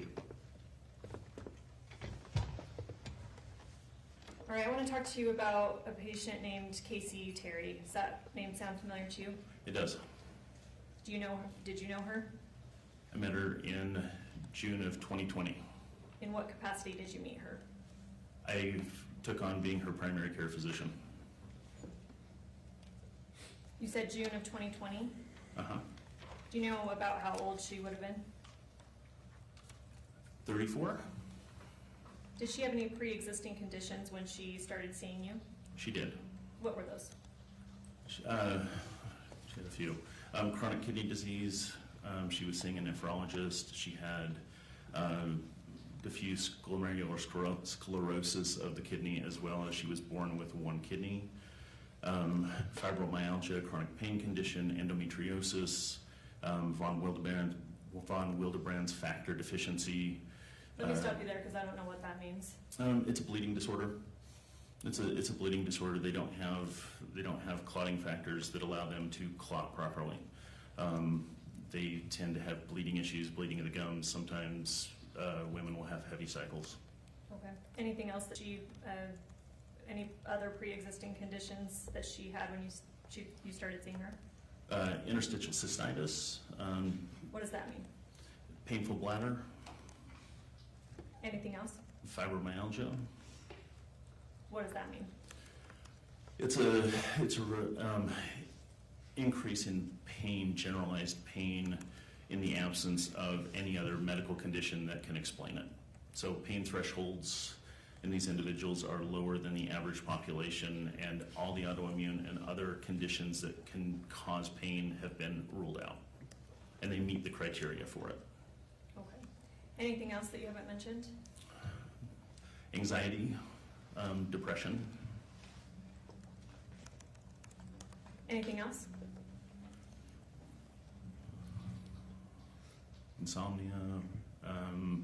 She'd had a problem with weight, had been through a gastric bariatric surgery as well.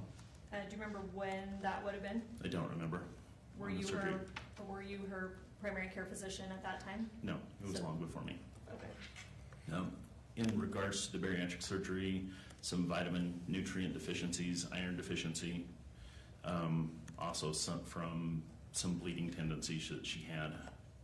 Okay. I did not write down each of those, but I'll try to take them in turn. Well, let me first ask you this. Did she tell you that she had cancer? No. You mentioned several things, and I don't know that I'll, like I said, remember all of them. But let's start with her being born with one kidney. Is that something that you were able to independently verify, or were you just taking her word on that being the case? That was verified on multiple imaging studies. The last being a CT scan in 2023 in an emergency room of the abdomen and pelvis. I believe you said endometriosis was a pre-existing condition with her. Is that something that you were able to independently verify? I couldn't. Her gynecologist had retired and records were not available. So that was a subjective health condition. It sounds like fibromyalgia would also maybe be a subjective condition, just her report of her level of pain. Yeah, it's a diagnosis of exclusion. So if you've ruled out other causes of pain, a lot of them, then that's the final diagnosis if they meet the criteria. There's a very specific criteria. And you took her through those criteria? Yes. I guess she, at some point, had been diagnosed. She had been diagnosed before. She had already been diagnosed. Okay. That was a reported condition. You said that a nephrologist referred her. What's a nephrologist? Nephrologist is a kidney doctor. Okay, we talked about kidney already. And sorry, I'm forgetting the other ones you said. Of the conditions that you listed that she presented with when you began seeing her, what ones were you able to independently verify versus just based on what she's telling you is happening? So chronic kidney condition, the chronic kidney disease was verified both with laboratory and imaging studies. Endometriosis was not. That is, she had reported surgeries, but it was on the abdomen, which is diagnostic laparoscopies by the gynecologist, both for treatment and diagnosis purposes. Fibromyalgia was verified by clinical criteria after ruling out through blood testing and so forth, multiple other potential causes of joint and muscle pain. Insomnia is a subjective complaint.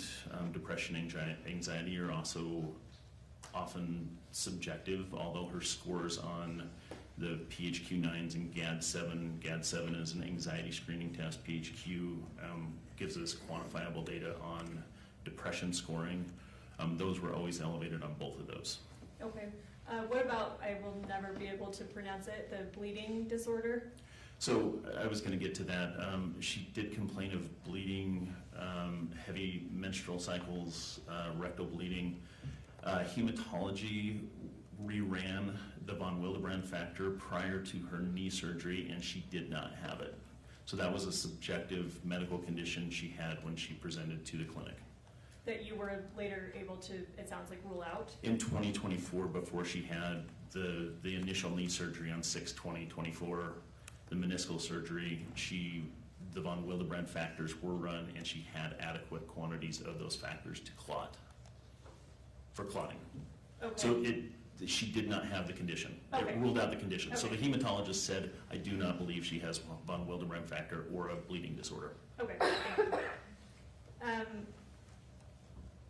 You made reference to her knee surgery. Did you say before that she had arthritis? I did not mention that. That was an oversight. She had moderate to severe osteoarthritis, both knees. Left knee was verified on x-ray, bony arthritis. She can't see soft tissue unless you get an MRI. The right knee was verified bony arthritis, primarily in the lateral component of the knee joint, as well as extensive cartilage degeneration, I believe tibial plateau and over the tibia and femoral condyles. So what that basically means is the cartilage is breaking down. She had pretty extensive breakdown of cartilage in the knee. Okay, and we actually have already heard from the surgeon that performed the one knee replacement. Were you involved, obviously you're not the surgeon, but were you involved in kind of helping her make that decision or deciding that was maybe an appropriate path to take? Yeah, there was a long discussion on both knees. I'll come back to that in a bit. But fair to say that at least some of the things that Kacee came to you complaining of were either entirely subjective or even later ruled out. Yes. Would you say that Kacee sometimes exaggerated her levels of pain? Yeah, exaggerated several things. Pain was one of them, yes. What other things did you find that she may have exaggerated? So for me and the nephrologist, in June this was started after her knee surgery, her initial knee surgery, there was initial complaints of pain. That kind of disappeared, and then she was complaining of significant weight gain, swelling in the legs. But objectively, there wasn't the degree of weight gain nor the swelling in the legs, both on my exam, the nephrologist's exam, and in the ER note where she had gone in with that complaint. We've heard from other witnesses that she may have made several trips to the ER, or maybe even frequently went to the ER. Would you have, as her primary care physician, been made aware of ER visits that she had made? Yes, sometimes. I mean, they will, by her, if we don't always get the notes from the ER, no. We try to keep up on them. Sometimes they're good about sending them, sometimes not. Most of the electronic medical records have gone to a unified system now, so it's much easier. But at the time, not always.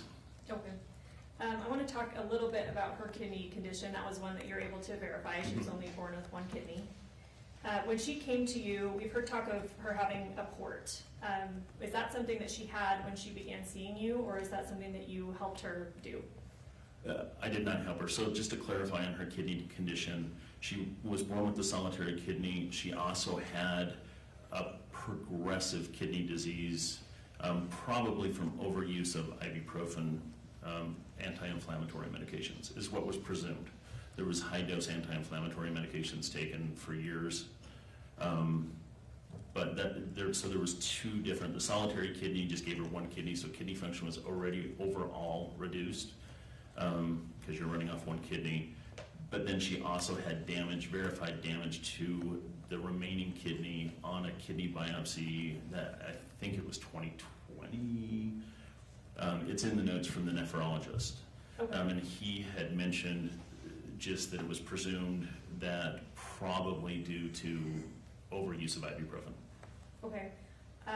That damage to her existing kidney, how might that show up in her? Pain, other symptoms? No, it's usually painless. We're going to identify it.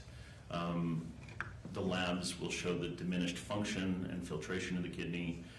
With her, she had a little bit of protein, so we saw on a microscopic level the filters in the kidney were starting to leak a little bit of protein, not large amounts, but enough to pick up on urine testing for protein, and then ultimately it's the biopsy that makes the determination on the kidney disease. Okay.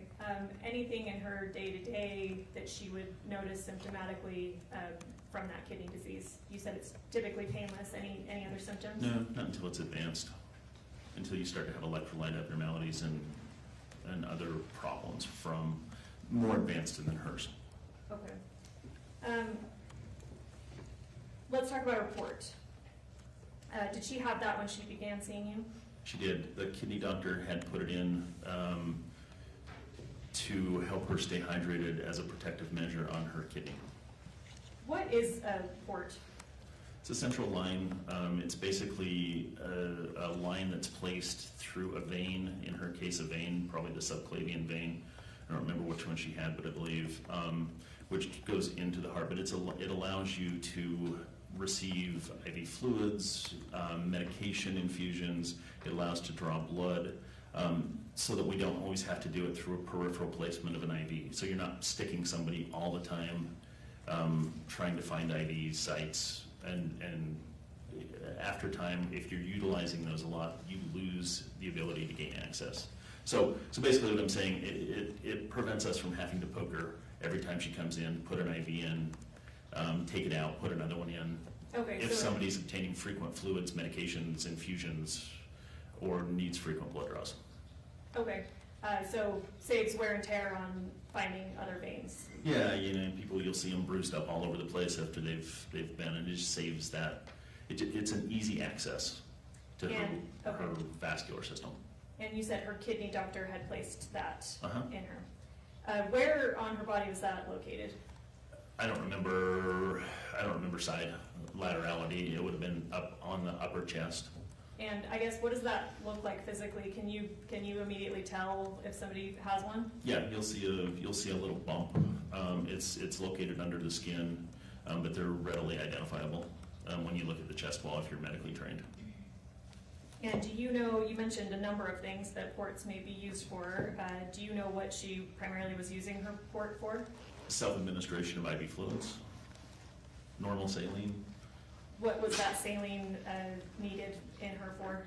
Hydration. There was also some thoughts that she may have something called postural orthostatic tachycardic syndrome. She had appointments with cardiology, and they were going to see her. This was later in 2024. She had upcoming appointments with them when she had passed. So they were the workup for this postural orthostatic, and with them as well. This is what we call a dysautonomia, where the autonomic nervous system does not control and regulate heart rate, blood pressure, etc. very well, and her heart rate was always just a little elevated. Okay, forgive me, I will not be able to remember nor pronounce a lot of the terms that you're using. So this condition that it was maybe suspected that she might have, and you were working on maybe confirming that. What is that? So again, I'm trying to say it in layman terms. The autonomic nervous system doesn't work. So positional changes, people have a harder time with regulation of heart rate, blood pressure, and so forth, and they frequently will pass out or or feel very lightheaded. With her, it was more lightheadedness and a mild elevation of her heart rate that would accelerate if she stood up.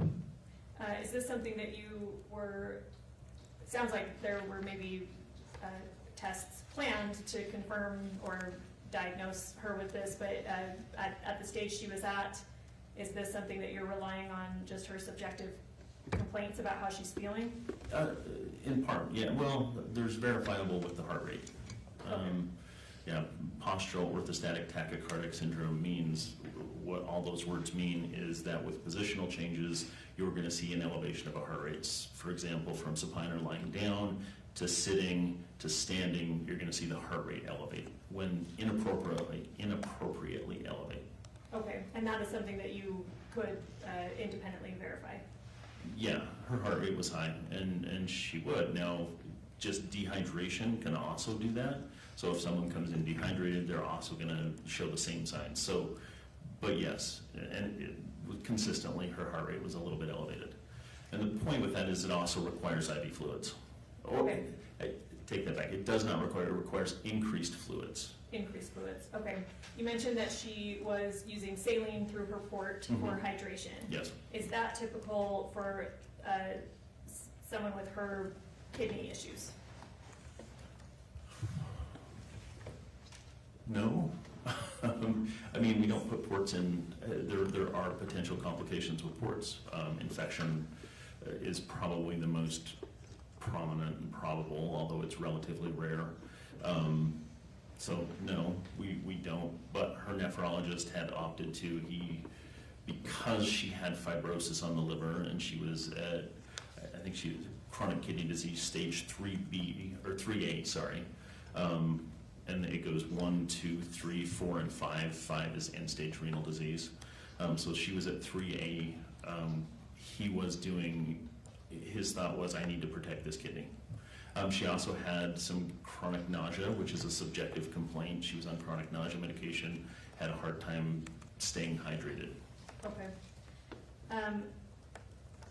When someone has a port and they're using saline, is that something that has to be prescribed? Can they get that over the counter? How was Kacee getting saline? It's prescribed. Were you prescribing that? I don't remember. Honestly, I may have prescribed it once. Nephrology had prescribed it for quite a long time, and I very well could have prescribed it.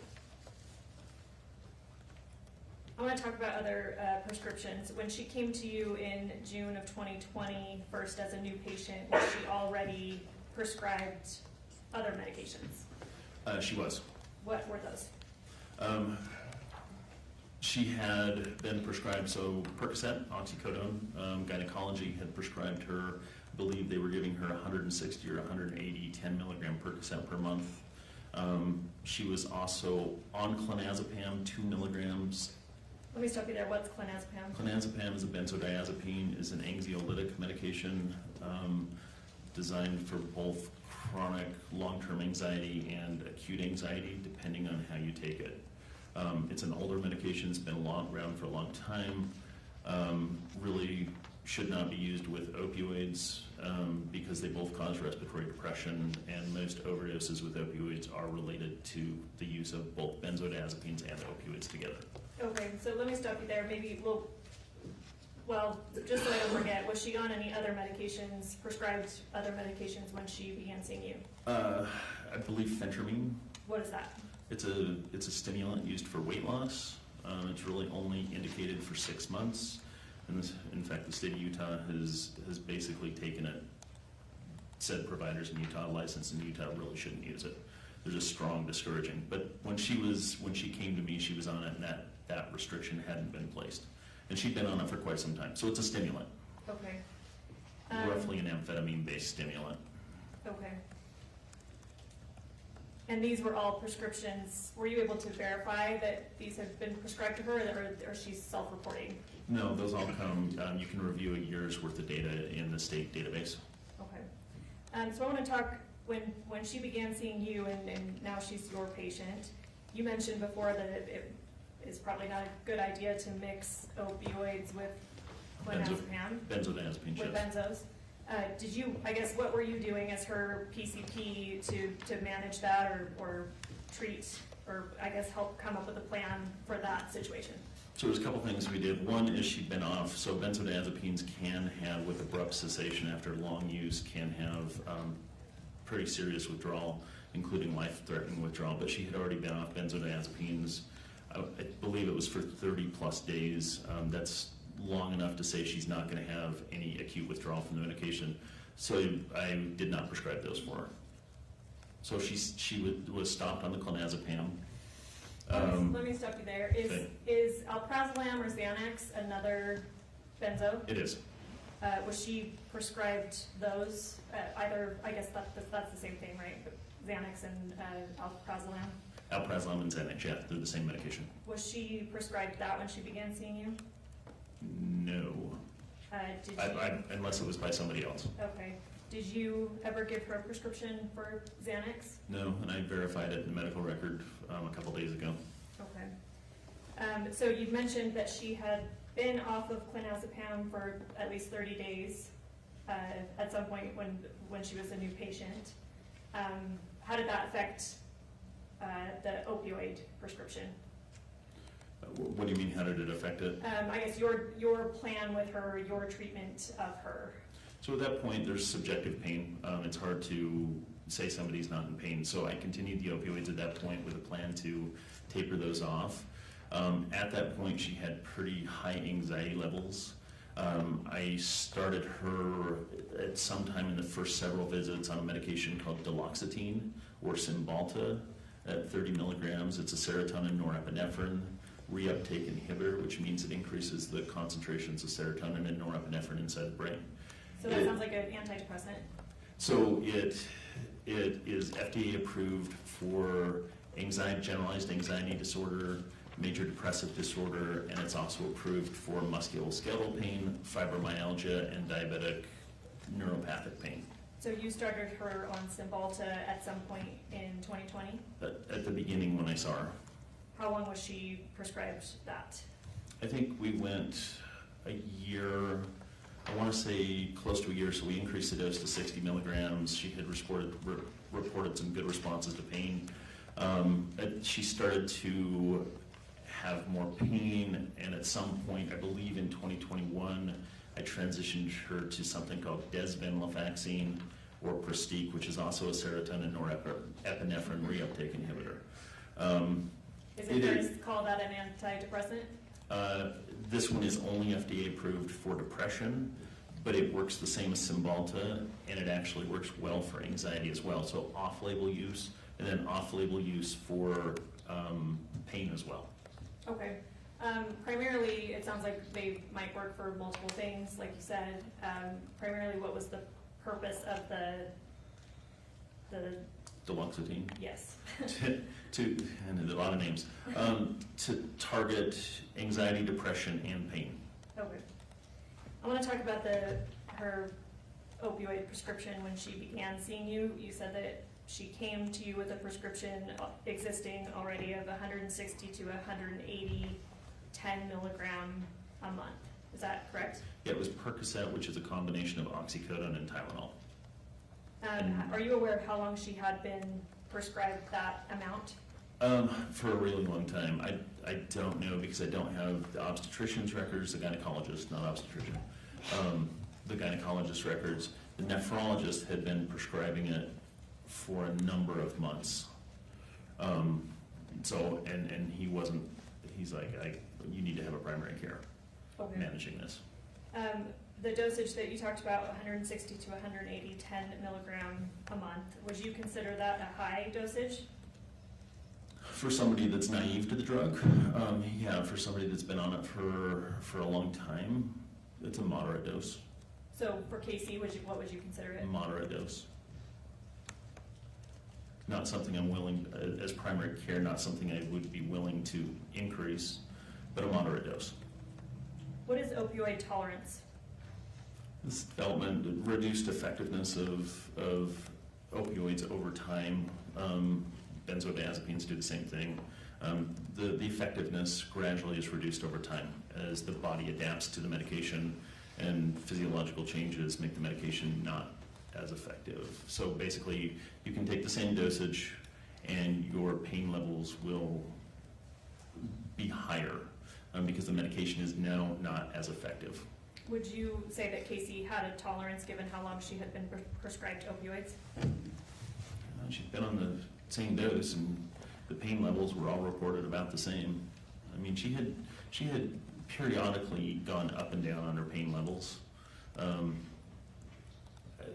Everybody's going to have a little bit of a tolerance. Everybody's a little different as well. But she's not complaining of escalating pain, that she's wanting more. She's not asking for escalating doses. Yeah, typically, if there's a high tolerance, people come in asking for escalation of the doses. And you didn't see that with her? No. Sorry, I lost my train of thought.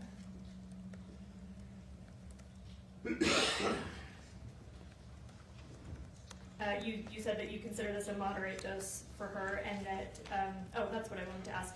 I believe you mentioned that you had a plan to wean her down from that level of opioids? Yeah, we also put her on something called amitriptyline or Elavil, which is a tricyclic antidepressant.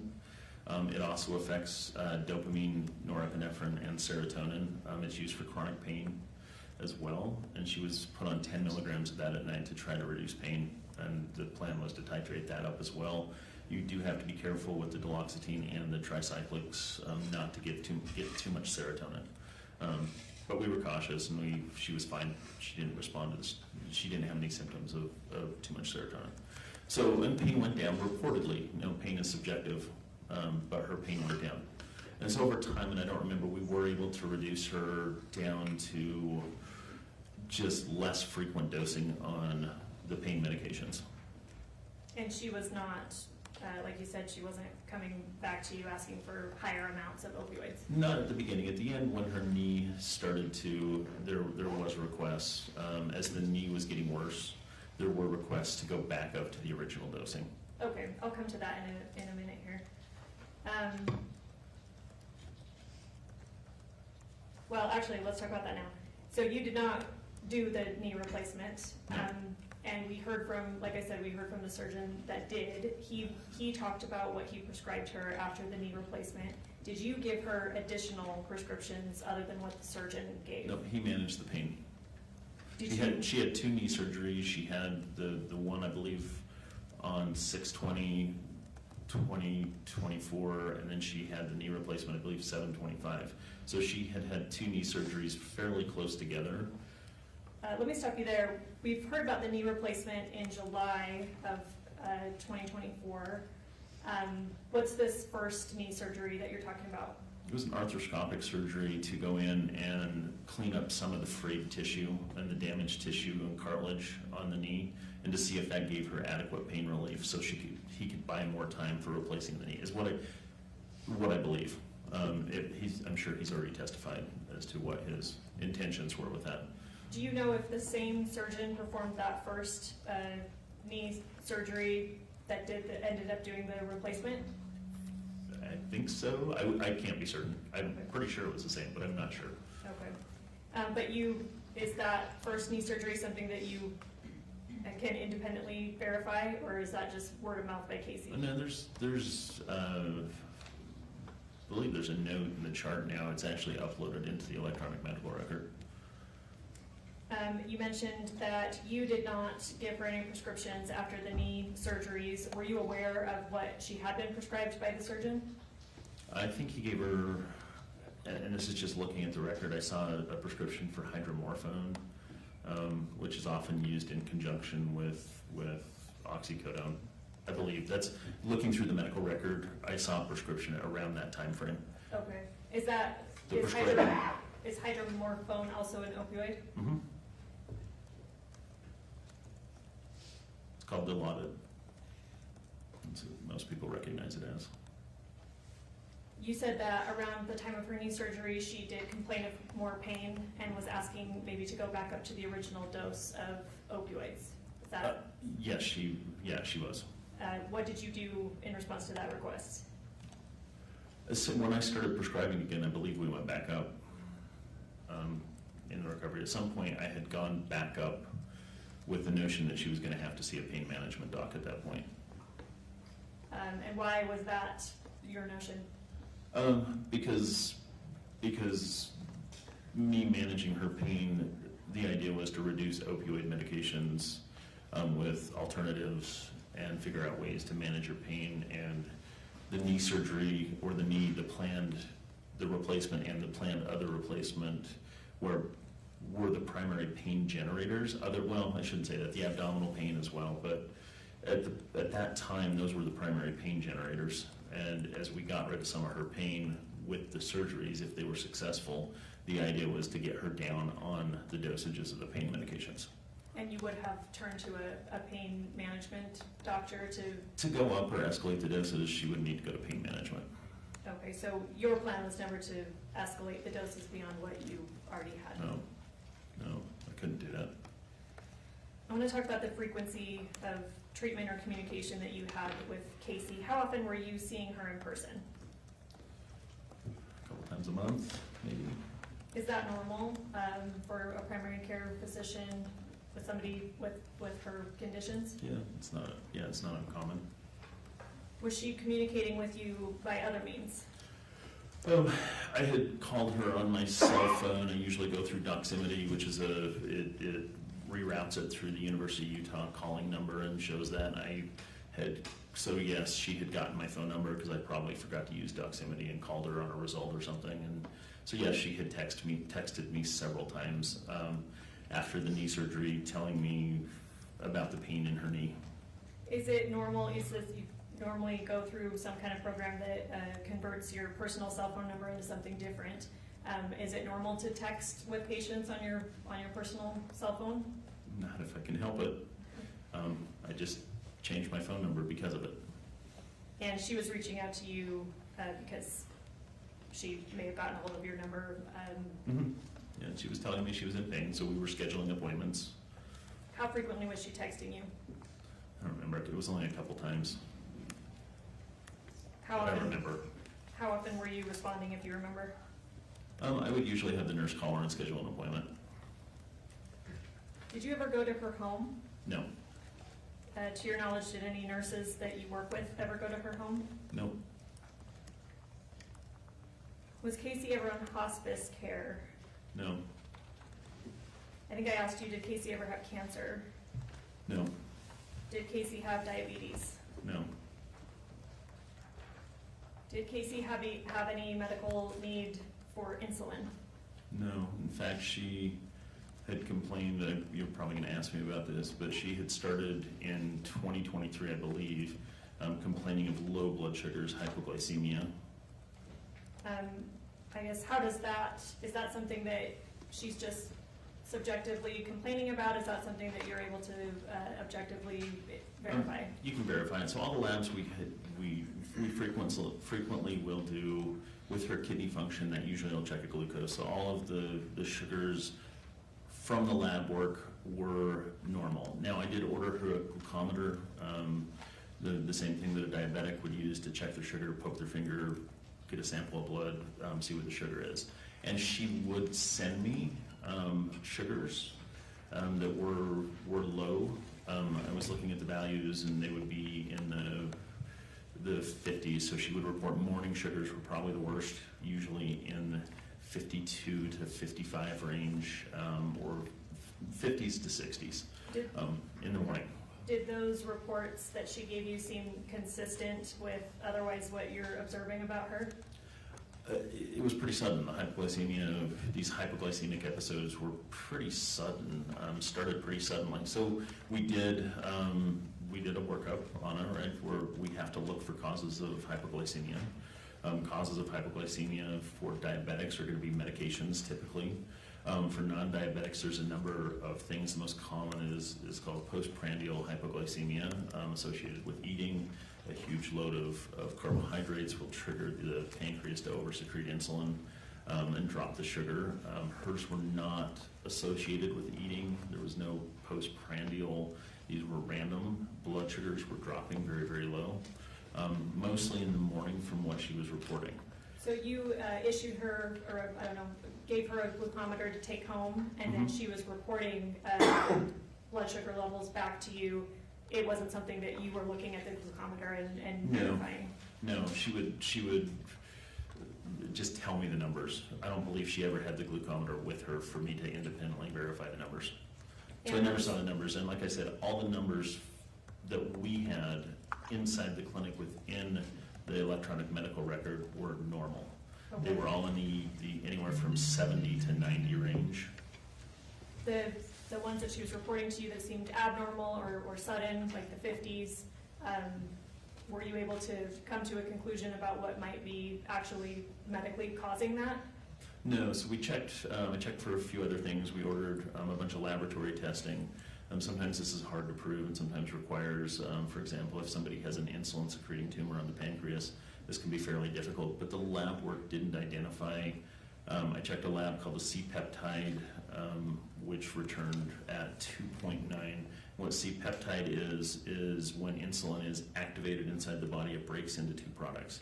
C-peptide is released, and we can measure those levels, and that tells me what somebody's endogenous insulin. By endogenous, I mean their natural pancreatic production of insulin is.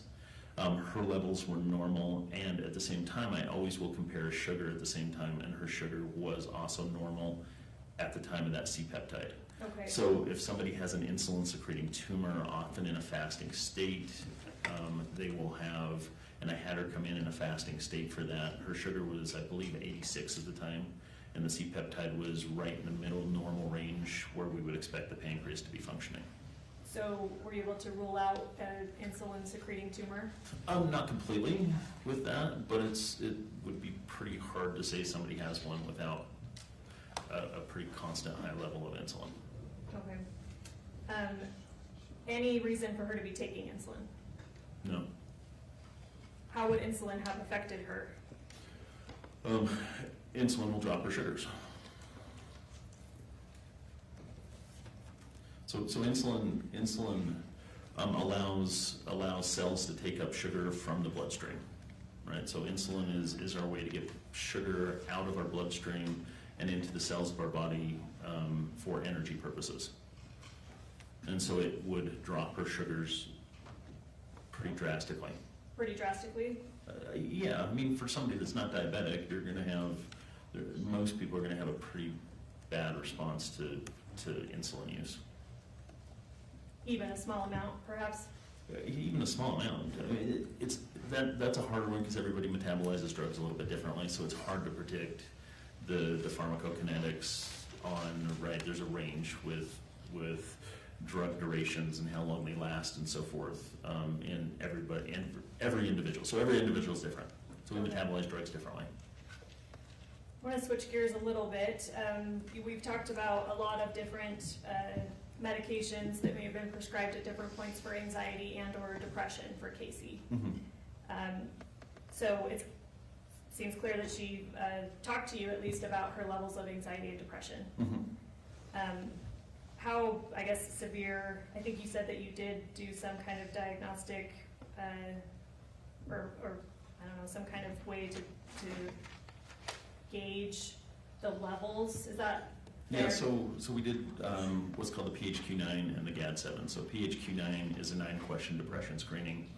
The GAD-7 is a 7-question anxiety screening. I think we have 4 on record. Most of them are associated with social work visits. The depression screening was ranging 21 to 22, which is moderate to severe depression, and the anxiety screening levels were at 18, which shows severe anxiety. Were those consistent among the tests that you had They given? stayed the same the whole time. Did she ever, did you talk to her about suicidal ideation? Yeah, we always talk about it. Every time we talk about depression, we talk about suicidal ideation. One of the questions on the PHQ-9, have you ever thought about suicide? I'm probably quoting it wrong. And it's no days, some days, half the days, every day. And she would mark a 2, which is half the days. Okay, was that significant to you? Yeah, it's always significant. We've got her in, tried to get her in to see our therapist. She was seen, I think, 4 times by our therapist and called probably half a dozen other times. Social worker. In what time frame? 2023, 24.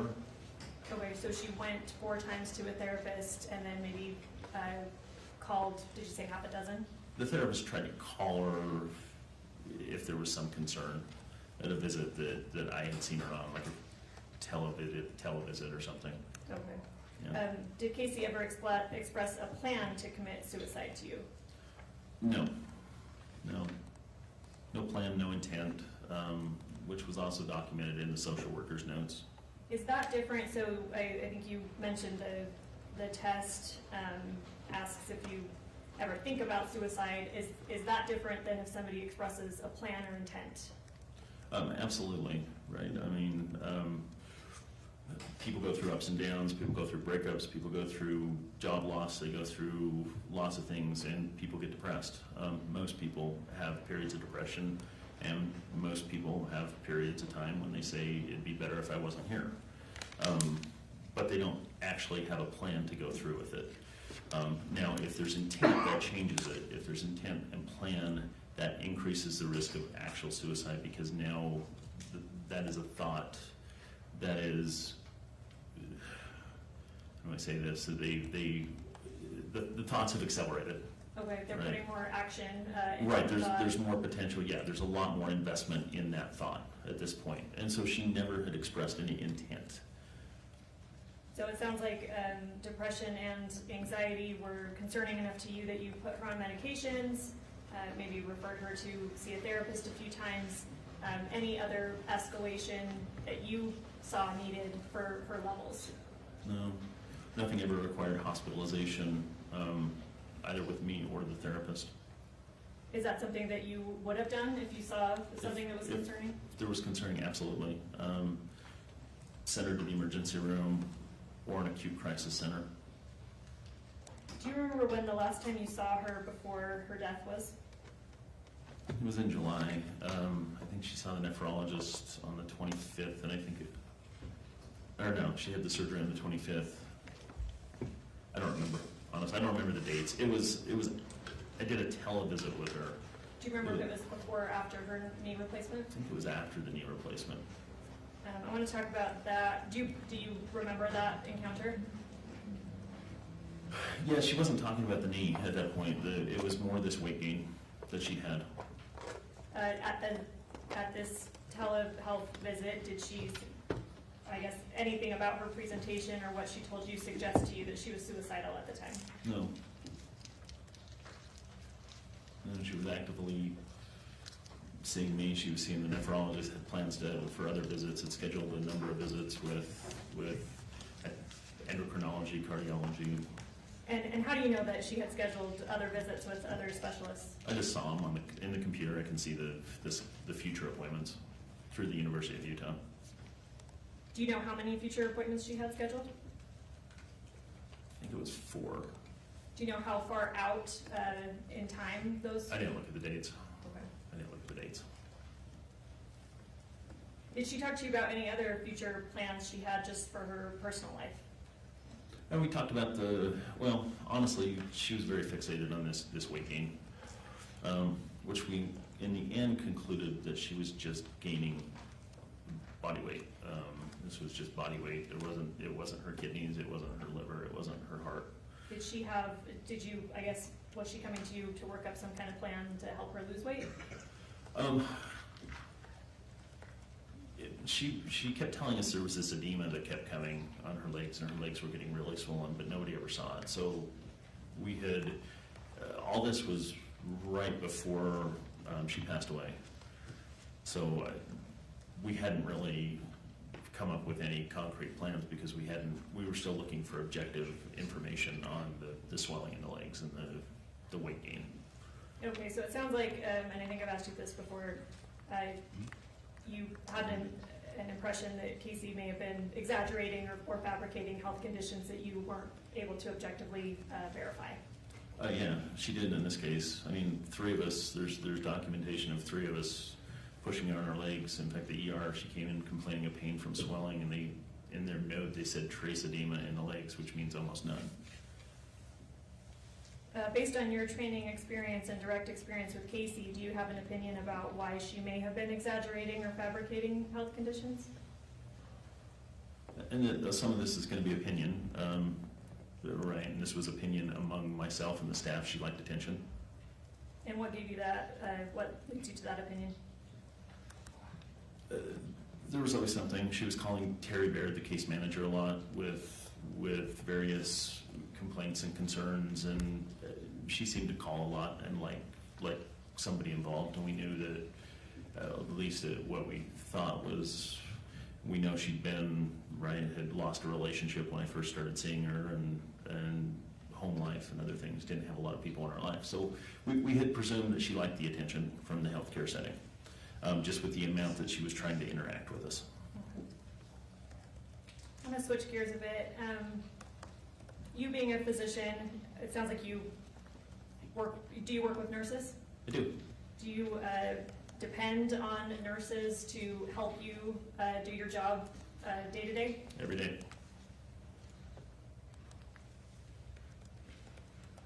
Would you say you're aware of the, I guess, base level of knowledge and kind of categories of knowledge that you expect a registered nurse to have? Yes.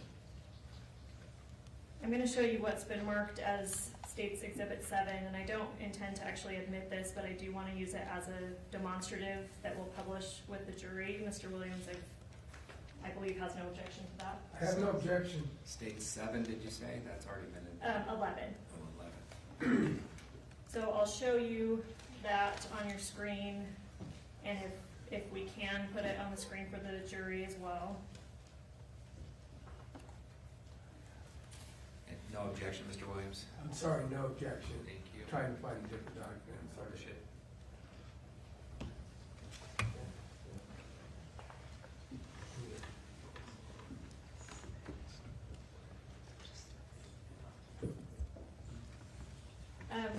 The jury will receive more context about what these are from with a later witness, but I want to go through some of these or all of these with you. And we'll start at the, do you see this on your screen? I do. I'll start with the top one. So on March 13th, 2024, there's a report. What's BP? Blood pressure? What does BP 60/39 mean? So top number, do you want me to explain blood pressure? Yes. Yeah, so top number is systolic blood pressure, bottom number is diastolic. Diastolic blood pressure is the blood pressure present in our bodies in between the heart beating. So that's our baseline pressure inside our arterial system. And then the top number represents the pressure as the heart is pushing the blood through the body, what the pressure in the body is during that beat.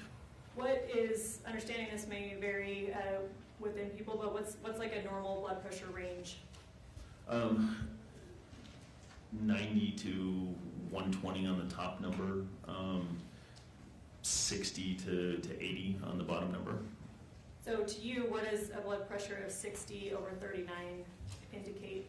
My interpretation that something critical is going on and needs to be addressed. Now, that's a critical blood pressure.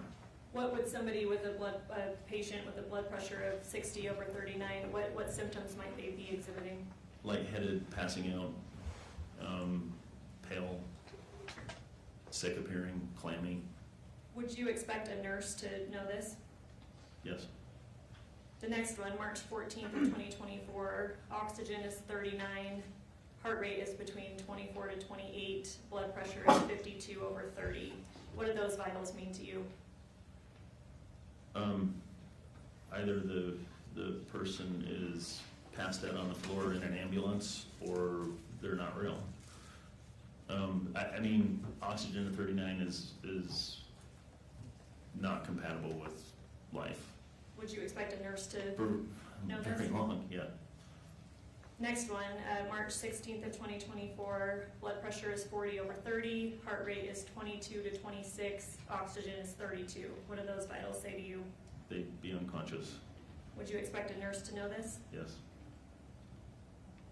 Next one, March 17th of 2024, BP is 39/20, oxygen is 24, heart rate is 24. What do those vitals say to you? It says I'm literally struggling to try to breathe and my heart rate's 24. She wouldn't be, I'm assuming this is a text message, she wouldn't be texting with these. And yes, a nurse would realize that she would not be texting with these vital signs.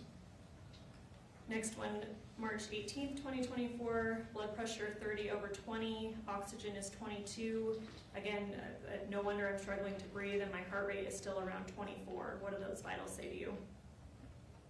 That they're not real and somebody that's texting. So somebody with the, I guess, are those vitals even compatible with life? No. And certainly somebody would not be texting then. No. Would you expect a nurse to know this? Yes.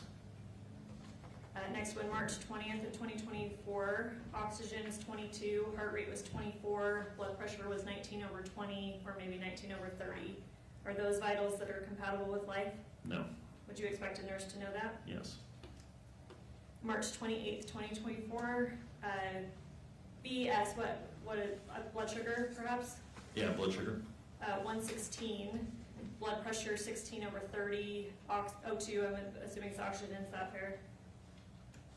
20 to 22, heart rate is 24 to 25. What are those vitals compatible with life? No, they're not. In fact, the blood pressure, the systolic is lower than the diastolic, which can't happen. That can't even happen? No. Would you expect a nurse to know that? I would. Next one, March 30th, 2024, what is PB? If you know. I don't know. I think probably is supposed to be BP. Okay, so maybe a typo meant I think it blood was a typo. pressure. 15/0, oxygen is 19, heart rate is 23. Are those vitals compatible with life? No. Would you expect a nurse to know that? Yes.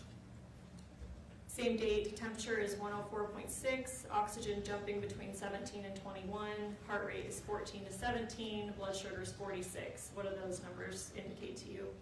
Low blood sugar, not compatible. You can't have a heartbeat of 14 to 7 and be alive. Would you expect a nurse to know that? Or you're very close to death. I would. March 3rd of 2024, blood pressure 20/0, heart rate 27, oxygen 24. Are those vitals compatible with life? They don't make sense, no. They're not, but they don't make sense. Why don't they make sense? Because you've got zero arterial pressure with the diastolic pressure when your heart's at rest, but if your heart was still beating, I suppose, with no pressure, but a nurse should understand that those don't make sense. Next one, March 8th of 2024, blood pressure 30/0, heart rate 17, oxygen 21, temperature is 87, and blood sugar is 43. Are those vitals compatible with life? No. Would a nurse know that? Yes. April 14th, 2024, her heart rate has been in the low 30s, her oxygen has been between 19 and 21, and her blood pressure is 17/0. Are those vitals compatible with life? No. Would you expect a nurse to know that? Yes. April 20th, 2024, heart rate 21, oxygen 16, blood pressure 17/0, temp has dropped to 84.2. Are those vitals compatible with life? Nope. Would you expect a nurse to know that? Yes. April 21st, 2024, blood pressure 20/0, heart rate 14, oxygen, I believe 14, between 14 to 20, jumping back and forth quite a bit, temperature is 78.4. Are those vitals compatible with life? No. Would you expect a nurse to know that? Yes. April 23rd, 2024, heart rate 167, oxygen 42, blood pressure 97/64, temp is 94.6. What about these vitals? Yeah,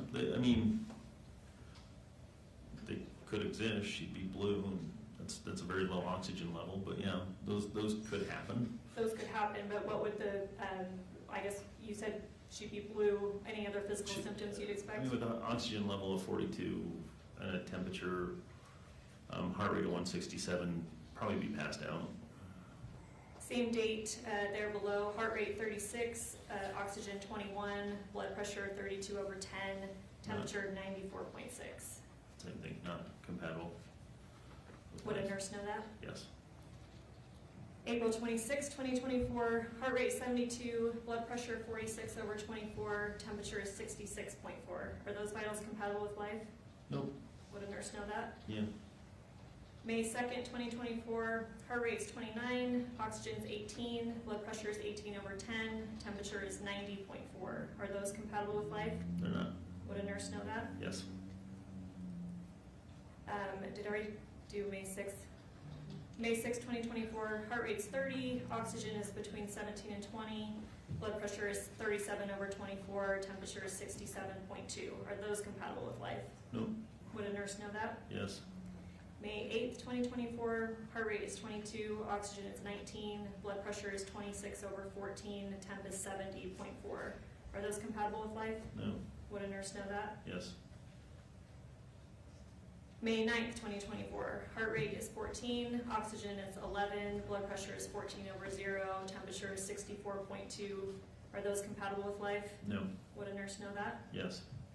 May 10th, 2024, heart rate is 10 to 13, oxygen is 14 to 16, blood pressure is 14 over 0, temperature is 60.8. Are those compatible with life? They're not. No. Would a nurse know that? Yes. I'm going to skip down, save us some time. Let's go to anything around August, if there is.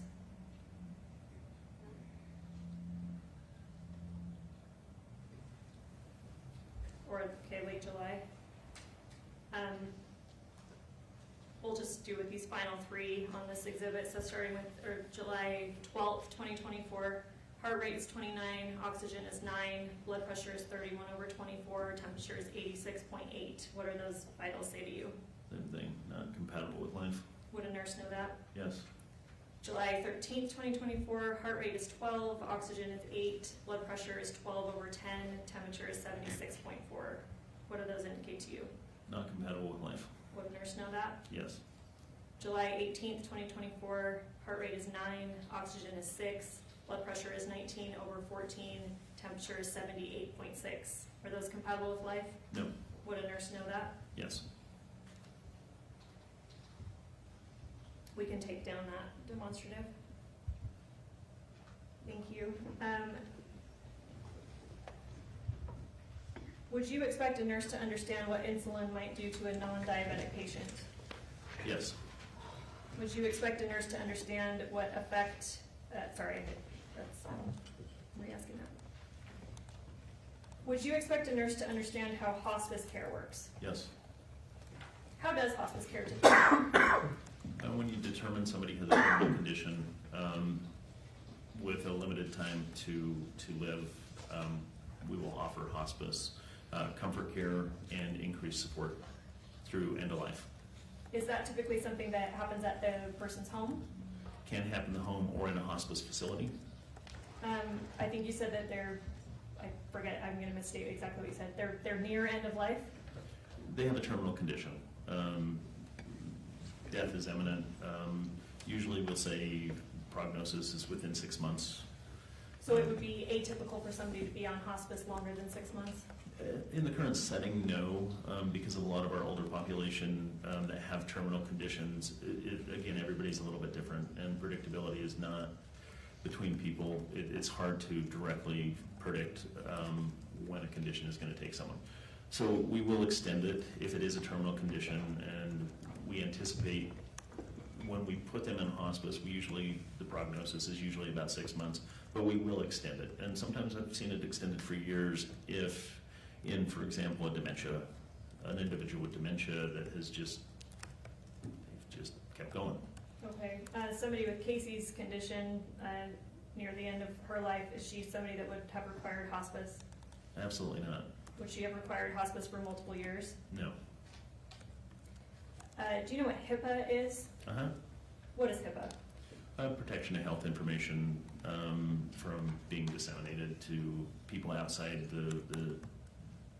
an individual's care. So protection of their health information. Are Rules that medical guide. providers subject to HIPAA? Absolutely. Does that include nurses? Uh-huh. Would HIPAA allow a nurse to communicate health information to a patient's friend over text message? No. Would HIPAA allow a healthcare provider to use the patient's own phone to communicate health information to somebody else? No. Would HIPAA allow nurses to communicate health information? Would you expect a nurse to understand how HIPAA works? Yeah, we go through every school in healthcare goes through extensive training on HIPAA, and refresher courses are required annually. What's a DNR? Do not resuscitate order. How do those work? I guess what's the procedure if one is in place? So DNR is a decision between a physician and the patient to perform no resuscitation in the event of an emergency, for example, cardiac arrest. DNRs are signed by a healthcare provider in the presence of the patient. Are they kept on file somewhere? They are, so the hospitals will keep them. We keep them stored in our database as well. Is that something that you would verify before you actually decide not to resuscitate somebody? Yeah. Would you expect a nurse to know that? Yes. Do DNRs mean, I know that it literally means do not resuscitate, but what exactly, and understanding this may vary based on the individual, I guess, agreements that people come to with their physician.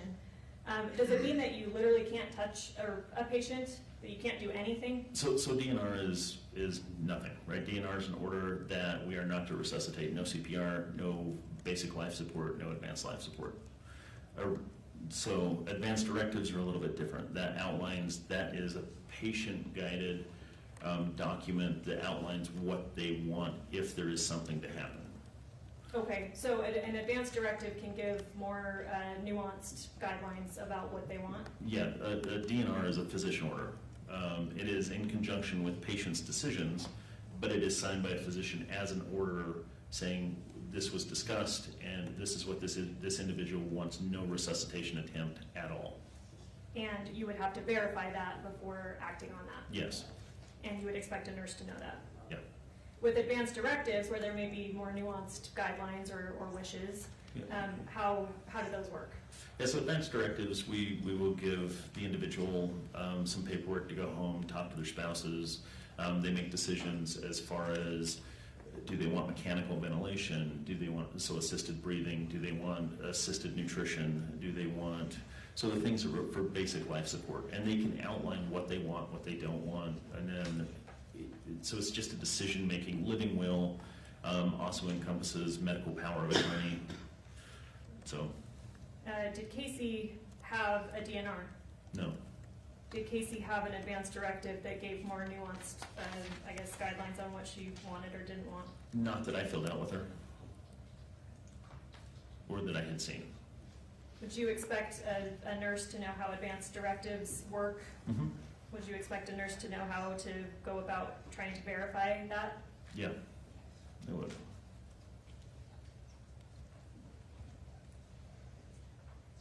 You mentioned within the advanced directive that may encompass powers of attorney, medical powers of attorney. What does that mean? So medical power of attorney is giving permission to someone else to manage your health care in a time of crisis or end of life or serious injury.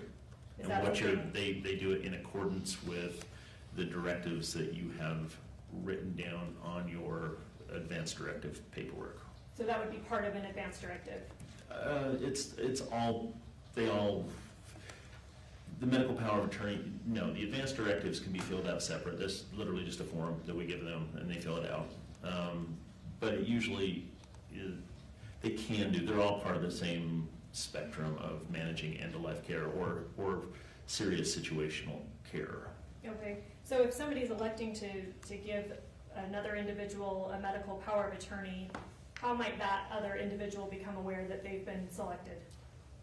Well, they have to accompany them, right? This is all signatures and going through the legal framework with a lawyer, notary. It has to be done by a book. With a physician, signed paperwork, notary? Yeah, I mean, that can be done. It's usually done with will and estate planning through an estate lawyer. Okay, so not necessarily, a physician doesn't necessarily have to be involved, but No.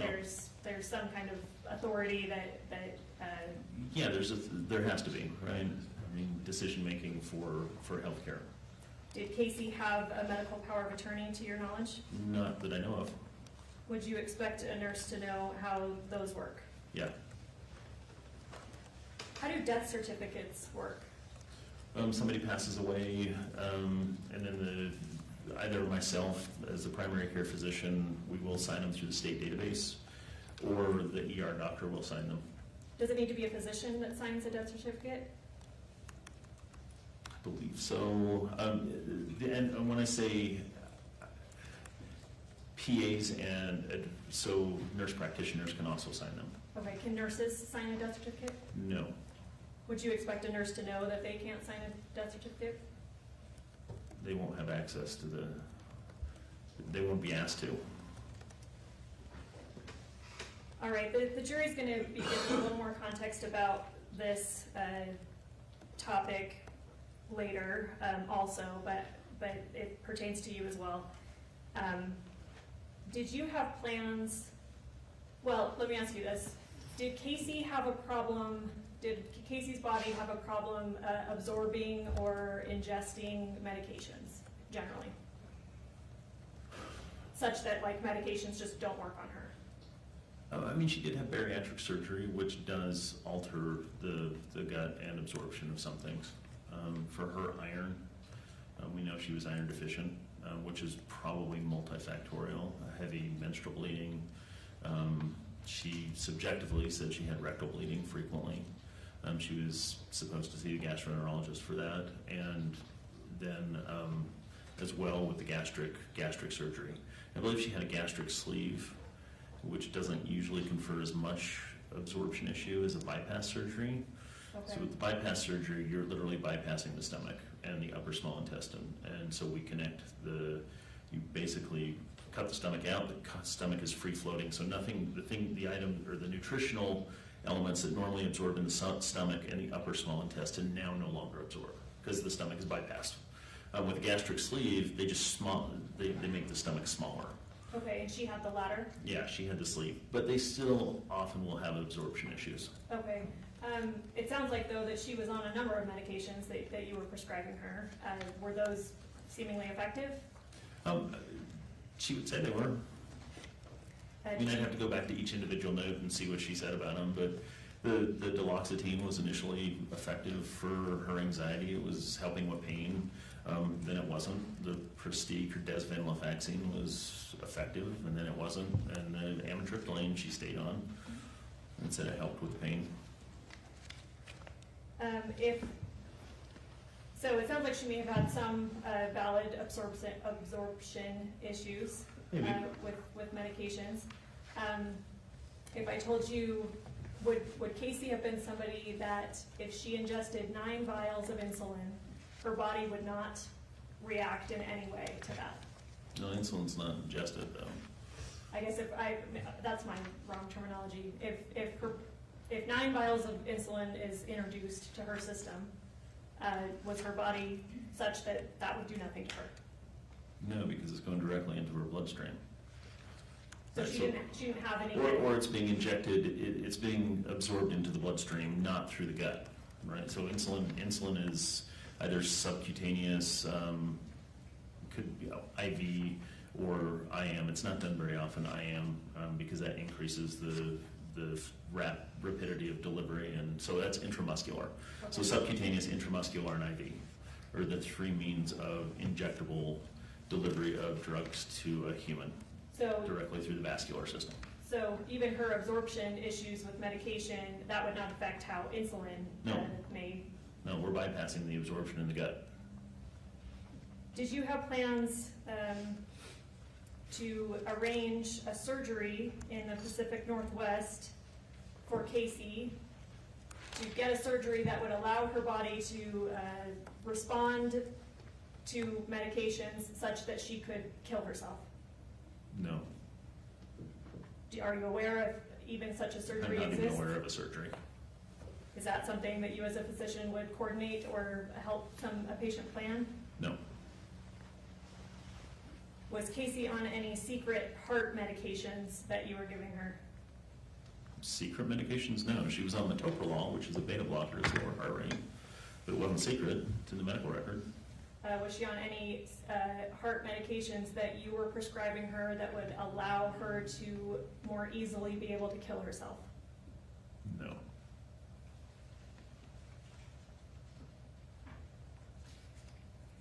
Would you expect a nurse to know that those things are not real? Yes. and if not, look them up.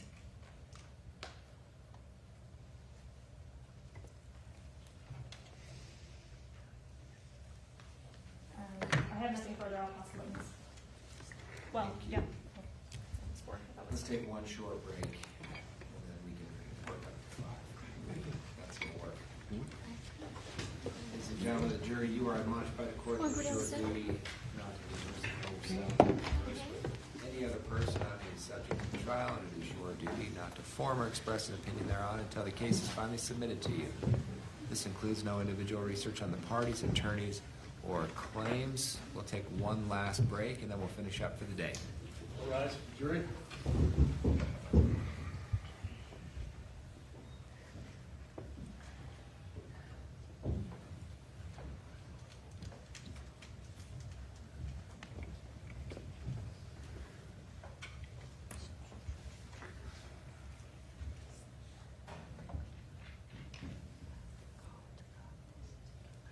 Please be seated. Let's come back at just about 10 after, and then we'll get moving. All rise.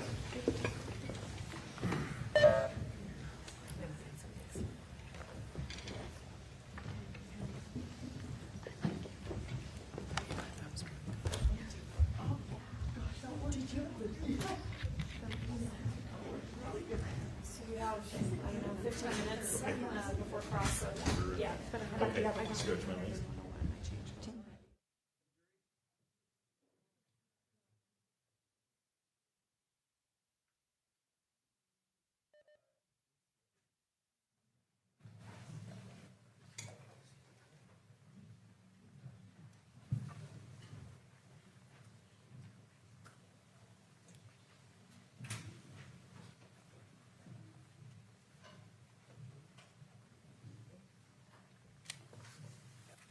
Thank you. Please be seated.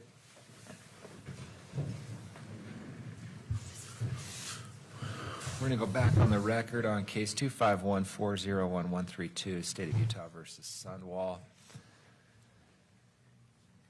Dr. Masteller, I will remind you, you are still under oath. Mr. Williams. Thank you.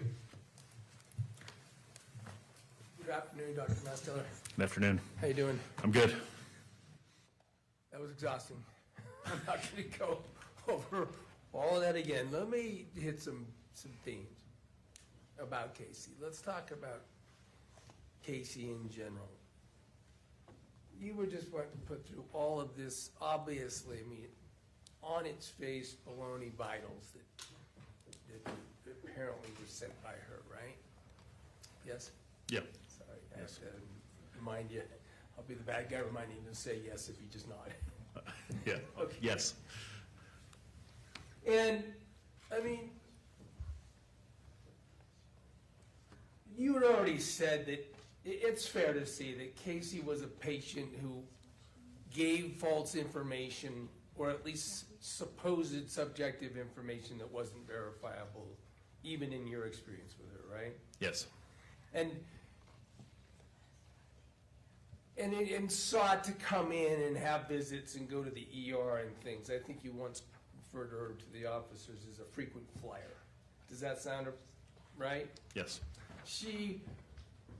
When she reported false information or subjectively described ailments that just were not verifiable, fairly, you gave your opinion that she did it for attention seeking, right? Yes. You saw that as attention seeking even in the medical circumstance, the medical environment, right? Yes. Now, a lot of times as a doctor, that's really all you have is subjective information to go on, right? Right. Yes. Some of the things, it's like especially like, for instance, mental health. That's a tough one, right? If someone says they're depressed, you can't measure it. I mean, we use our scales, You're not a psychologist. but they're answering the questions. So it's all subjective. Okay, that's my point, is that you use some scales that you mark down. And she scored high enough that you referred her to a mental health provider at one point, right? Several occasions, yeah. She went once for 3 visits. You recall that from your records? No, she didn't go very often. But I told you, according to the records, it was 3 times. Do you have any reason to disagree with that?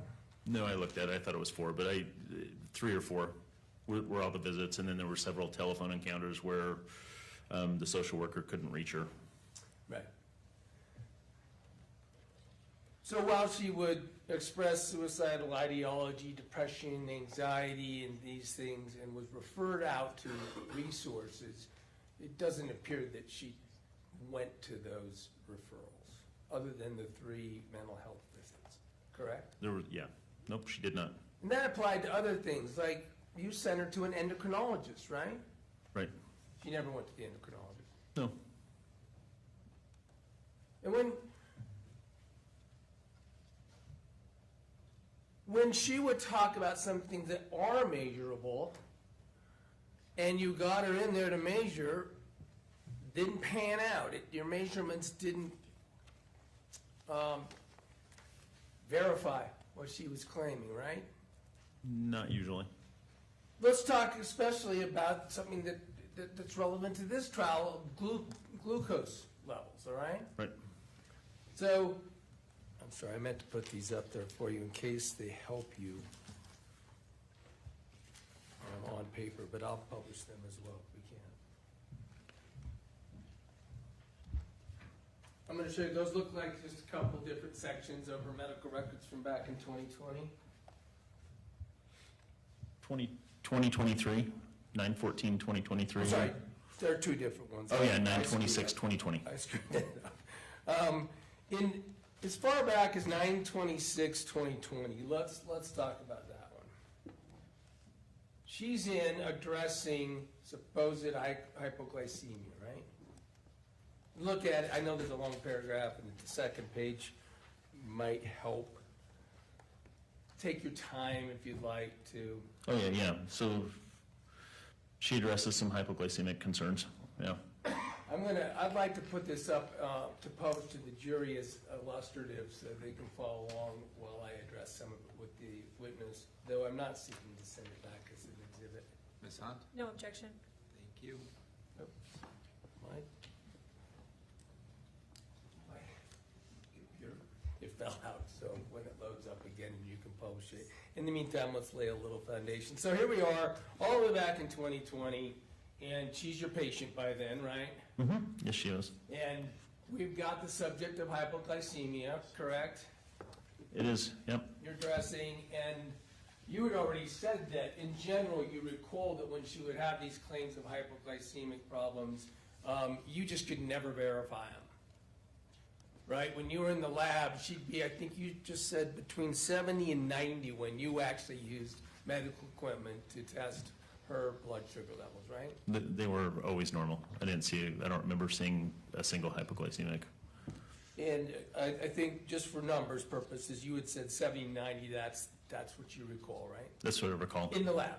Yeah, ranging between 70 and 90. And let's talk about when one of these occasions where you have me doing this, as usual, poor. So what happened is, even back then, you went ahead and said, go use a glucometer and let us know, report your levels, right? Right. And then this is a log, as I scroll through this, of levels that she reported. This is to you, the doctor, in 2020. That's what this is a patient calling in and telling her what her glucose levels were, right? Yeah, that was part of the note, so it was, copied and pasted into the note, probably. Yeah. So she's reporting these levels, 62, 51, 68 over that period of time on the 4th. I mean, if we're going to go over stuff that Kacee reported, let's still go over what she reported to her doctor. That's the first day on the 4th, right? It is. Not one of those is within the level you ever measured. Let's go to the 5th. As low as 54, 60, 71, right? That's what that says on the 5th. It is. 54. There's no indication that your team took any action when Kacee Terry told her doctor that her blood sugar is at 54, right? I don't remember. That's a significant blood sugar level that would be alarming, agreed? It would, yeah. Well, let's go, because it goes lower. The next day, she says she's 52, then she goes to 47.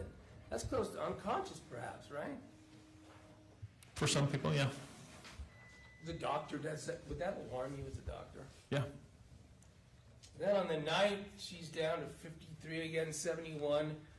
Looks like the 9th is, at 8 p.m. on the 5th, we hit the 71. The first one that's even, it's 1 point within the measurements that you ever took, right? Right.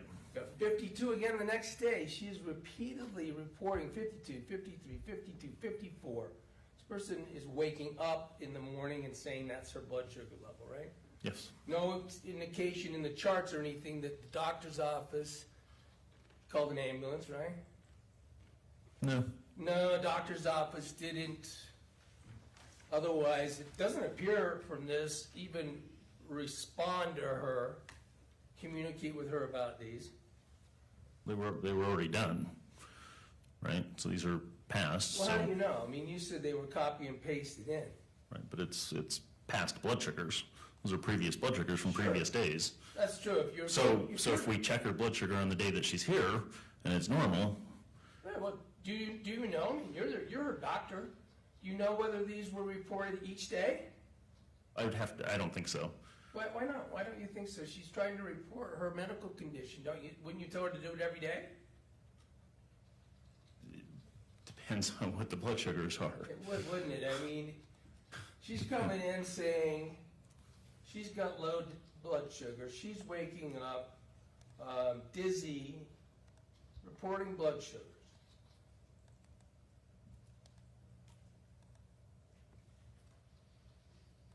Let's go through them again, and at the end we'll talk about the same question then. At some point, they end up in a chart, right? Yeah, when she comes in for the visit, or we did a televisit. Can you tell from him this when it was?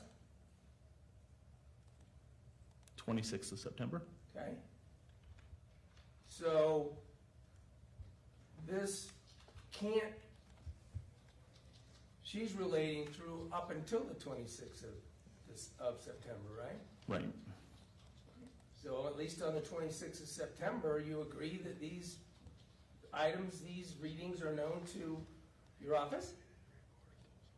Right. All right. On the 11th, she said, I was at 46. 46. That's pretty dang alarming, right? Yeah, it is 43, 46. 40, Very, very alarming. Extraordinary alarming. Can we agree? I mean, we've had earlier testimony, you've given it at other hearings. That could even render somebody unconscious, agreed? Yes, it could. Especially in combination with a whole bunch of other medications on board. Opiates, benzodiazepines. I know that you weren't prescribing benzos, but you know now that she was taking them, right? Yeah, I heard she was. 54. Then she comes in. Patient will need to get a ride at the clinic. You say she should come in, she should fast, things like that. Certainly she was never sent to any emergency room or anything like that, right? Not at this time. And as you saw this, in fairness, you see all these reported levels. You don't believe for a second that she was telling the truth about those, do you? I'd question them. I don't know why you resisted. We just went through them. Those are not levels that somebody you believed. Especially since when you tested them, they weren't even close to that. In a laboratory, they were normal every time you tested them. And right? I would expect her to be symptomatic and immediately rush into the emergency room or the clinic. Those are more indicative to you probably of her inability to tell the truth and maybe has some mental health problems trying to make a doctor believe this sort of data, right? Yeah. Yeah, at this point, I'm sure I was already questioning things. And that's in 2020. I mean, it continued. You pointed out that I had started you off on the wrong. Let's go to another report here. Because in fairness, here's a report all the way into September of 2023 on the subject of hypoglycemia, correct? Look it over if it helps. I'm sorry. I meant to show these to you at the break. Yep, another complaint, dropping to 39. 39. She claimed that she had a 39. That is deadly, agreed? Yep.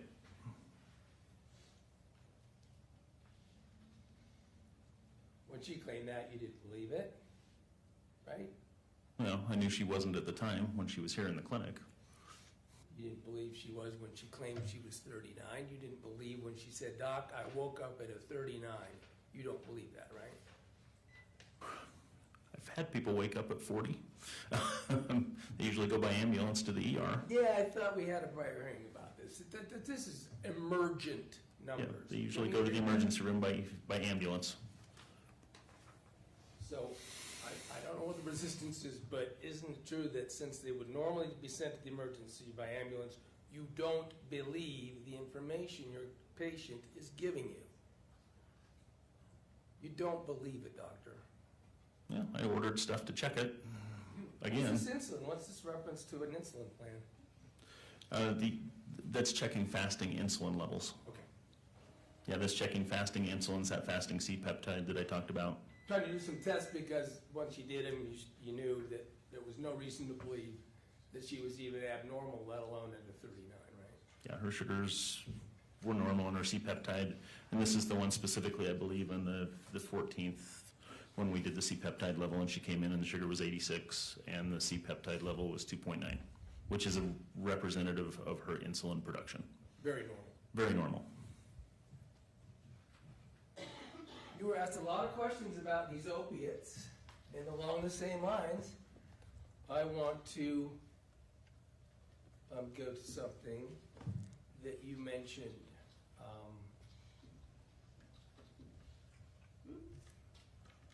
Screen on the screen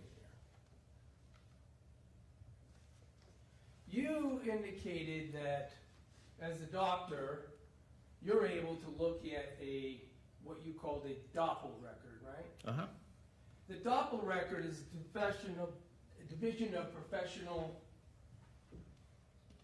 licensing, right? It is. So what it is doctors can look up at what's going on in professional licensing activity in the form of prescription medications, right? They can, yes. And you can do that right from your office. Yeah. And do you think that's a good thing to do when you're prescribing opiates? It is, and they've made it much easier. And part of the problem they made it much easier to do is because opiate addiction and opiate overdose and opiate abuse and trafficking, for that matter, has become a problem in recent years, right? It has. The government asked you questions a lot about the opiates and what you prescribed her, and the amounts, and the times. You had the ability to see this screen that I'm scrolling up and down on. Now it has highlights. You didn't make that, right? No. They're highlighted for ease of reference. You see here that yellow is highlighted for oxycodone. And it says Masteller oxycodone, correct? Uh-huh. Now, this is such a small document, I've had to blow it up. So let me screen back up and say what it depicts. Patient's address, dates that things were sold. I think I have this published. I'm going to need to admit this as defendant's D. I need more, I don't know who, Then we should unpublish it. I don't know any foundation about this document. So you recognize what a Doppel printout looks like, or a Doppel screen? Yeah, this looks like the old printouts from Doppel. And so this is what you could see if you looked up on, with your ability as a licensed physician, if you looked up on the Doppel controlled substances screen. Yeah, we access it from the medical record now. You indicated that you would do that as a doctor in the course of your care, right? Yeah. And Yeah. sorry to interrupt you. Oh, yes, I would. It was hard sometimes to access it because of password issues with it. But yeah, this is the That's Doppel. what it looks like. This is what it looks like, and I see lots of. We're gonna get to ER what you see, visits. but we're laying some foundation. That was my fault. I didn't lay it. I showed it to the prosecutor, but I hadn't done it with you. So I now move to admit this as defendant's D. Ms. Hunt?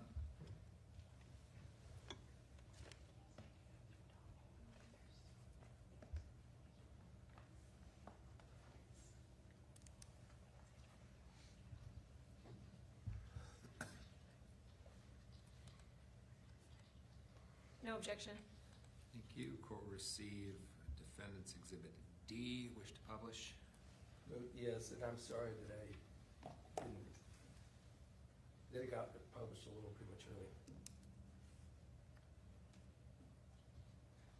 All right, where we were talking about along the top, we can, patient, these are all Kacee Terry, right? As far as you can see as I've scrolled? Yes, they are. All right. Then we get the date of birth, that's not important, neither is the address. And then you can determine when you look at this, when prescriptions are written, right?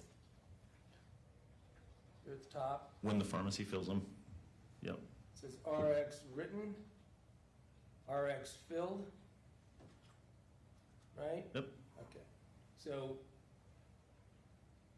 we get to know what the drug was, drug name, right? Quantity here. And days. Yep.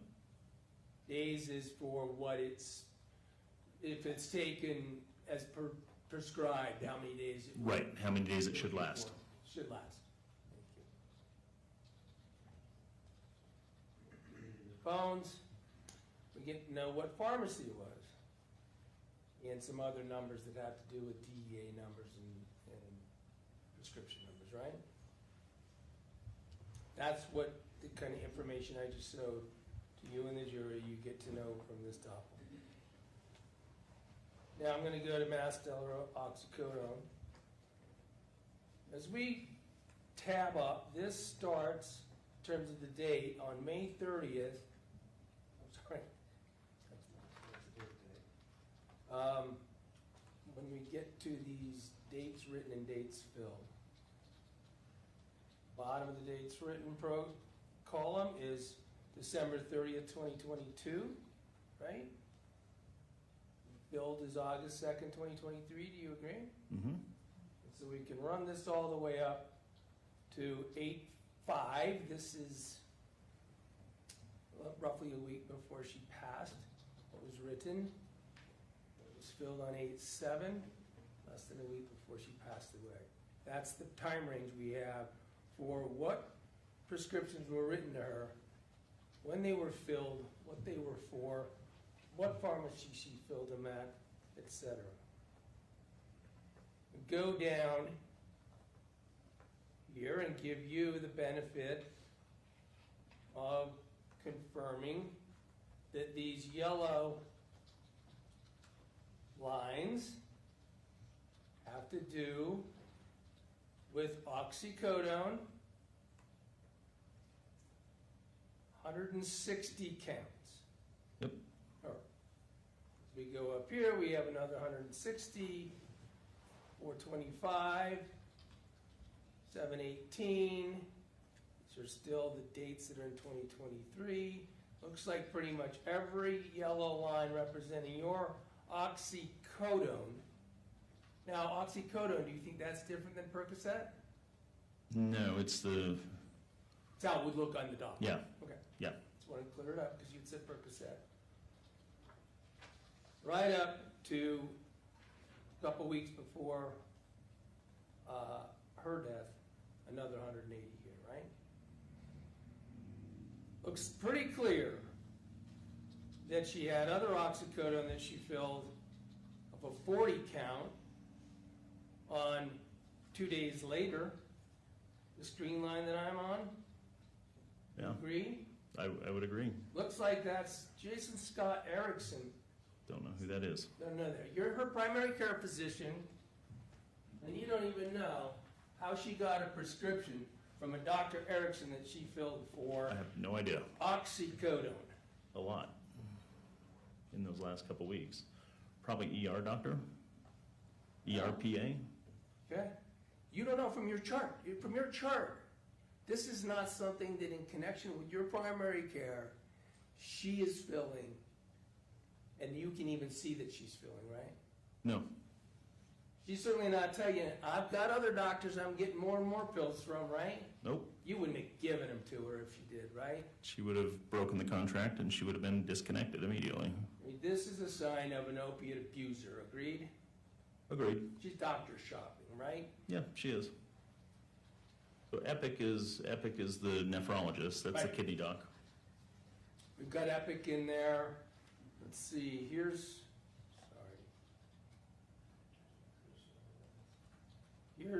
7/23/24. This is right in that same week. Is 40 this- oxys. This is pain management, maybe, or this is the orthopedic surgeon, because this is right about the time of her surgery. Shelley Duncan. This Who's is that she got the 40 count and filled? These are both between her two surgeries on her knee. Yeah. So this Anyway. is the extra pain management that ortho had provided for the knee surgery and knee replacement, possibly? 7/23. Well, let's see. Again, if you knew that these sorts of numbers of opiates were being thrown at her, you wouldn't have given her the 180 that you prescribed to her on 7/29. Agreed? After the knee replacement, she would have required more, right? And let me correct, Well, let's go to this. Let me ask the question. 7/1, July 1st, okay? Let's just start with that one with the 108. Then she gets 40 on the 23rd, and that could have been in connection with some knee surgery. By the way, you knew your understanding was she had 2 knee surgeries, right? You would testify to that. yeah, my understanding was she had 2. She told you that. I knew she had the replacement. She told you she had 2. Yeah, You aware now that she only I'm had suspecting she only had 1. one? You get pain medications when you get knee surgery, right? Right? Yeah, This has been a minute. We'll have to get it in a form that can be reviewed by the jury in terms of these numbers that you have seen and can agree that the green lines for oxycodone other are not you and are replete, especially in the last month of her life. Agreed? agreed.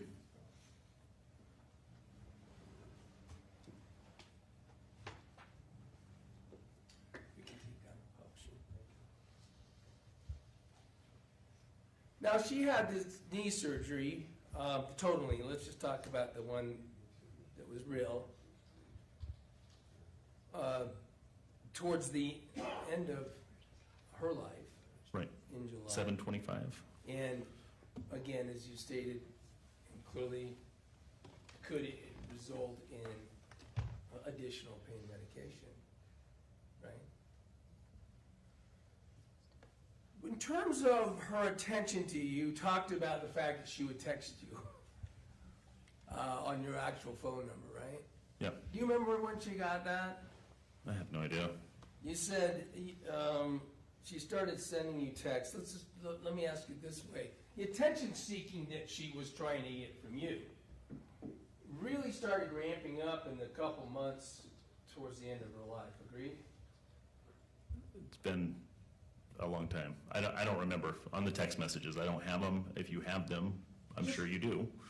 Well, I got 70 of them.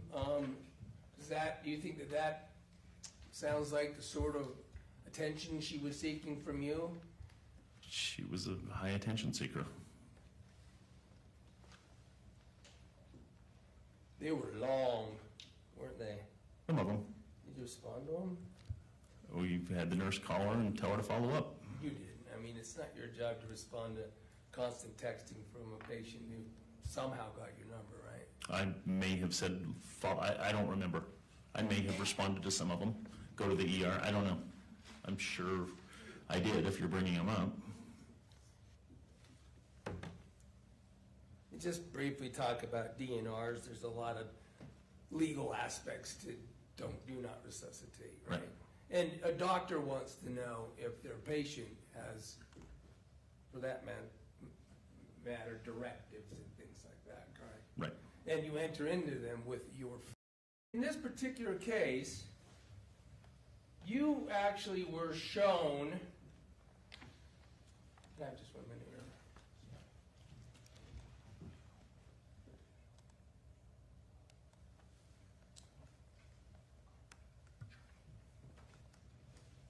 You met with the police a couple times in relation to this case, right? Uh-huh. Gave a couple interviews to Detective Barney and Special Agent Richard Hale was there, right? They came into the office, yes. Did you know those were recorded? No. Then, would that have been okay with you for them to come in and Fine. talk to you about your patient with Yeah. recording without your knowledge? At any rate, then you have offered, you've talked to the prosecutors about your role in this case, right? Right. You've been given information about the case, right? Some. Don't you remember the detectives talking to you about some of the things that had happened with the case and the things they had learned? Like that Doppel chart showed? Yeah, they had uncovered quite a bit with opioids, Kacee and opioids. And frankly, also learned how she was getting benzodiazepines even though no doctor was prescribing her to her, right? Right. Yeah. Connected to this, trading drugs for drugs, right? Basically.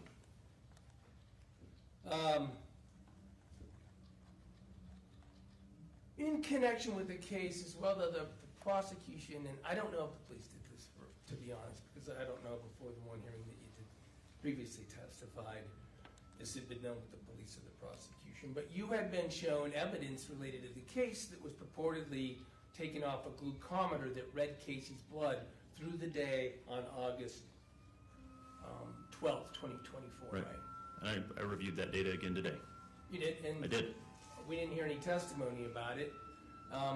The actual chart that relates that data, I don't think we have had addressed. And I'm sorry. Scott, you're still publishing. I don't mean to be publishing. I'm not publishing. Not to the jury.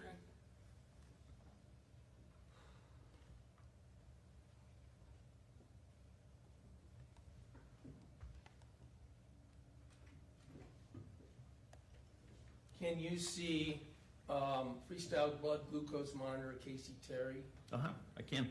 On your screen, does that look like the chart that we're discussing?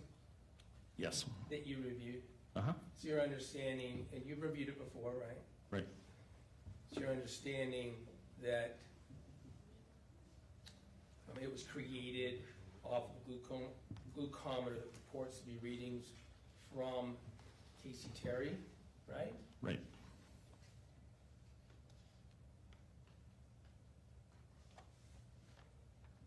In relation to the role that you have played in this case and the things that you've been asked to do, were you shown medical records from her hospitalization on the 12th? I reviewed all the medical records through the hospitalization. And you've given consultation to the state with regard to insulin overdose event that these numbers are related to that happened on the 12th, is that right? Say that again. You knew there was that these numbers relate to an insulin overdose event that the Right. state reports and to have occurred, right? Right. And that the police are investigating. Right. That are material to this case charged against Meggan Right. Sundwall. Yes. When you look at that chart and consulted with them, having known all of the medical records and knowing her,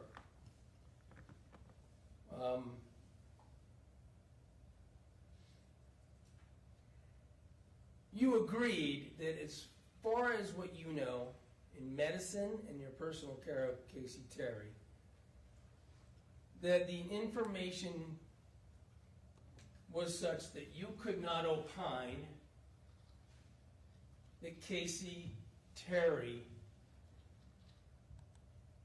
had exogenous insulin introduced to her after a point where she would have been unconscious. Agreed? Say that again? Let's put it up. May I publish? I can mark it.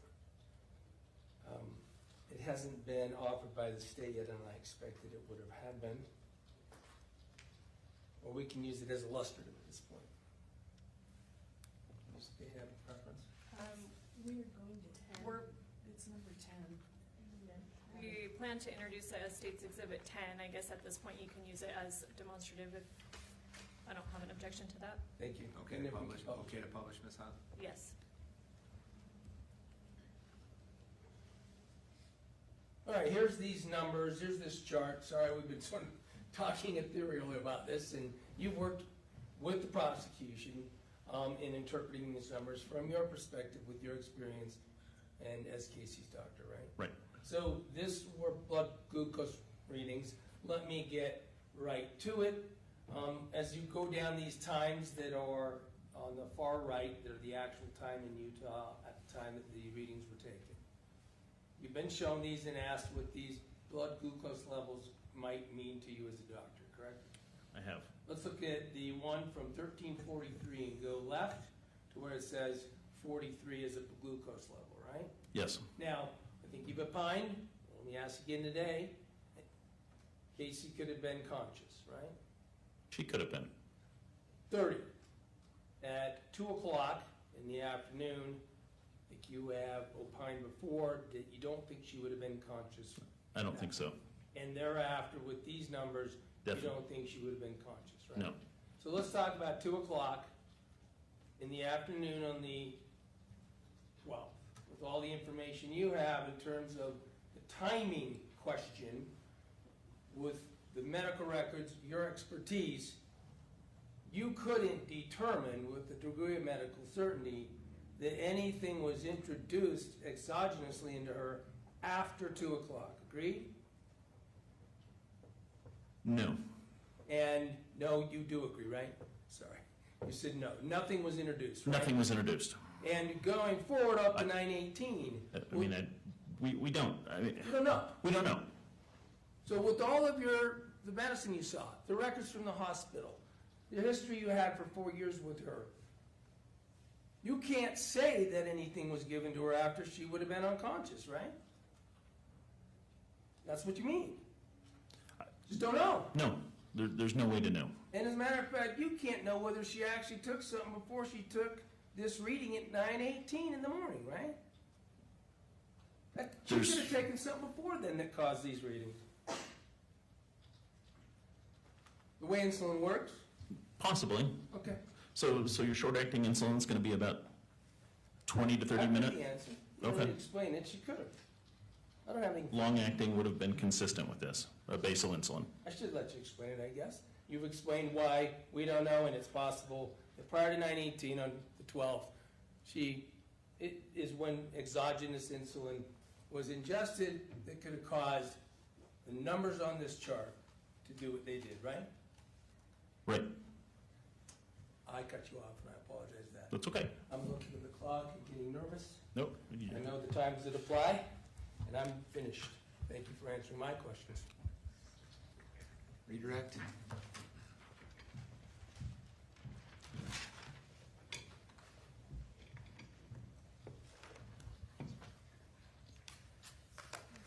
try to be brief. You were shown, sorry, Scott, did you end up admitting the Doppel as an exhibit?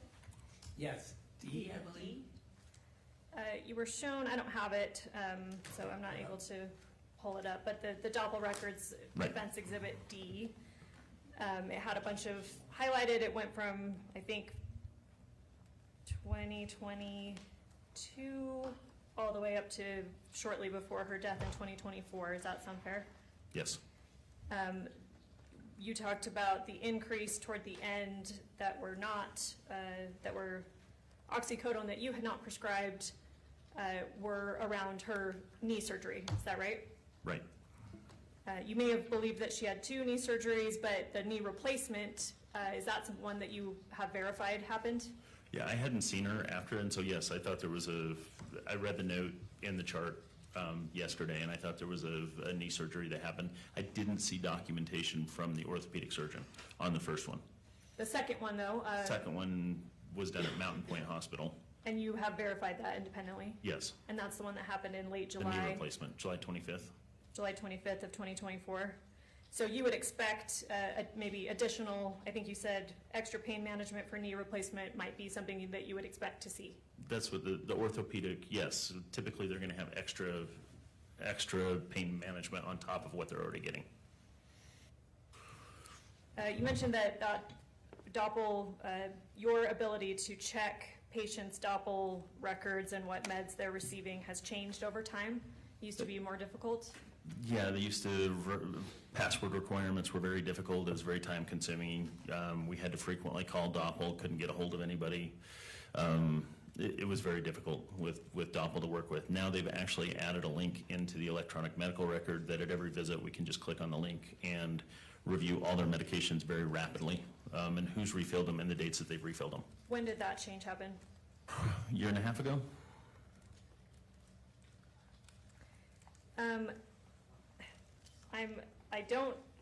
Let me ask this and let me see if you remember what you were going to say.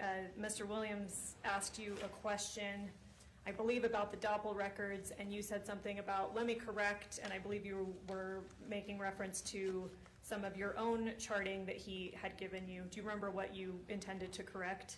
Yeah, so I had, and again, dosing on and this came from the note, she was initially on 15 milligrams of oxycodone at the same frequency. So her initial doses were quite a bit higher when she came to me. At least that's what I had written. Would have to go back into Doppel and look at that.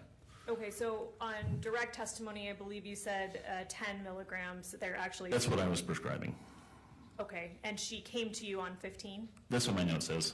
Okay. So it says she was on 15 Q 4 to 6 hours, which means 1 tablet every 4 to 6 hours. Okay, and is your testimony from direct still true that you did not give her a prescription that was higher than that? You lowered her at some point, and then when she complained of more pain, you may have gone back up to that level, but you never raised the level that she initially presented with? I never went up to the level she initially presented with. And she didn't, in fact, she didn't even seek to ask you for a higher level? She never asked. Mr. Williams asked you about whether you might, if he was your best friend, believe if he told you he had a DNR. You remember that question? Uh-huh. Sorry, let me try to fashion this question in a way that makes sense. As a doctor, if somebody's your best friend and they tell you they have a DNR, would you believe it if you were being required to medically act upon it, or being asked or able to medically act upon some kind of medical emergency? Would you just say, he's my best friend, he told me I had a DNR, there's nothing I can do here?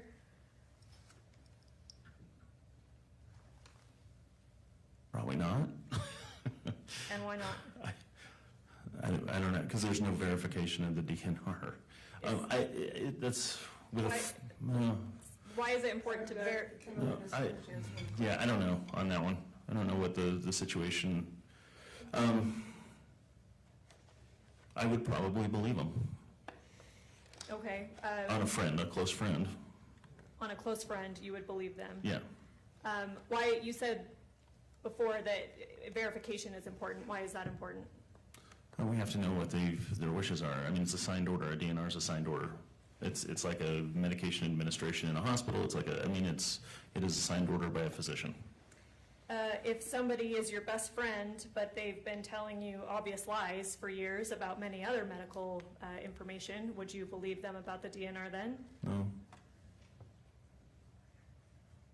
You've been shown the chart that the state intends to admit as Exhibit 12. That's the glucometer readings that we just were looking at of Kacee on August 12th. Uh-huh.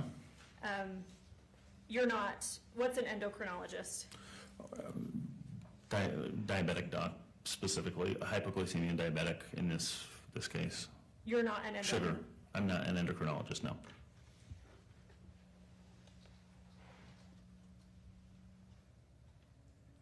You were, sorry, I'll be really quick.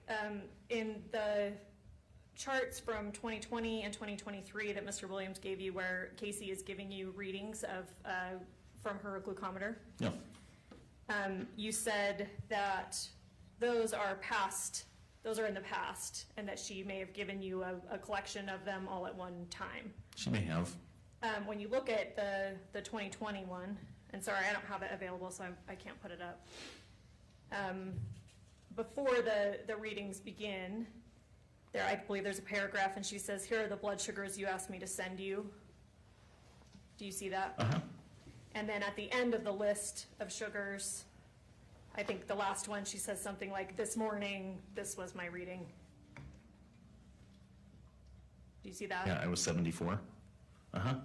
On the 26th. Does that help indicate to you whether they were sent daily and whether you were following up daily, or whether you had asked her to, check it for a week or however many are there and send me the collection of them when you're done?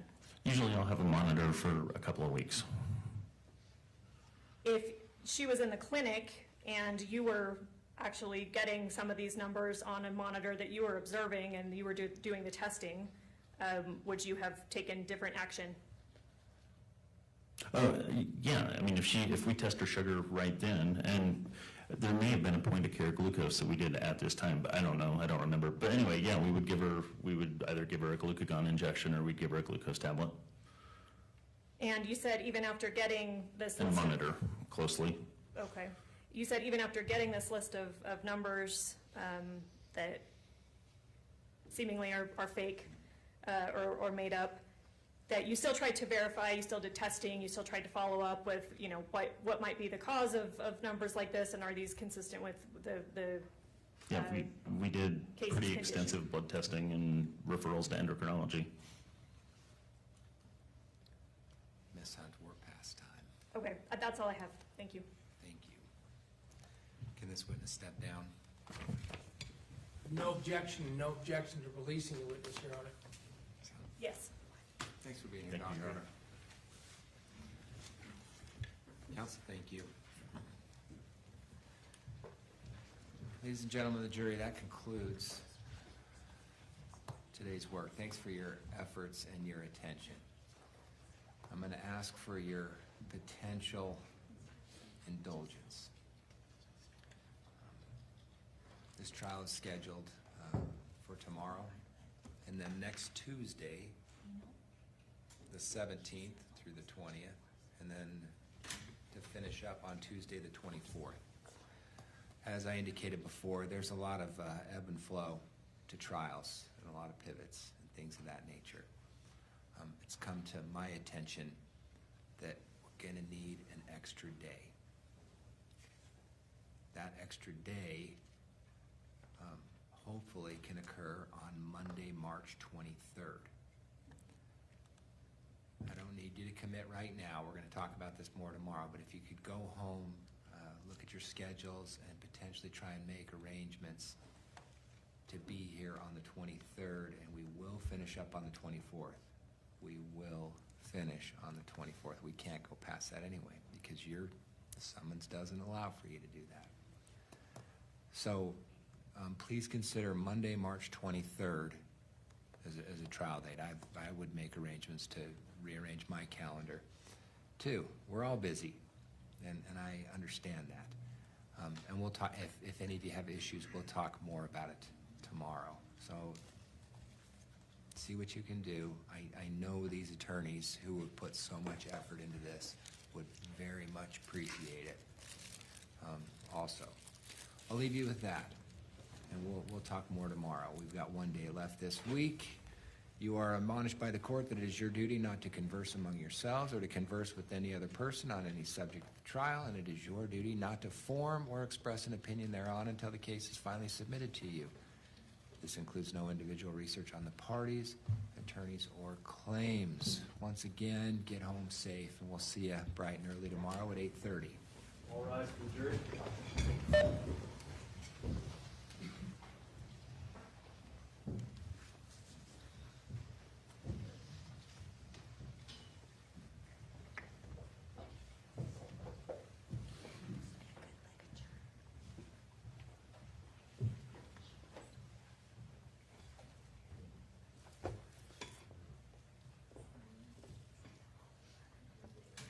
Please be seated. Counsel, before you leave, my clerk is going to email both of you a proposed curative instruction that I've come up with. I don't know if the two of you have had a chance to talk, but you're going to get one this evening from Brooke. What I am proposing to read to the jury, and we can include that also. I will be happy to entertain any objections or further discussion on it tomorrow. I don't want to make it more difficult than it is, and you'll see that when you get my instruction. And we can talk more about it tomorrow. Anything else we need to cover? Not right now. No, thank you. All right, thanks again. I understand the effort that goes into this type of case, so thank you all. Okay, we'll see you bright and early. Thank you. All rise.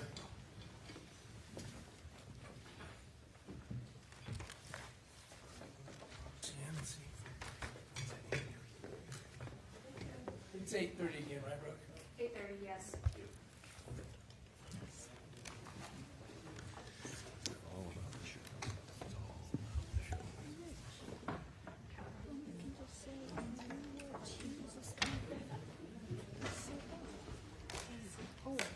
Because I'm just cool like that. Hi. Interesting.